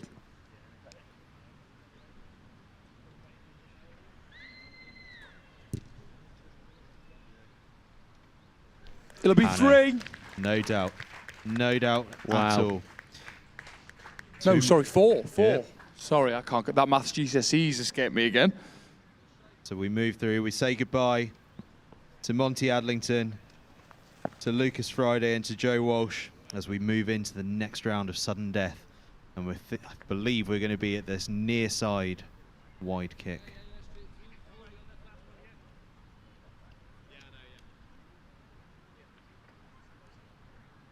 I don't think this kick could be more in the wind. So to remind you of who remains: Jack Gregg, Lucas Yap, Theo Edwards and Adam Hanna. The final 4. Pressure being put on Hanna to get across for a pre-round photo. Organisers clearly feel that this could be the decisive round. I mean, you never know. This could still have multiple rounds in it. That is the nature of this game. Even though there are less players on the pitch, still very much all to play for. Would you want to be going early in this round? Would you want to be first, or would you want to watch people go before you? I would not want to watch. First up, yeah, that's where I want to go. Well, talking of first, here he is, Jack Gregg. He's every round so far. It's been a statement kick. It's been a follow that if you dare, lads. Let's see if he carries that on. Big puff out of the cheeks, big kick. But young man, just do what you've been doing all day. Lovely tee as well. Will? Vortex. It's a Vortex. There we go. It'd be good for you if a Vortex was the one that won, wouldn't it?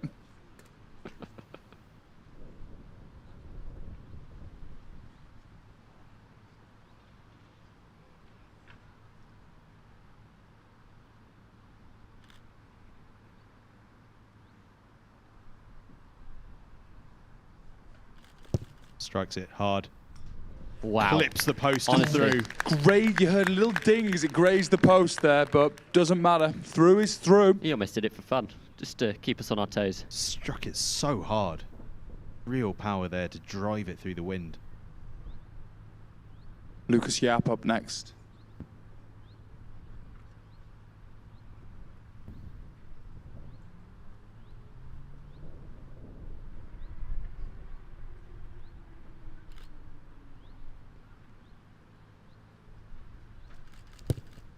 Clean strike.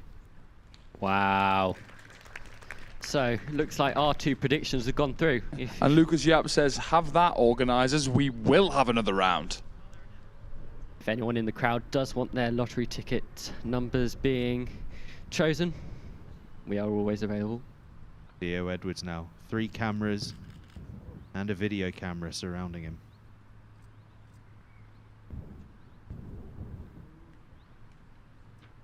Seven from 7 so far. It's place kicking competition.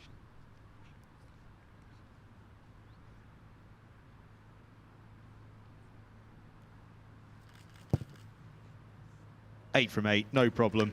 On he goes. Tell you what, those fluorescent mercurials have not let him down today.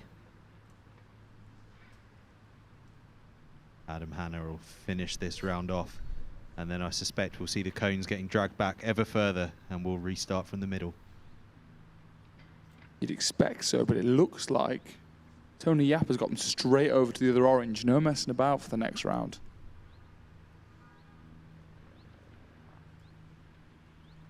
Exposure from Hanna.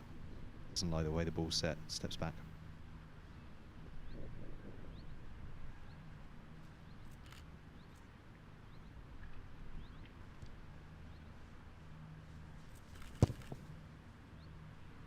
Straight through. Wow. All 4 players convert their kicks and into the next round of sudden death. And it looks like you're right. We're going straight back across to the other orange. This is some seriously impressive kicking now. The pressure they're under, and we're bringing the oranges wider here as well. It looks like this is really as tough as it gets now. I feel like I've said that about 5 times today, and then just made it tougher. Every kick at this point is just tougher and tougher. But these 4 so far have shown no signs of finding them tough. Jack Gregg, Southeast champion.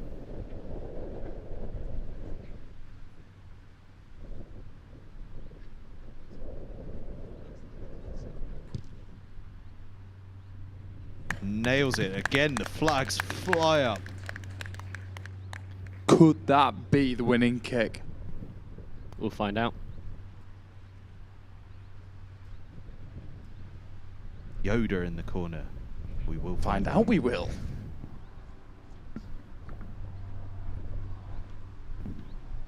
Lucas Yap.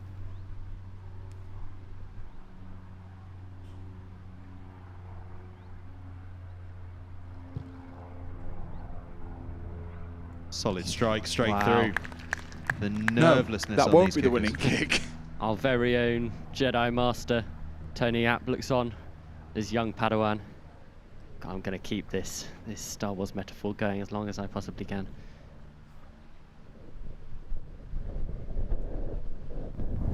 Theo Edwards now.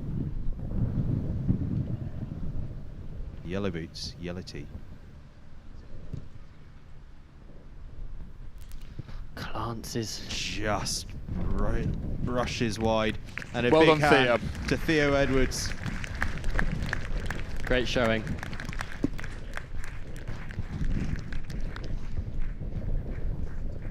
Adam Hanna now.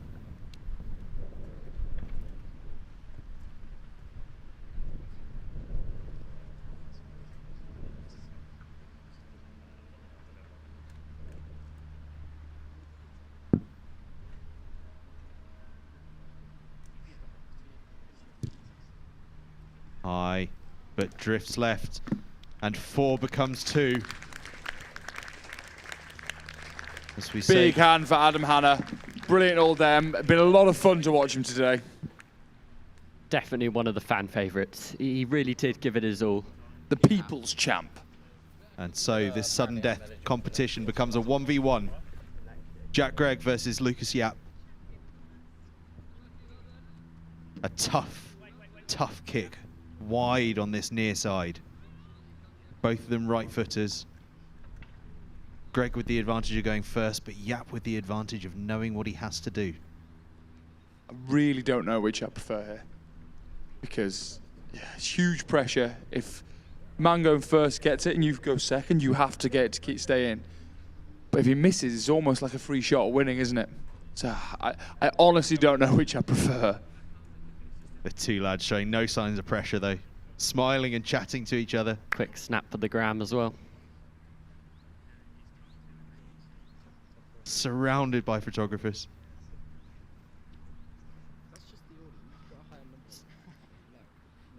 Both, as you said, very relaxed and composed, and they know they have a job to do, and this is when it gets serious. Here we are then. Jack Gregg sets up for his potentially final kick of the day.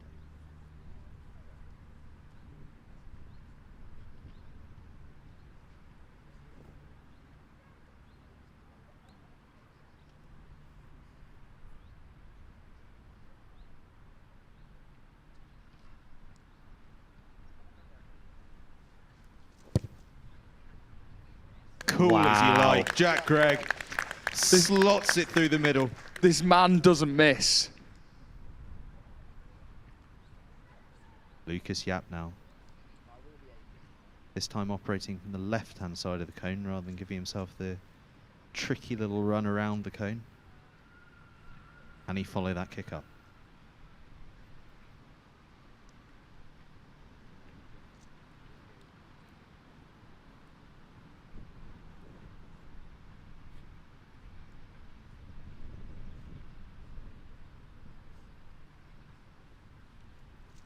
Strikes it hard, sails through. Wow. We will go again.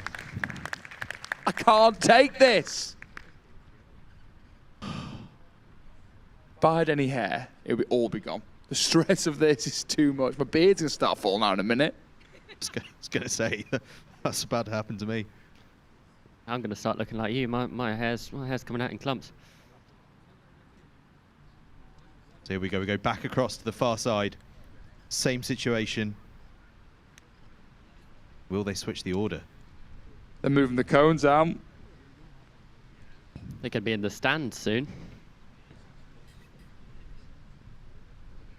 It'll be Jack Gregg to go first. Both of these kickers, of course, missed early on in the 3 from 5 round, but performed under pressure to make their way through, and in this sudden death round have been absolutely astonishing. Gregg then lines up. Photographers sprinting to get to him.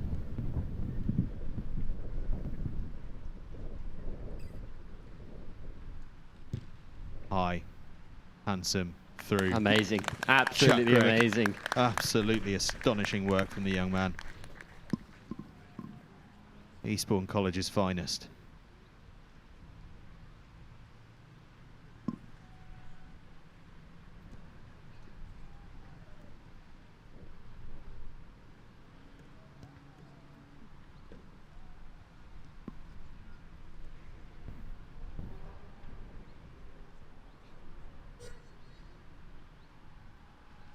Yeah, strikes it high. Will it make it? Yes, it will. Yes, it will. Yes, it will. Wow. Is he teasing us? Is he going, how close can I get it? Give everyone a heart attack. And then it just drops over. Aiming for the dream shot, bouncing over off the bar. If we get that, I think we can all just go home. Call it a draw. How wide will Tony Yapp move this cone? That was 4 steps. Another 4 yards for that. 4 steps. We're now just about on the 5 meter channel. We'll have to be moving our screen soon for them to kick from out here. And so the pressure turns back to Gregg. If the man does feel such a thing.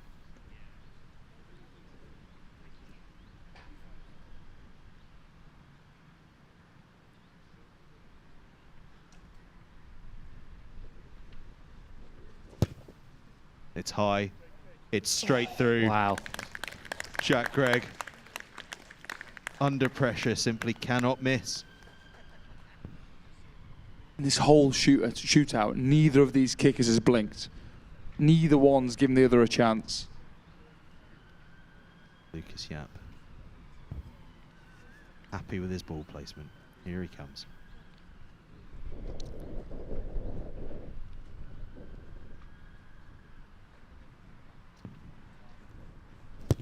Clean strike. Clean strike, sails through. Oh sails through.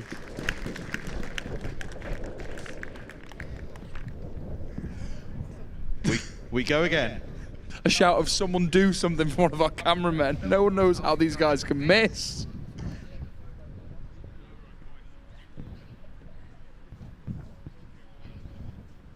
As they reorganise over there, what an extraordinary show of performance under pressure from these two. They've never struck it cleaner than in these last 2 rounds. That's the thing, we haven't seen, like I said, neither's blinked. We haven't seen one that's just, even though Lucas's have just crept over, they've been great strikes. It's not been like he's mishit them or shanked them or anything. They've just been great strikes. He's judged them perfectly. And to be honest, so far, Jack Gregg looks like he could go another 5-10 meters. Here he is then, Jack Gregg, lining up his 3rd one-on-one kick.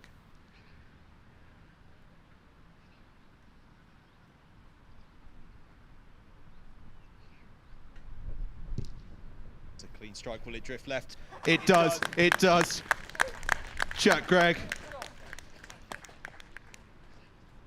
We thought it was going to drift right, but it's crept back in. Lucas Yapp now to follow. Fatigue levels. Well, that's the big issue now.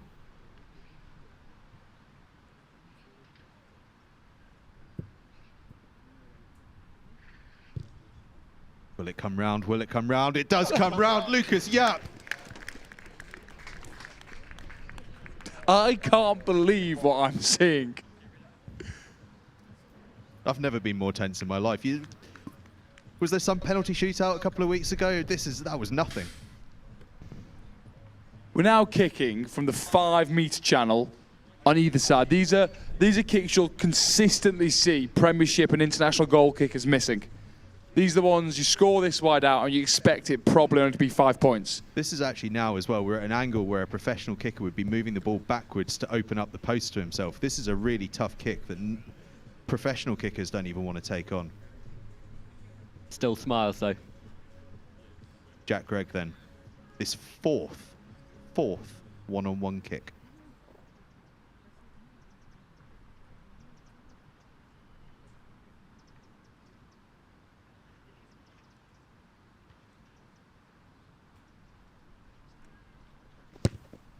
It's high, it's pushed right. Oh my.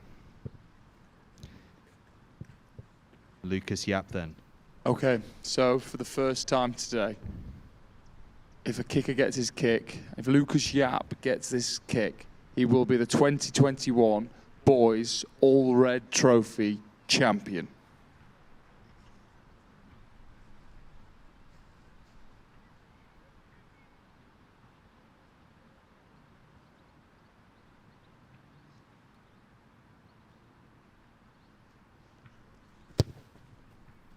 Clean strike. Will it creep left? Will it creep left? It doesn't. We go again.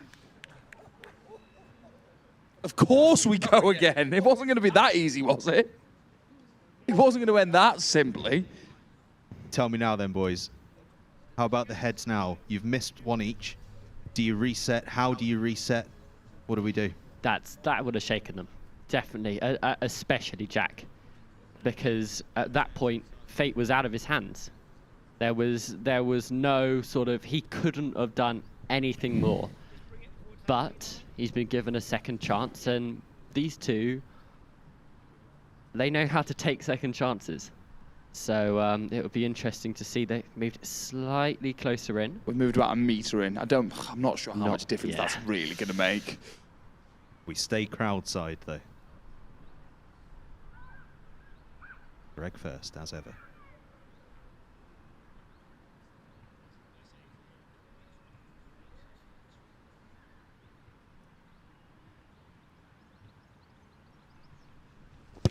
Clean strike, straight through, no doubt. Back to type, straight through the middle. Lucas Yapp now to stay in the competition.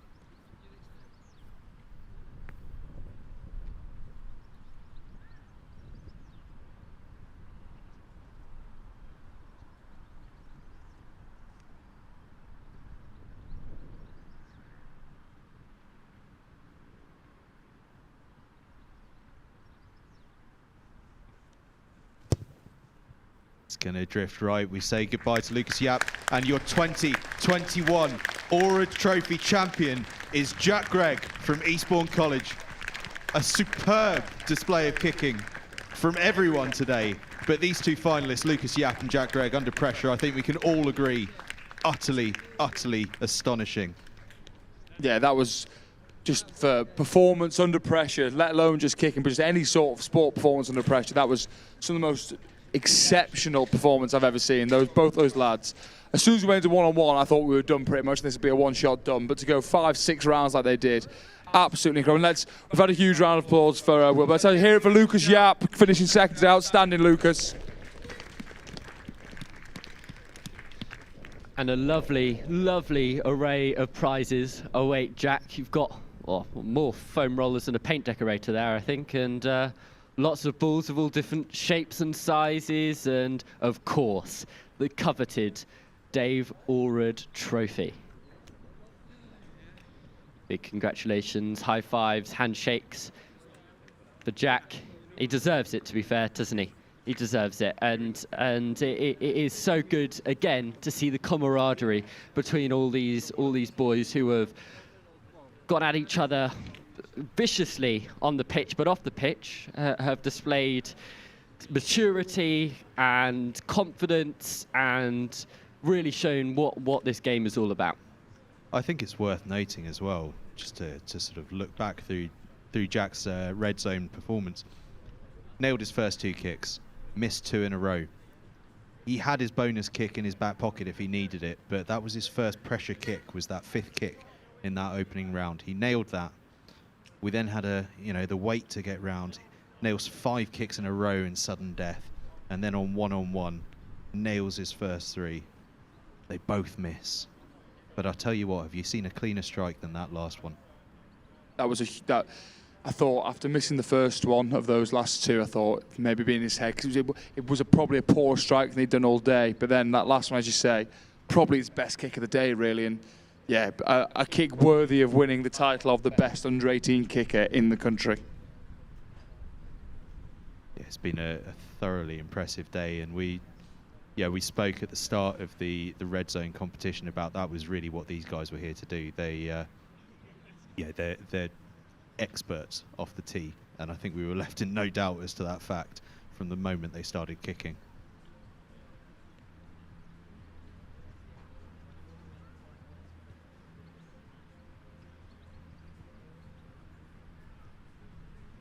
So we'll shortly be handing over to Charlie Beckett to take control of proceedings here as the presentations commence. After an astonishing day of kicking, to be quite honest with you. I've never seen anything quite like it. No, it's just the consistency, I think, is the most impressive thing. Most people, most talented kickers would be able to put over a good shot here and there. But it's to do it on a consistent basis again and again and again. And we didn't see any flukes. We didn't see people sort of cut at it and take over like that. But it was just, honestly, I think the UK is in very safe hands when it comes to school, not only schoolboy, but kicking all around the country. Honestly, it's something that these boys should be very, very, very proud of. And a word on just the Alred Trophy as a competition in school kicking. I mean, what a fantastic concept and organisation. You know, giving young kickers a chance to go and show off their abilities, but also to test themselves in a way that you very rarely get tested. You know, ultimately, as a young up-and-coming kicker, you really only your kicks are just in training and in games, and they're relatively low-pressure environments. But actually, if you're an aspiring professional, a high-pressure environment is something you're only really going to come across almost when it's too late. Exactly, and we can see here that we have a high level of performance, no matter your decency on the pitch as a player. Goal kicking, it's almost like a completely different beast. Okay, everyone. Well, what a day that was, eh? What a day. First of all, huge round of applause to all our competitors today. Outstanding all day, gents. Well done.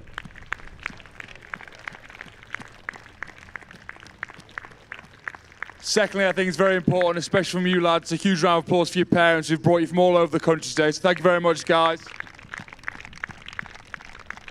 And then finally, huge thank you to everyone at Nottingham Rugby Club, everyone at School of Kicking, NextGenXV, everyone. Thank you, everyone, for such a brilliant day.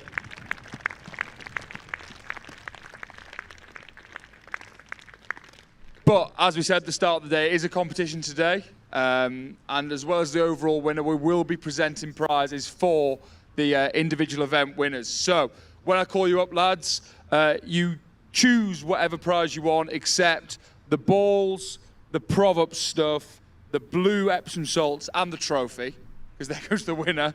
You can't get them. But the footballs, the foam rollers, the massage balls, you choose one of them, and Yappy will present it to you, I believe. So our first individual event winner, the longest drive, it seems years ago now, with 67 metres, Adam Hanna.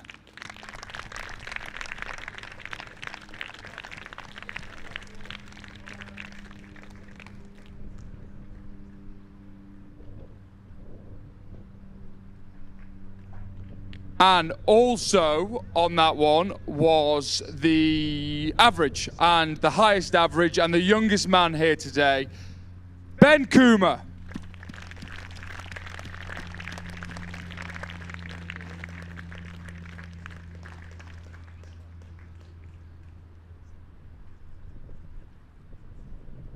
Our next event was hang time, and the winner of that with an overall score of 51.5, Rowan van der Merwe.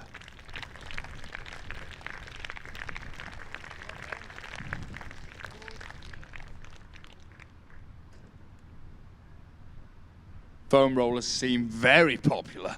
Don't know why, they're horrible. They hurt so much.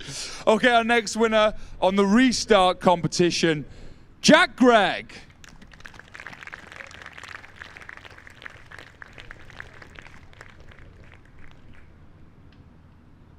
Probably not what he's most excited about winning today, if we're being honest, but we'll get to that later. Next winner, and when you come up, you'll have to take 2 because he won the restart drop zone and the average for downtown with a score of 53 meters. So coming up for 2 prizes, Charlie Tomlinson.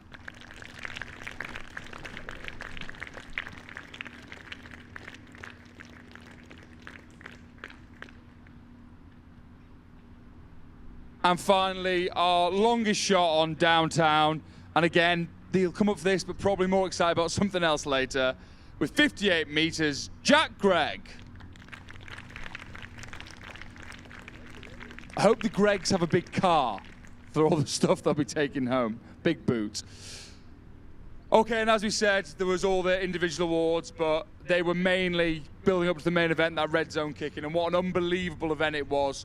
As I said, the fact that we only had 2 lads not go through to the sudden death, and then the quality of kicking in that sudden death shows what an incredible competition we had, what talented lads we have, and I've no doubt we'll see a lot of you back at Alred Trophy Finals in the future.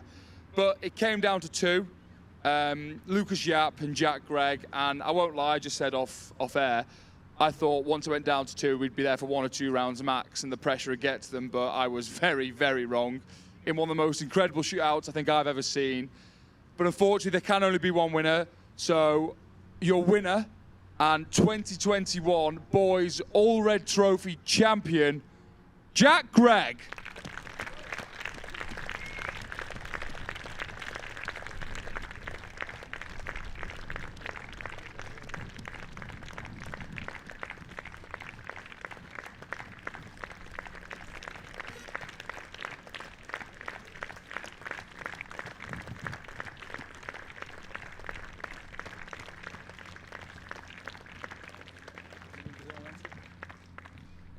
Ladies and gents, that's it for today. Thank you so much for coming. An incredible day, lads. Massive congratulations again. If anyone needs any photos of any of you, they'll give you a shout from the team. But apart from that, it's a huge thank you, everyone. Get home safe and come on the Lions. But thank you very much, everyone. Safe drive home.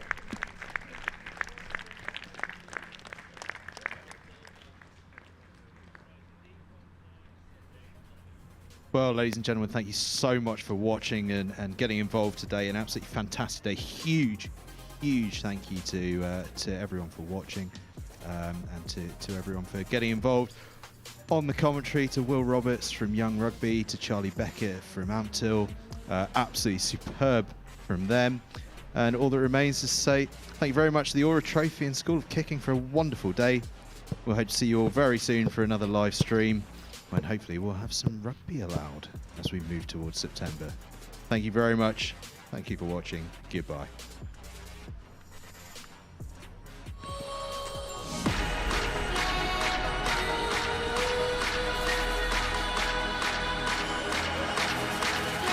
Introducing NextGenXV, the new home school rugby. Well, where does this come from? Covering everything the school game has to offer in both the north and southern hemispheres.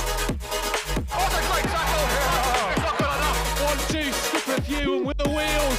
Highlighting tomorrow's stars, NextGen15 will be bringing you live games and a regular update of all the news and in-depth news on the global game. What's a kick? Where did he come from? And how did that happen? All your school rugby, all in one place. This Gen 50.